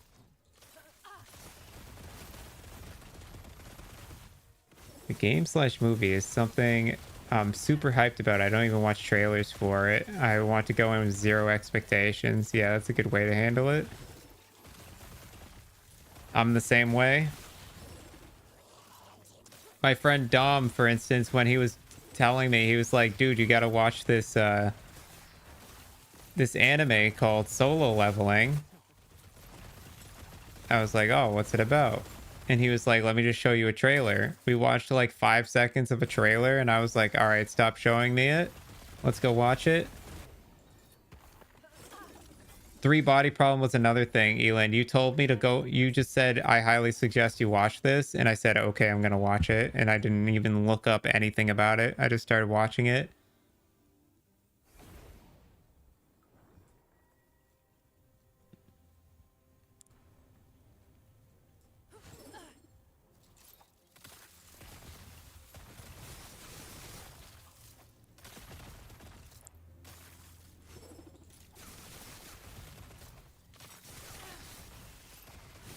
Did you guys see that there's a Borderlands movie coming out? That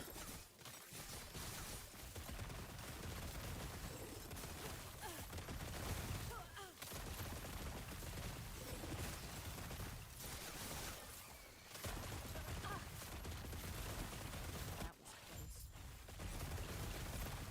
It's a series on Amazon. Is it actually?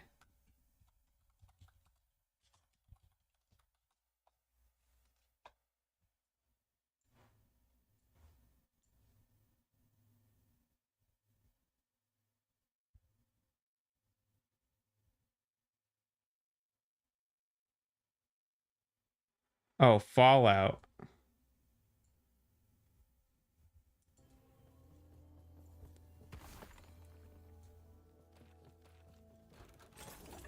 Has some girl boss vibes, but it still might be good. That's what I got out of it, dude.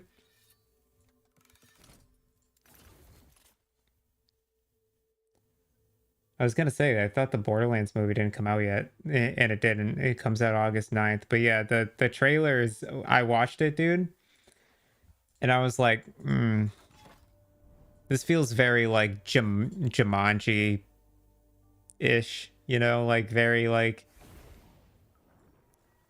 it just had way too much action comedy influence to it.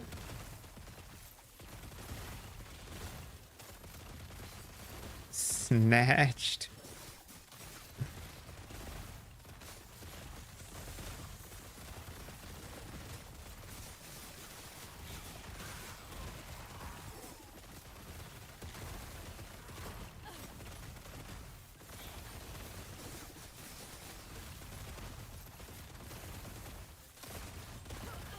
But yeah, I don't. Based off of what I saw for the Borderlands movie, I don't think I'm actually gonna enjoy it, but I might give it a try.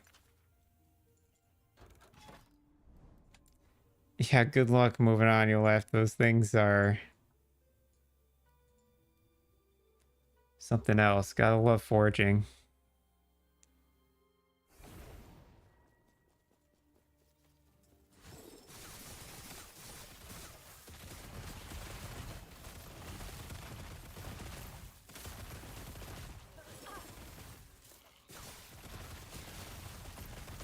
But yeah, Elon, that's why, dude, the last time I went to a movie theater was years ago. I always just wait for it to come out on stream platforms now.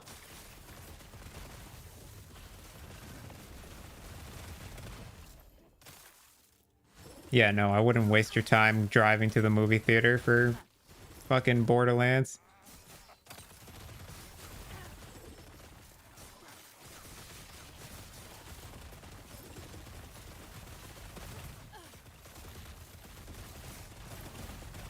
Another 3 to 4 mil.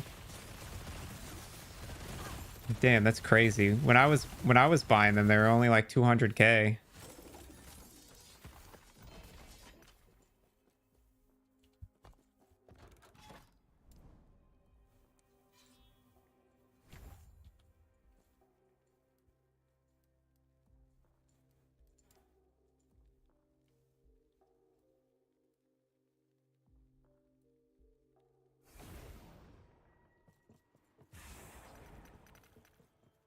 I mean, obviously you do need to buy another 1 LP core of the mountain too, or farm for one.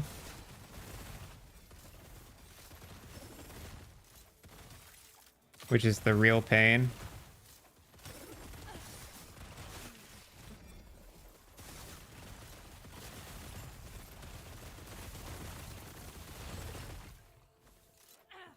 Continue to expect that rare and good affixes will continue to spike up in value.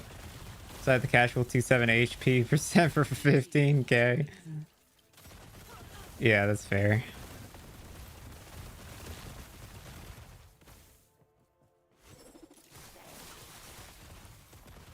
Damn, moving did first try not still super cheap. They're not like 5 mil. I feel like they're like 5 mil each. And if you want one with good rolls, it's gonna cost like closer to 10 mil.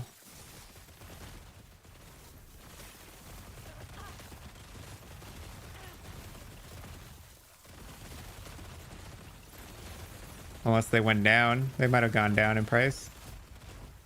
That's crazy.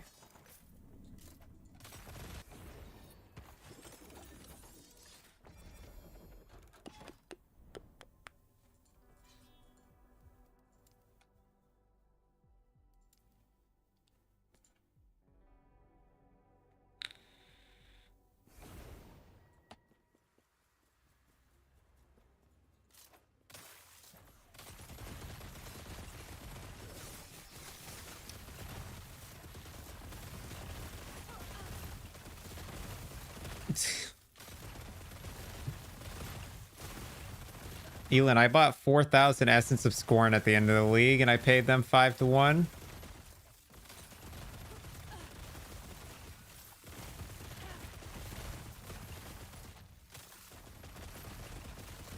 was close. Low cost is 650K? What the fuck? What the hell happened? That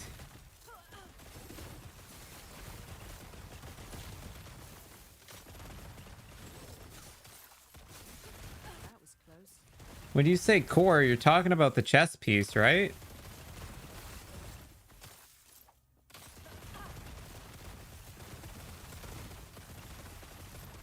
Core of the mountain, yeah.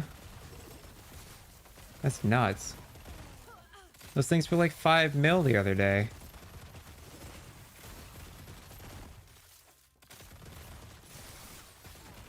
Taffy is 10 divs.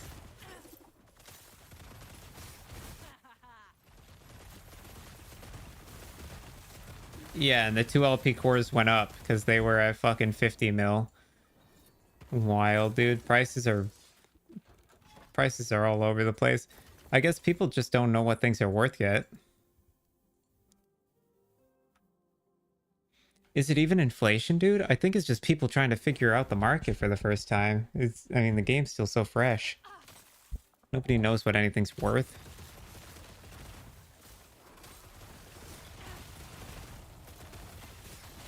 Yeah, Nelly, yeah. In PoE, dude. I mean,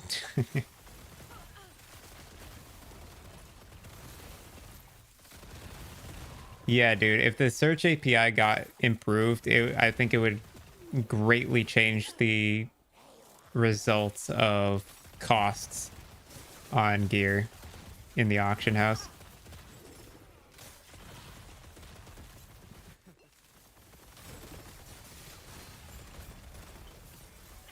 That bitch almost one-shot me.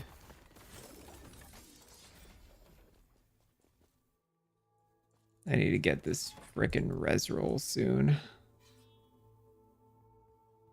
With the ability to search for shred armor. True that, dude. Yeah, that's crazy. I paid literally 2 days ago 200k for those tier 7 body armors.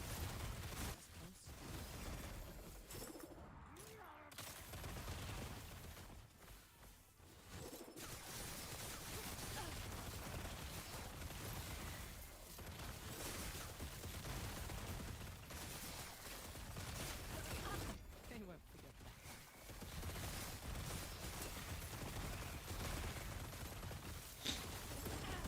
Nope, greatly different actually, Elin.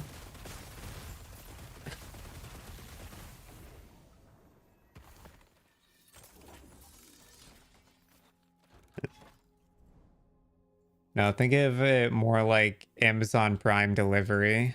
Same day delivery.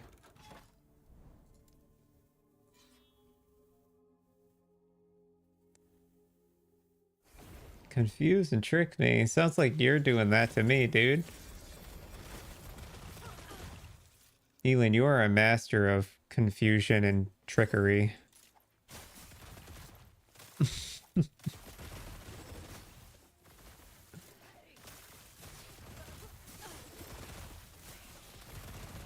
Easy. Too easy.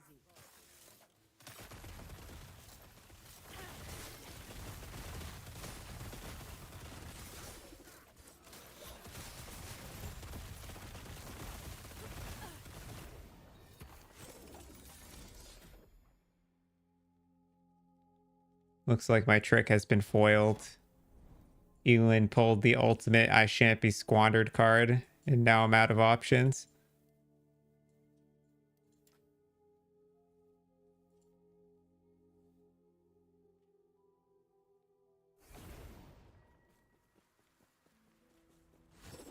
He must be stopped. I must kill him now.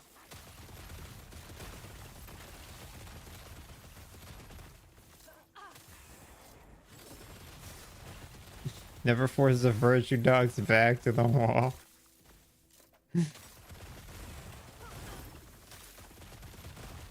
Yeah, be careful what you ask for. Arf arf and whatnot.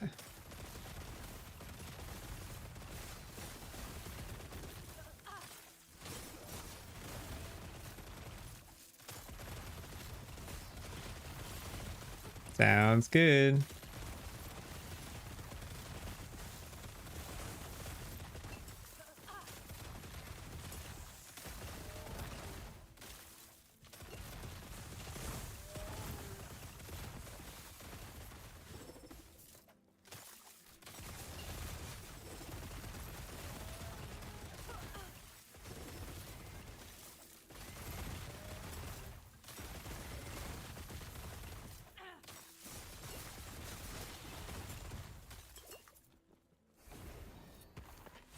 Gonna give me an anxiety attack? What's gross?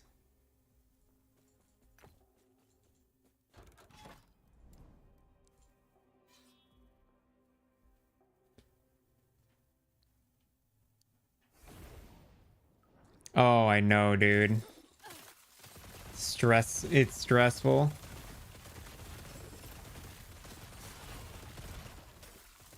I think it took me 3 tries to get mine.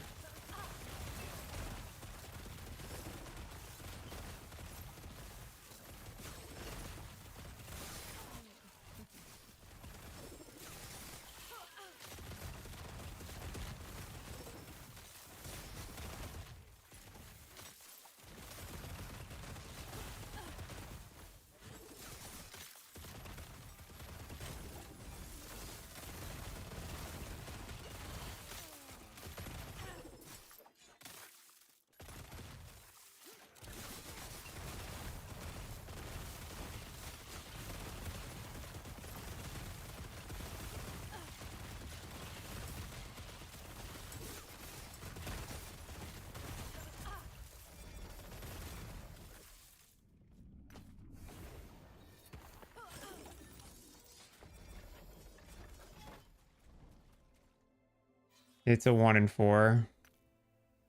Or an abortion.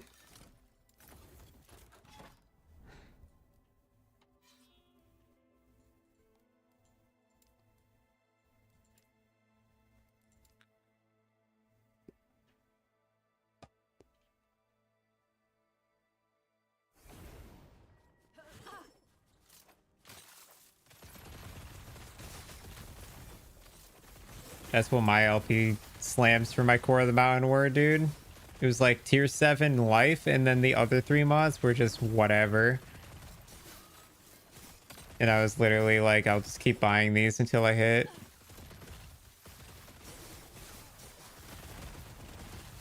Hit it on the 3rd try.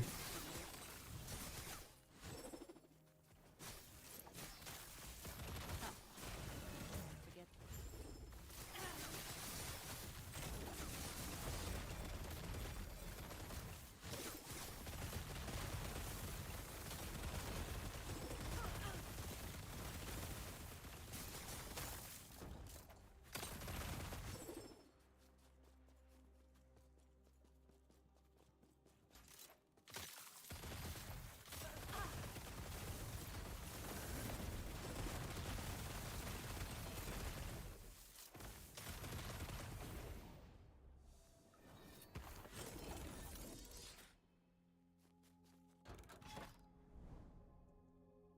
Come on, give me the money.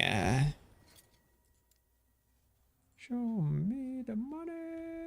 Money, money, money, money. Money.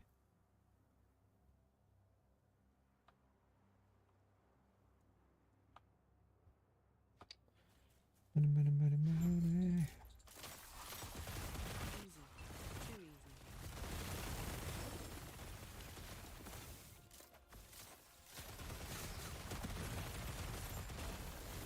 Yeah. Whoa.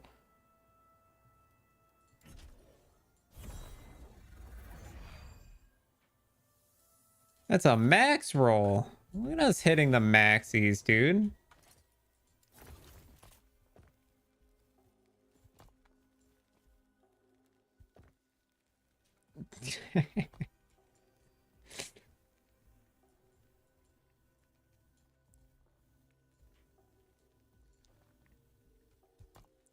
Okay, I think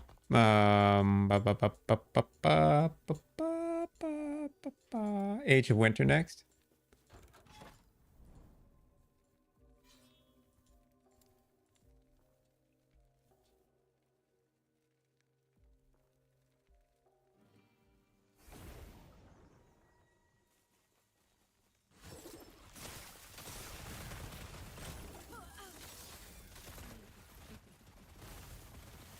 Hell yeah.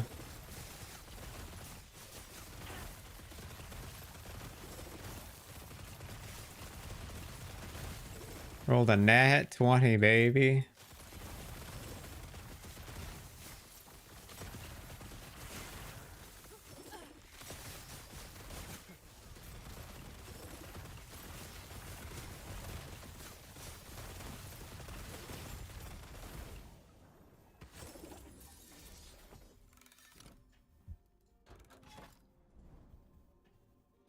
Now we just need to find cold res And then we go get some armor from Fire Guy and crit multi from the bird. I'm gonna be chilling. We stand around 4K ward, which is still, in my opinion, not enough, but you know what? We'll make do with what we get.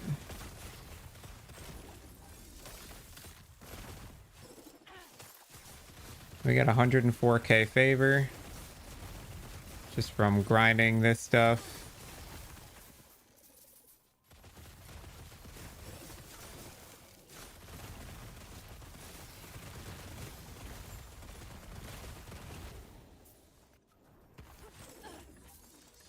We're zooming. We're at level 89. Bird is the ward. Bird, bird, bird. Bird is the ward. Bird, bird, bird. Bird is the ward.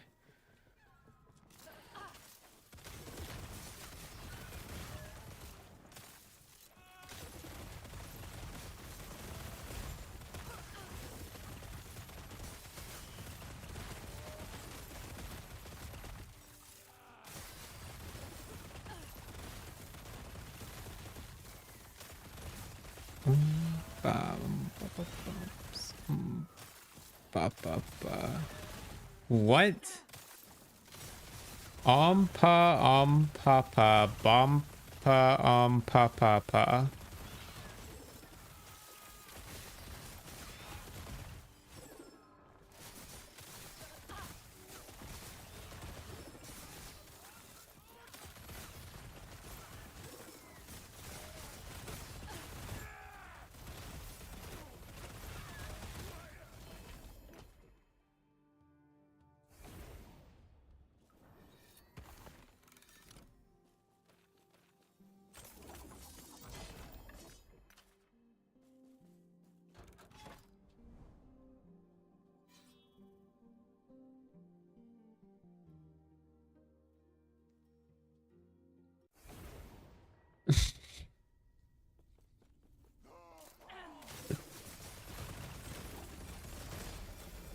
Papa, papa.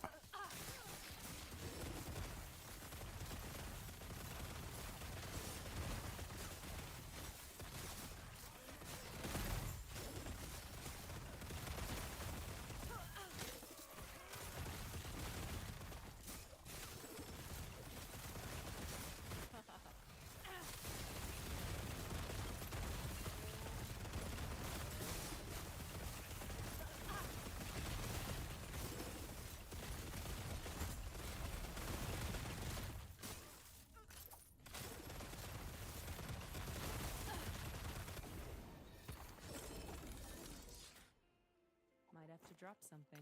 Might have to drop something. I don't think so. Ugh, in arena. Yucky.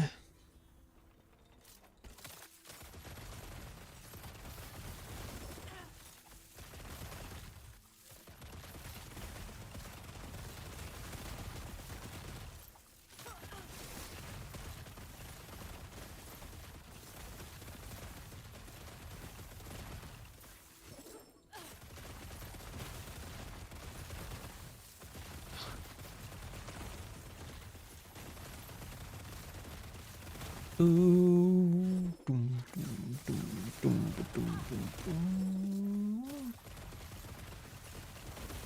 It's a crazy to pop it like it's hot. Drop it like it's hot. Drop it like it's hot. Get at you. Drop it like it's hot. Drop it like it's hot. Got an attitude. Drop it like it's hot. Drop it like it's hot. Drop it like it's hot.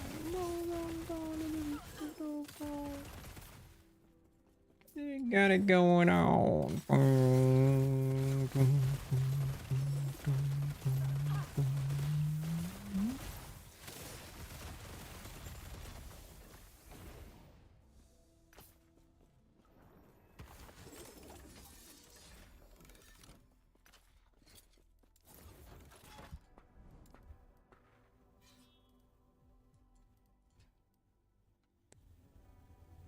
Ooh.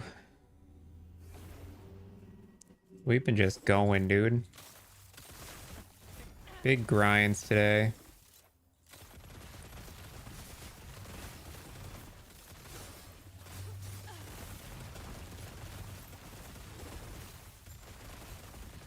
Covered ground, made upgrades. Right, 250 cold res, just ain't it, chief? How do we push that further? I can get this glove LP slam, maybe.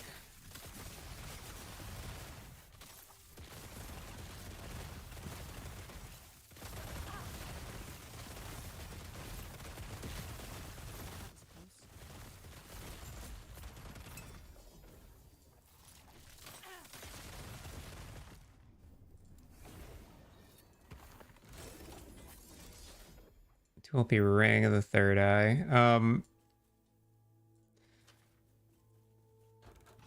The problem is I can't use like I can't slam tier 7 cold res onto the glove because it won't have the experimental mod with it.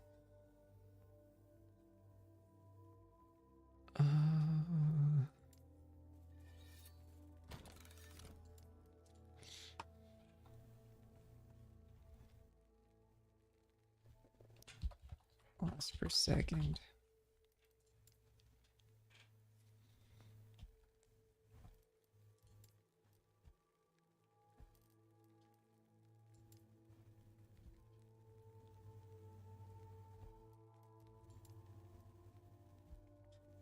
Yeah, these all suck ass. You slam it like it's hot. Slam it like it's hot. Slam it like it's hot. I return. What did I miss? We hit 2 of our blessings so far. We hit the XP blessing, and then I just hit the all res blessing, and I max rolled it. So we got 20% all res. Besides that, we've equipped a jungle queen instead of shattered chains. We equipped red rings instead of Ocarian and siphon of anguish. So we're up to like 4k ward, and we're kind of chilling now. But I'm just working towards blessings currently.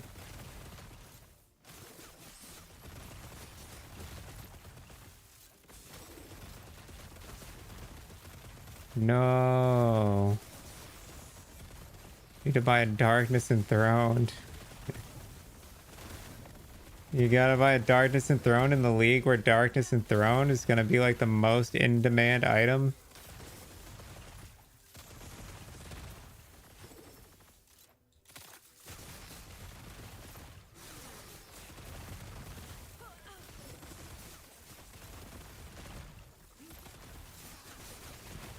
Dude, I hope you know, because of what they did to Mage Blood, Darkness Enthroned is actually going to be like one of the most expensive belts in the game now.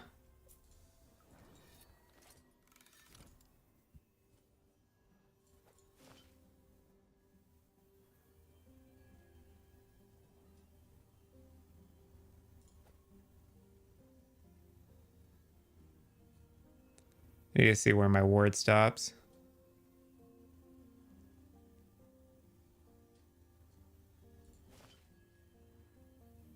Okay, that is very clearly worse. All right.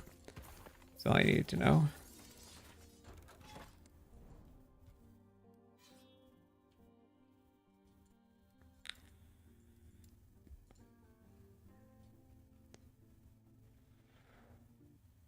It will be fine. This is fine. Your virtue dog is not even catching any fire. Obviously 100% fine.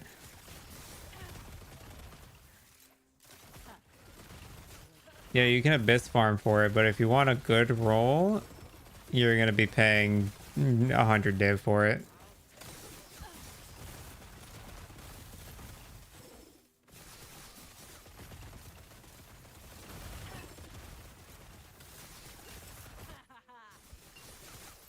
Or hear me out.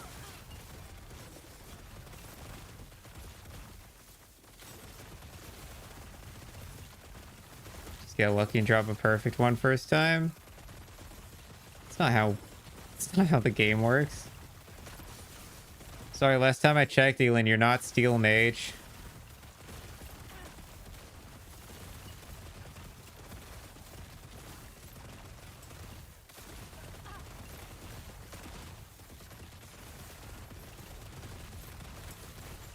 Yeah, you either get one of the other 49 optional rolls, or you get the one roll that is perfect.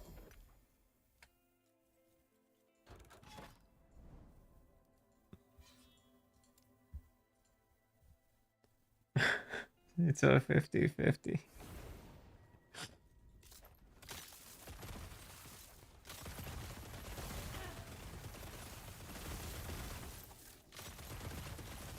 Elin using American math over here.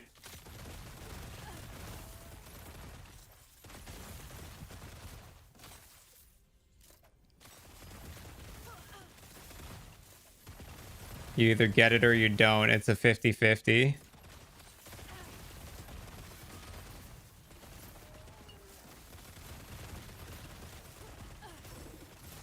It has oil.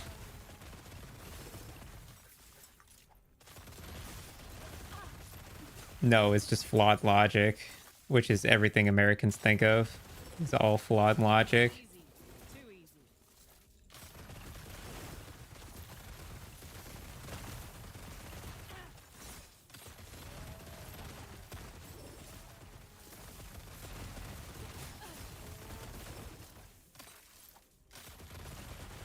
No, it's a 3 values logic system. Babies, Jesus, and drugs. It's actually a 4 values logic system. You forgot beer.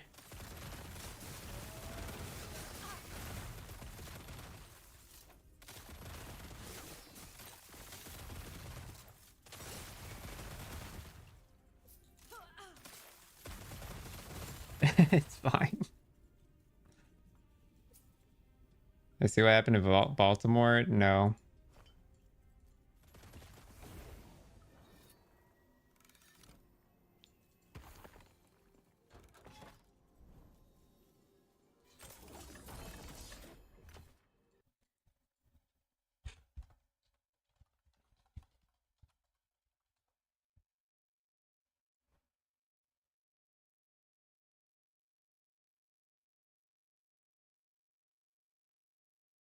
Oof. A bridge collapsed?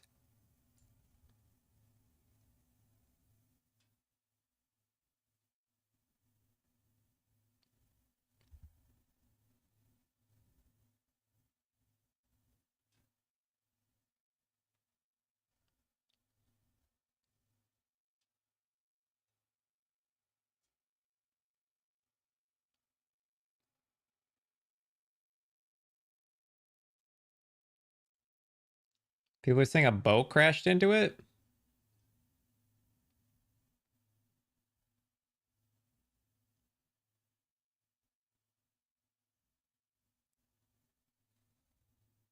Yeah. Damn.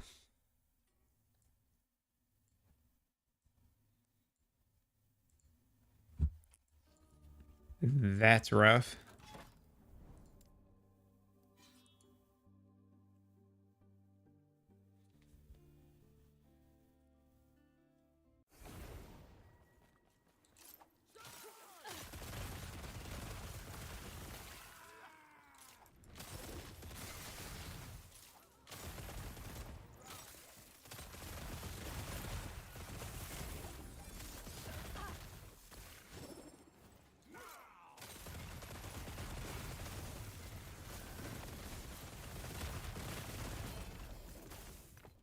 Crazy how you can just be minding your own business, going to the store, and all of a sudden the bridge collapses from underneath you. You have no control over it.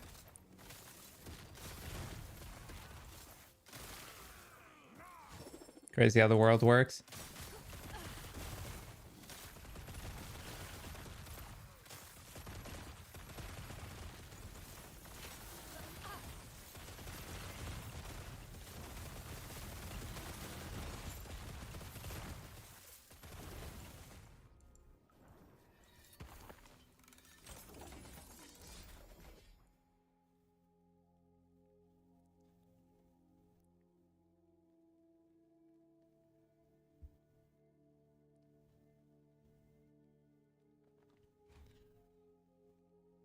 Oh god, do I even have Discord open? Okay. You bought a 97%er. And it's foil. Oh god, I just dragged my Twitch chat. Shit.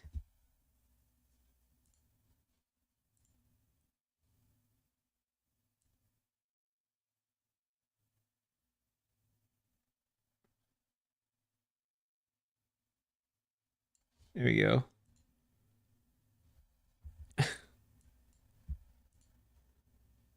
Time to hit empowered monos. My lethal mirage rogue. Interesting.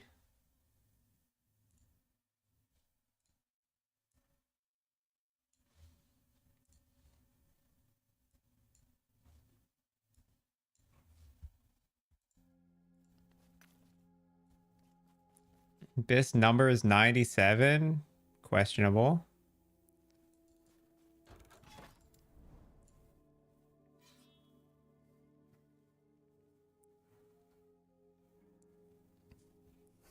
Lethal mirage. What's that even do?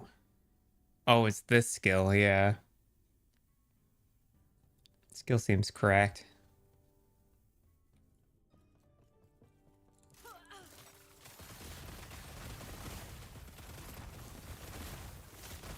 The divines on top of it make... Oh, the 69 divines? Yeah, okay. Yeah, fair enough.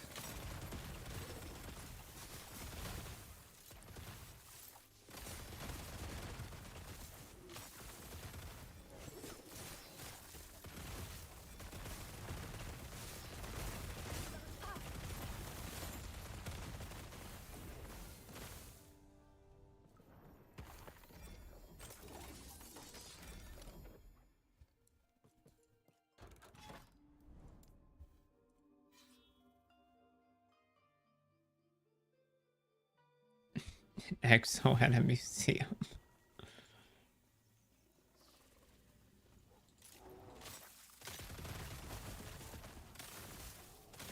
Damn, Elon, that's a pretty astute establishment. I don't know if they'll accept your work.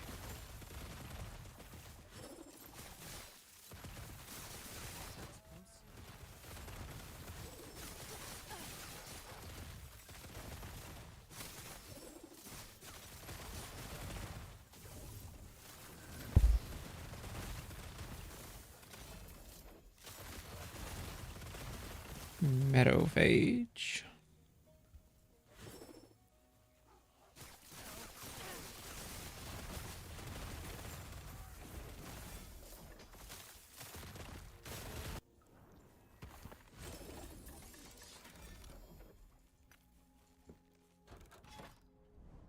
Shocked, insane Pikachu face. What?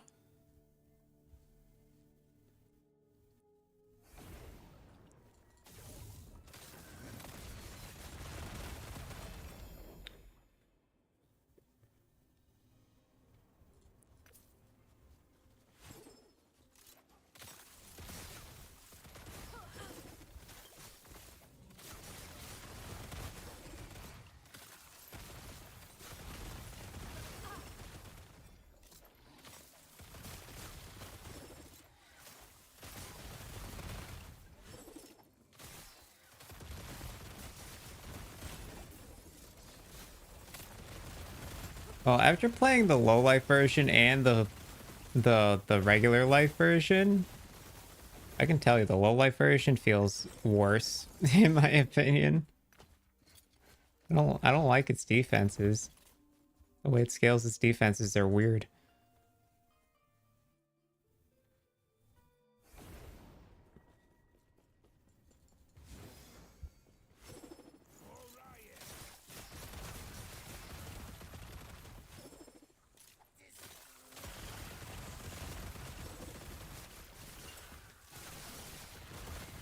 That being said, I don't really have a choice in the matter. The life-based version is going to require too much of a commitment.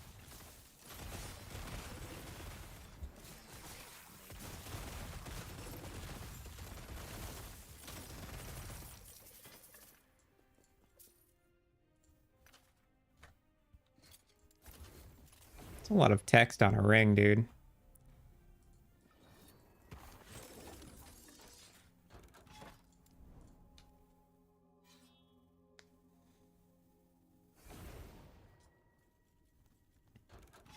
Text wall items overall.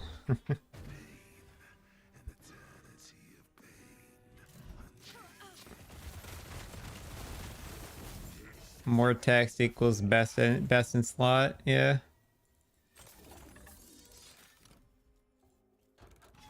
No, you got a point.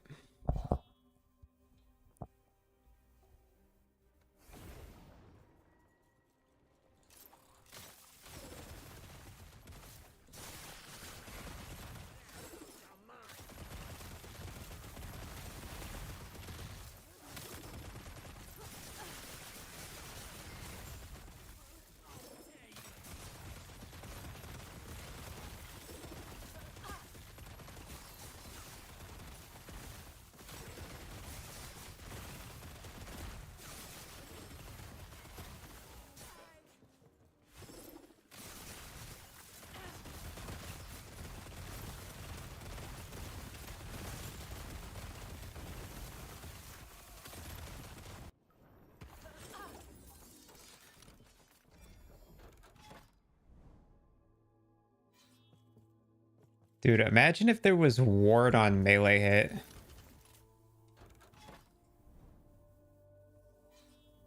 For this build in particular. I know there's ward on melee hit for like Spellblade, but like imagine if it was an affix on an item. You could get it on this build. How freaking insane that would be.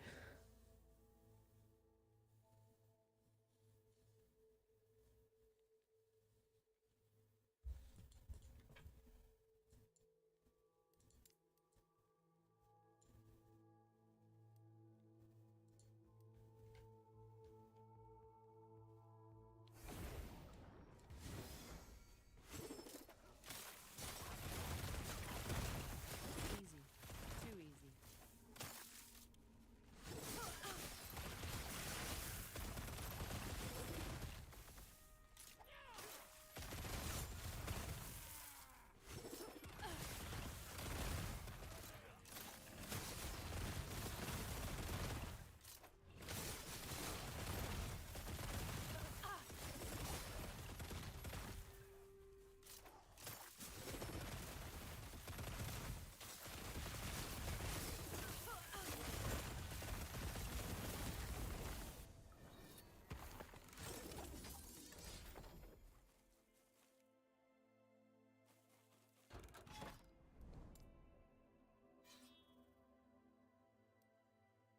Okay, hopefully we get this one first try, because I hate sticking around in these damn 900 stability monoliths.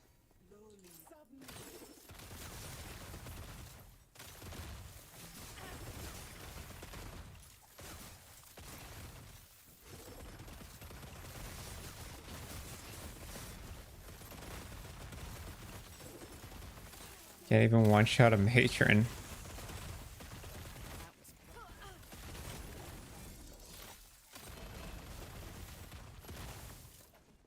There's only one build in the game that can actually one-shot a matron.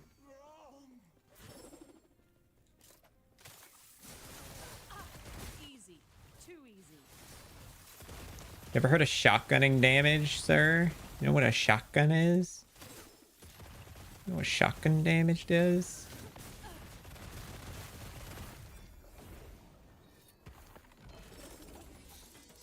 Alrighty.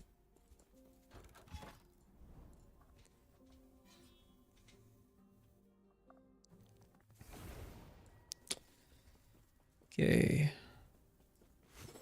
First try me, bro. First try? Well, we did get it first try, but it's literally a mineral. Is literally the lowest roll.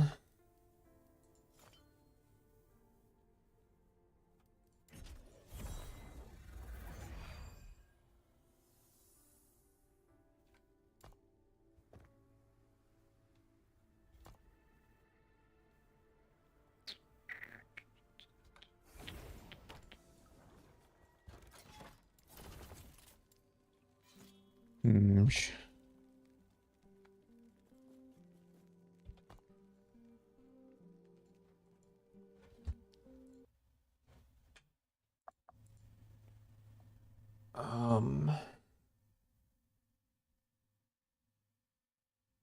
Go get the other blessings first, I guess.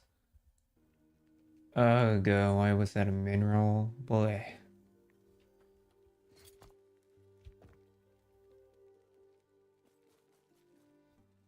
There's 1% on caps, right? So whatever 20% word retention would do.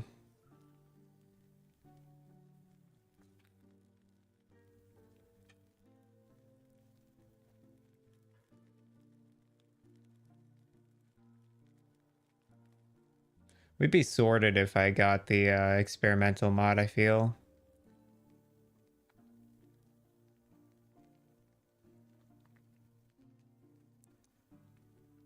Obviously, our like peak and exsanguinous slams are pretty lousy. Honestly, our slams in general are pretty lousy. Except for our Jelkhors. Our Jelkhors are solid. It's our crit chance anyway, so it's very good. Okay.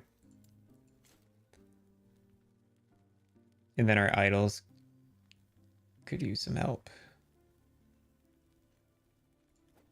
Actually, this over this. Okay, the ward remained the same.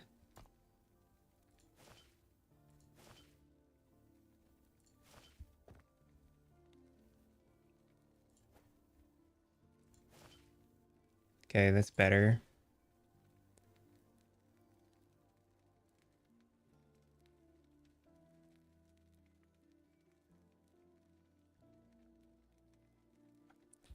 Sure. All right. What's next?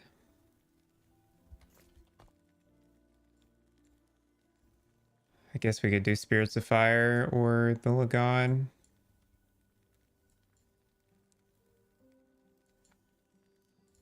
Let's go do Lagan, I guess.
Hey, how slow these are at the start, man.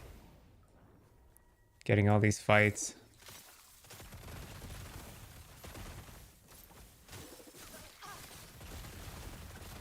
We're grinding. We're up to 112k favor.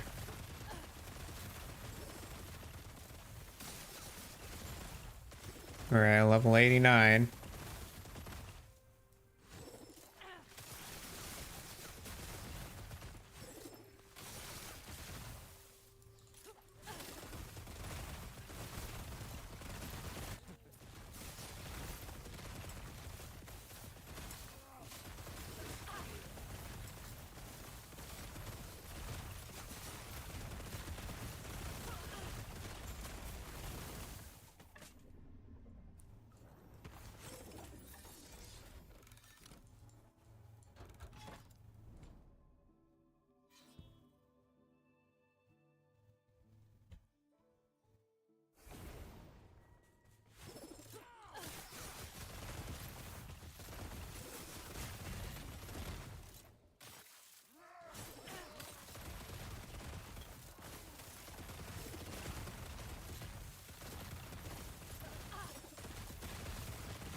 Oh, it's an arena? Great.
Oh, right into another arena. Oh, good.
That was close.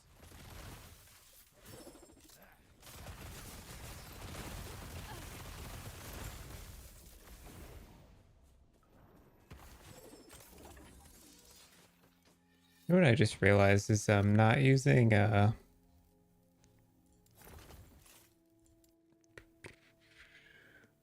other jungle queen, which I think is on another character. Yep. So forget that plan for now.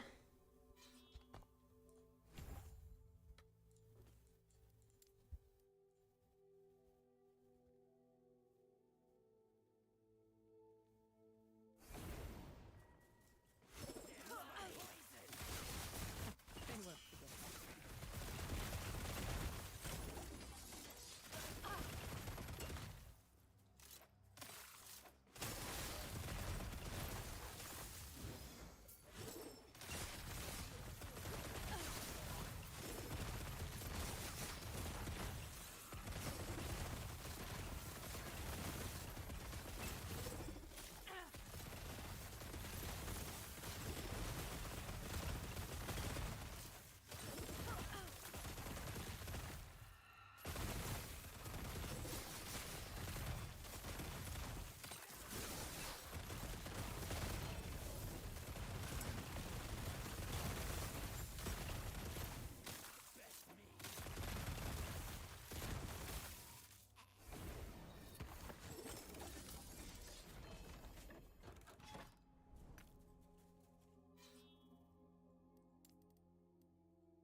All right.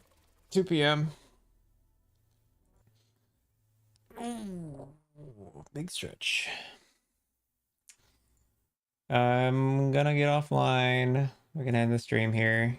And I'm gonna go eat, take a break, take my dog out, etc., etc. Thanks for hanging out today. And I appreciate you all being here. Later, moving on. You left. Later, people. I'll be back tomorrow. So you can find me again tomorrow. And yeah, y'all have a great rest of your day. All right. Peace out.